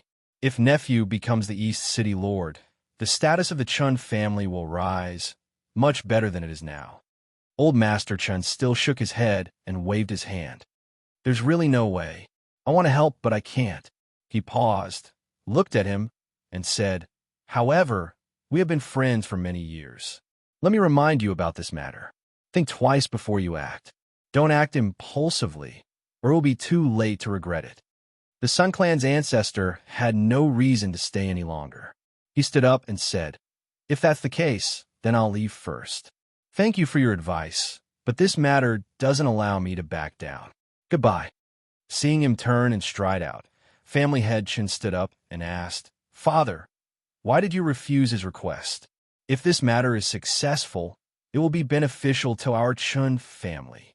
Hearing this, Old Master Chun glanced at him and shook his head. You're still young. You only see the surface of things. Your vision is not long-term enough. He was not in a hurry to go back to rest. After sitting down, he motioned for family head Sun to sit down. He took a sip of tea and said, You don't know what kind of person old man Sun is, but do you think I don't know? If he was confident, why would he come to us? What's more, I've heard of the people he wants to deal with. They are not weak. Moreover, the people of the celestial sect didn't pursue the matter. They must be afraid. Even the people of the celestial sect are afraid of them. Are you rushing to die? Hearing his father's words, family head Chun pondered for a while and asked, Father, are those people really that powerful? I don't know if it's powerful or not, but we should be conservative. Although our Chun family isn't the top family in this city, no one dares to bully us. We should be content with what we have and not forget our roots. There's no such thing as a free lunch in this world. We should always remember that the greater the benefits, the greater the disadvantages. Family head Chin's heart trembled slightly. Looking at his father, who was always smiling, he sighed softly in his heart. I'm still far inferior to my father. No need. Old Master Chun shook his head. No matter what it is, we will know when the time comes. Since we are not involved in their matters, there is no need to investigate them. Yes, family head Chun replied. Chapter 38:50. The ancestor of the Sun family, who had left the Chun family, looked back with a sullen face. Then he flicked his sleeves and strode towards the Wang family. The next morning, in the small building in the middle of the lake, in the main courtyard, Feng Jiao turned over lazily. She naturally hugged the person next to her with one hand and lifted her leg directly to rest on his leg. She rubbed her head in his arms and continued to sleep. Xinyuan Mose lay still, letting her hug him and put her hands and feet on his body. However, looking at the bulging belly between the two of them, he couldn't help but carefully reach out to support it. When he gently put his hand on her belly, he felt that her belly was getting bigger and heavier day by day. In the past, he could hold her tightly in his arms, but since she was pregnant, he didn't dare to hold her in his arms like this. He also didn't wake her up. Instead, he slept with her until she had slept enough and woke up by herself. In the mansion, Qin Xian and Bai Qingsheng had already started to prepare breakfast. Except for the two masters who hadn't woken up and put their breakfast in the kitchen, the others had already put their breakfast on the table and were eating in the garden. Went to the two families overnight? Du Fan heard this and smiled. So, they want to come to the light with us. Why don't we go to the Sun family again later? Directly kill the old man of the Sun family? Luo Yu suggested. Lung Hua on the side drank the porridge in front of him, put down the bowl, and said, "We don't have to go to the door.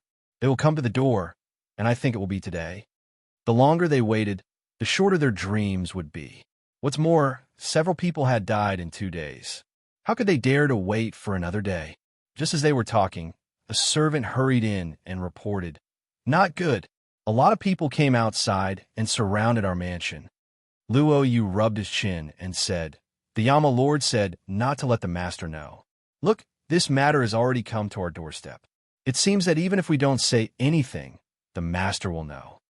Du Fan smiled and said, "Ever since we moved here, we haven't caused any big trouble. Many forces in the city have their eyes on this place, guessing our origins and identities. Since that's the case, why don't we take this opportunity to make a name for ourselves? Let them know how powerful we are?" Guillermo nodded and said, "Yes, I agree. If we remain silent for too long, we'll be overlooked and looked down upon. Since there's such an opportunity right now, why not make a name for ourselves? Let them fear you." Ha ha ha ha ha. Speaking of which, the people here don't know our master's name. Luo Yu laughed and stood up immediately. "Good. I'll go meet them first." Lung Hua wiped the corner of his mouth and said, "I'll go tell the Yama Lord and the master." With that, he also stood up and left first. Early in the morning, a large group of people walked quickly on the streets of the Eastern District, heading straight for the small house in the middle of the lake in the Southern District. Some busybodies were surprised and followed behind to see what was going on. After hearing the news, the forces and families in the city all sent people to inquire about it. After asking around, they found out that the people in the small house in the middle of the lake had killed several people from the Sun family, angering the Sun family's ancestor. Thus, he joined forces with the Wang family to destroy the people in the small house in the middle of the lake. Chapter 38:51. A mercenary from the first mercenary group bought some things on the streets and was going to bring them back for his wife.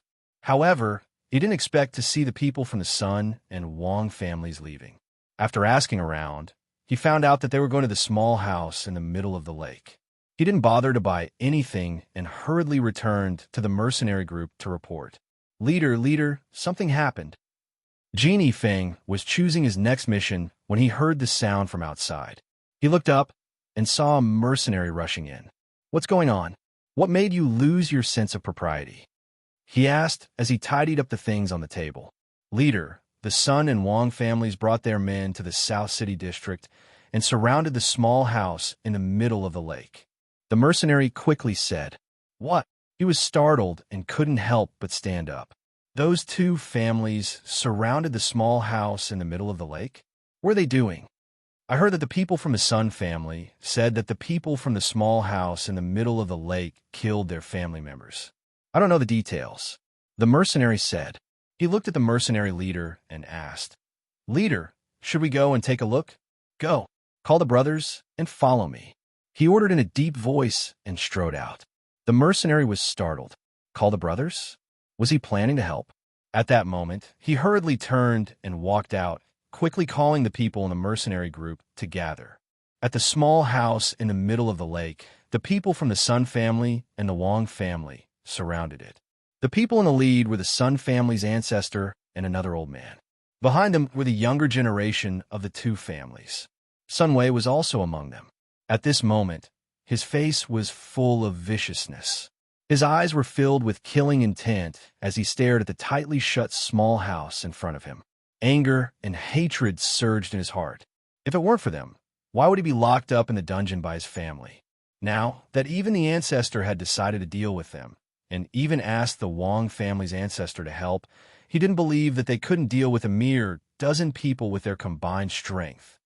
"What are you doing?" The city lord of the southern city district hurriedly rushed over. Before he even arrived, his voice was already filled with pressure. When he heard that something had happened at the small building in the middle of the lake, he rushed over without thinking. First, this was his territory.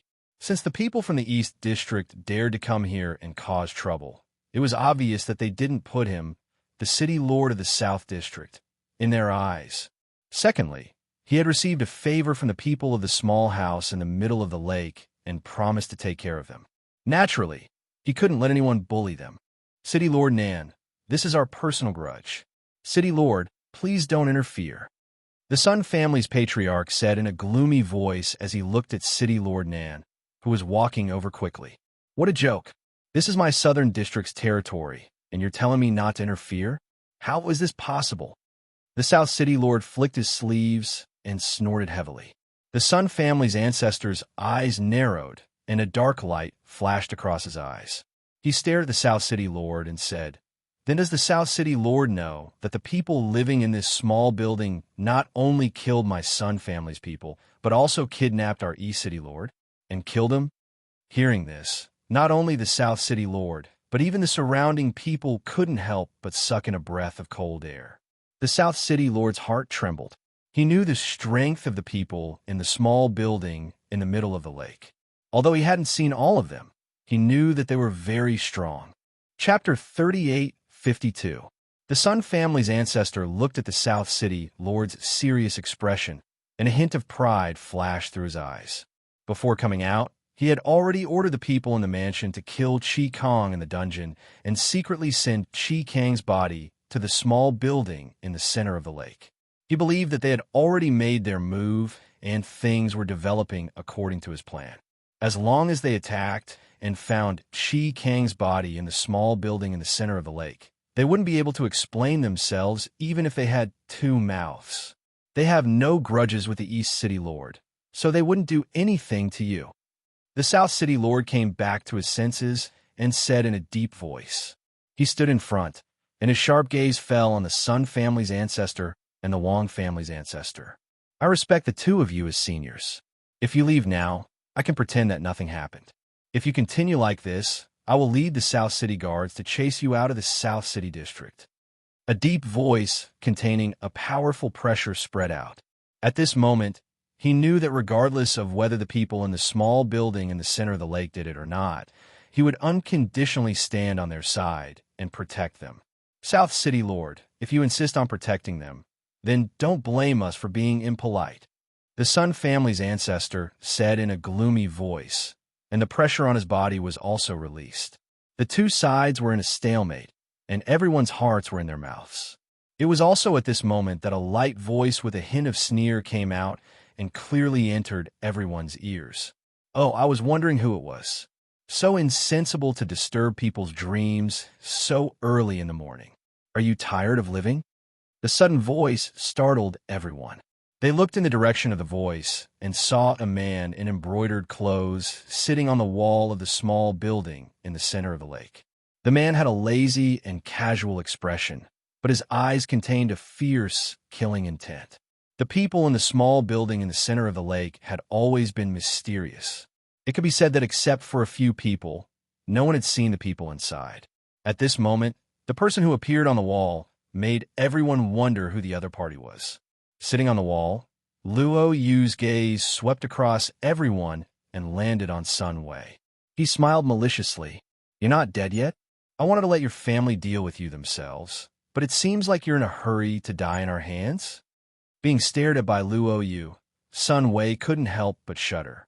He braced himself and looked at Luo Yu as he fiercely said, "You've killed so many of our Sun family's people. This debt must be settled today." "Oh, is that so?" Luo Yu flicked his wrist, and a dagger appeared in his hand. He looked at Sun Wei and said, "Don't be anxious. Even if you don't want to settle the score, I'll still settle it with you. The door of the small house at the center of the lake opened, and Du Fan walked out with a fan in his hand. Hui Lang, Wei Feng, and Gu Mo also walked out. Du Fan's gaze swept past Sun Wei and descended onto the Sun clan's ancestor. After that, he looked towards the Wang clan's ancestor and said, "Old Wang, this is a grudge between us and the Sun clan. If you take your people and leave now, then perhaps you can still live. Otherwise, once we attack, we won't show any mercy." Lao Wang, who's that? Everyone looked at each other. When they saw the refined, white-clothed man with a fan in his hand smiling as he looked at the Wang clan's ancestor, the corners of their mouths couldn't help but twitch. Chapter 38:53. The face of the Wang family ancestor, who was called Old Wang, suddenly turned red. He looked angrily at the smiling man in white and immediately shouted, "How dare you?" The voice that contained the pressure of a high god carried a sharp aura as it pounced on Du Fan like a fierce tiger, pouncing on him with the force of a thunderbolt. Du Fan continued to smile with his eyes narrowed. When he saw the pressure that could be seen with the naked eye attacking him, he waved the fan in his hand and forcefully pushed back the force of the wind. Whoosh! The sound of air flowing through the air was hit back. The Wang family ancestor didn't expect the other party to have the ability to withstand his pressure. He wasn't prepared and was hit. He took a few steps back. It wasn't a real attack, but it wasn't weak. Especially after he was hit, his expression changed slightly. He opened his mouth as if he wanted to say something, but in the end, he remained silent. He retracted the aura he had released earlier and looked at the smiling man in white with a heavy gaze. His gaze swept past the few people beside him, as well as the man sitting on the wall. These people all had a powerful aura and a calm demeanor. But looking at them, this should not be the owner of this small house in the center of the lake. If the owner was not just a subordinate, if the subordinate had such a powerful aura, then how terrifying would the master be? Thinking of this, cold sweat appeared on his forehead. He gritted his teeth and stepped forward. He cupped his hands and said, "Please don't take offense if we have offended you. My Wang family will withdraw and not participate in the personal grudge between you and the Sun family." He emphasized his personal grudge so that the other party could understand. At the same time, he lowered his attitude so that the other party wouldn't take offense. "Brother Wang, you that the Sun family ancestor didn't expect him to back down." His eyes narrowed in shock and anxiety. The people around also didn't expect that the attack of the man with the fan didn't anger the Wang family ancestor. Instead, he apologized and left. Looking at this scene, everyone's heart trembled. They thought to themselves, is the man in white very strong? Otherwise, why would the Wang family ancestor be so patient? "I'm sorry, I can't help you with this," the Wang family's patriarch said to the Sun family's patriarch. Immediately, he shouted, "Come back with me." As soon as he finished speaking, he immediately turned around and left. He didn't dare to stay here for long. After all, it was very embarrassing to do such a thing. Although the people of the Wang family didn't know what was going on, since the patriarch had spoken, they quickly followed and left. It was also at this moment that the mercenaries quickly arrived. Genie Feng walked up to Du Fan and the others. After saluting them, he said, "I heard that you're in trouble, so I came to see if you need any help. It's just a small problem. Don't worry about it," Du Fan said, smiling at him. "Plotting to murder the city lord and framing him. Abusing power for personal gain. Today, the Sun family's luck has come to an end." A dignified voice sounded. The South City Lord was startled. He turned around and saw the East City Lord, Chi Kong, dressed in a brocade robe, walking over with one hand behind his back. Behind him were hundreds of guards from the East City District. You, how did you die? How is he still alive?" The Sun family's patriarch couldn't ask this question because those people had quickly stepped forward and surrounded them. Chapter 38:54. Are you surprised that I'm not dead? Chi Kong stepped forward and looked at the Sun family's ancestor sharply. The Sun family's ancestor's face turned pale, and he took a step back. Seeing this, Nanqing couldn't help but ask, "City Lord Dongsheng, what's going on?" Chi Kong glanced at him and said in a deep voice, The Sun family took you away with the intention of murdering you. Unfortunately, their evil plan didn't succeed. His voice contained the aura of spiritual power, so it was clearly heard by the people around him. They couldn't help but be in an uproar and looked at the Sun family's ancestor in disbelief. Just now, he said that the people of the small house in the center of the lake killed the city Lord Donsham. They didn't expect that it was the Sun family's ancestor who had evil intentions. Sunway, where are you going? Sunway, who was called out, was shocked. When he saw Chi Kong appear, he knew that things were bad. Therefore, he took advantage of the chaos, and no one noticed him to escape first. But who would have thought that a hand would be placed on his shoulder at this moment, making him unable to move? He turned around and saw that it was the man who was sitting on the wall. He couldn't help but break out in a cold sweat. You let go of me. He waved his hand to attack him, wanting him to let go. However, who would have thought that the other party would grab his hand and twist it, breaking his hand? Crack! A shrill scream sounded. Everyone saw that Sun Wei's hand was broken by Luo Yu. Luo Yu kicked him at the back of his knee. Sun Wei knelt forward and let out a shrill scream. When the Sun family's ancestor saw that he actually wanted to escape, his eyes turned cold. He didn't pay any attention to him and instead attacked Chi Kong. The fierce airflow contained a strong pressure and murderous aura. It spread across the sky and instantly filled the surroundings. That was the pressure of a master at the peak of the great deity stage. When the others felt the pressure spread, they suddenly felt as if a big stone was pressing on their hearts, making it difficult for them to breathe. Step back! Step back! City Lord Nan shouted in a deep voice. He waved his hand and ordered everyone to step back to avoid being hurt by the pressure. Today, the Sun family's ancestor is here. Don't think about going back alive.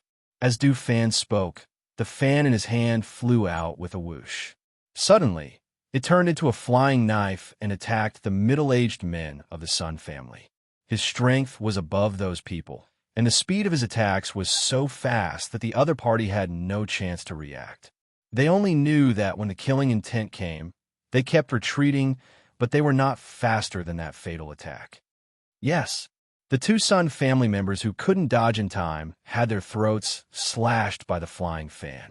Blood spurted out, and the two men groaned as their bodies fell straight to the ground. The smell of blood permeated the surroundings, causing some of the Sun family's guards to tremble. They quickly retreated, not wanting to join the battle. After all, with their strength, only death awaited them. Seeing the few people in the small house at the center of the lake move, their figures flashed out like ghosts. A powerful pressure filled the surroundings, and a murderous aura was emitted from their bodies. That scene made the South City Lord's heart tremble. He thought back to that night when they came to see him. He should be glad that he didn't make enemies with people like them. Looking at the almost one-sided massacre, his face turned solemn. He knew that the Sun family was completely finished. Chapter 38:55. I told you that things wouldn't be so simple. Look, the Sun family has kicked an iron plate. The old man shook his head and sighed. With the skills of Du Fan and the others, it was really easy to deal with the Sun family. In less than half an hour, the ground was covered with corpses. Only 7 or 8 main members of the Sun family were left. However, at this time, their faces were pale and their legs were weak. They were unable to fight at all. The Sun family's ancestor looked at the dead people on the ground with red eyes. He clenched his hands, and a flame suddenly rose. With a whoosh, it formed a fire dragon and attacked Chi Kong in front of him. Chi Kong frowned. Just as he was about to make a move, he saw Du Fan rush forward. The fan in his hand instantly became bigger and blocked the fire dragon that rushed forward. At the same time, he pressed down and suppressed the flame. The two figures quickly rushed out and fought from the ground to midair. Below, Luo Yu directly destroyed Sun Wei's cultivation. At the same time, he twisted his hands behind his back and broke them. Then, he took out a rope and tied his hands together with his feet. He pulled him to a tree in front of the street and hung him upside down. You let me go. Let me go. In just a short while, Sun Wei was tortured until he was on the verge of death. His spiritual power cultivation was destroyed, causing him to rapidly age. His hands were broken, and he was in extreme pain. At this time, he was still hanging upside down. All the blood in his body rushed to his head, causing his pale face to turn red again. Let you go? It won't be fun if I let you go. Luo Yu smiled evilly and patted his cheek with the dagger in his hand. Who asked you to play tricks behind our backs? Do you know that you can provoke anyone but us? I don't dare anymore. Ha ha ha, it's too late. Luo Yu chuckled. The dagger slapped his cheek as it slid downwards. It was only when the sharp dagger was pressed against his throat that he stopped. You said that if I make a cut here and let your blood slowly drain, in the end, you will die first? Or your ancestor will die first. Hearing his words, the people around him couldn't help but shudder. His eyes were filled with shock as he looked at the handsome man in brocade clothes. This person had the appearance of an elegant young master, but the words that came out of his mouth were like that of a demon, making people tremble in fear. Don't, he said in horror, his breathing weak. City Governor then stepped forward and said, After all, he's from the High Firmament Celestial Sect. Won't the High Firmament Celestial Sect hate you for doing this? Otherwise, why don't we return him to the High Heaven Celestial Sect?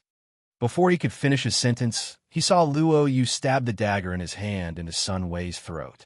Sun Wei's body stiffened as his eyes widened in shock. With the dagger still in his throat, blood seeped out from the gap between the dagger and his throat, dripping to the ground. The High Firmament Immortal Sect is not strict enough. Since they are not strict enough, I will reluctantly help them solve this problem and save them the trouble. As he spoke, he pulled out the dagger that had pierced Sun Wei's throat. In an instant, blood spurted out like a fountain and sprayed all over the ground. Bang! Chapter 38:56. Some of the more cowardly people covered their eyes and exclaimed when they saw this scene. The surrounding people were also frightened when they saw this scene. No one thought that this man in white, who always had a smile on his face, would be so cruel when he attacked. The tip of the fan was suffused with a cold light as it pierced the Sun family's ancestor's chest. Blood splashed out at that moment and sprayed onto the white-clothed man's body. Drops of blood bloomed on his white clothes like red plum blossoms. The surroundings were silent. Even the Sun family's patriarch, who was pressed down, was paralyzed on the ground at this moment. He stared blankly at this scene. Dead? His family's ancestor died, just like that? All gone. All dead. For this battle, the people that were carefully selected from the family were all dead. He was the only one left alive. Du Fan raised his hand and put away the fan with a whoosh. Drops of blood splashed out and flew to the surroundings. The blood on the fan made people tremble in fear. That was not a treasured fan in the hands of a noble young master, but a murder weapon. Sun family's patriarch. Do you have anything else to say? Du Fan walked in front of the Sun family's patriarch and looked at him condescendingly. The Sun family's patriarch knew that even if he begged for mercy, he would die without a doubt. Therefore, he did not beg for his own life. Instead, he said, Today's ending can only be said to be our Sun family's own fault. I only want to ask Commander and young master for one thing. The women and children of the Sun family were not involved in this matter. They are all innocent. I beg Commander to let them go and give them a chance to live. Hearing this, Du Fan's eyes flashed, and he said, As long as they know their place, my master will not take their lives. However, if they're unwilling to give up and want to cause trouble, then they can't blame anyone. When the Sun family's patriarch heard this, his anxious heart finally calmed down. He endured the injuries on his body and stood up. At this moment, his voice was filled with spiritual energy. Sun family, listen up. The Sun family's defeat today is all due to their own fault. In the name of the Sun family's patriarch, I order the Sun family's descendants not to take revenge. Don't pursue this matter. The voice that contained spiritual force spread out. Although it didn't reach the ears of the Sun family in the Eastern District, everyone present heard it. When they heard it, they would discuss it and pass it on. Naturally, it would also reach the ears of the Sun family. Moreover, he said this to give the Sun family's descendants a chance to live.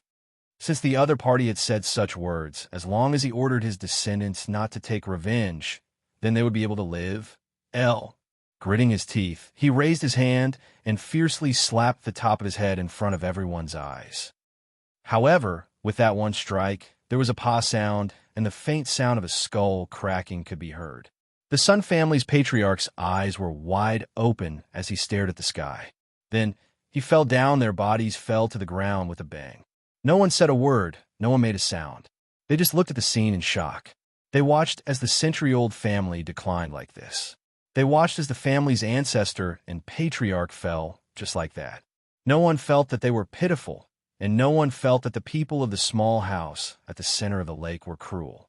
This was because this was how the world worked. If they didn't die, then the people of the small house at the center of the lake would die. Chapter 38:57.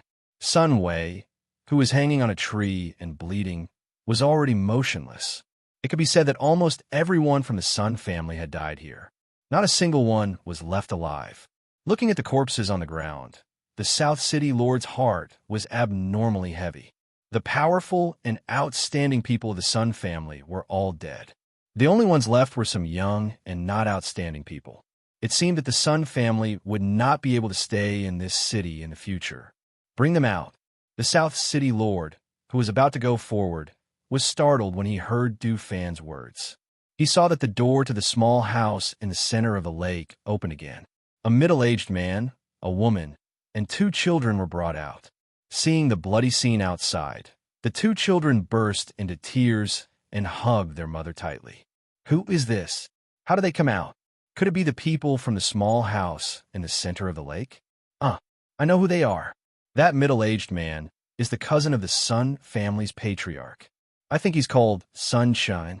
The 2 children behind him are his son and daughter. That woman is his wife.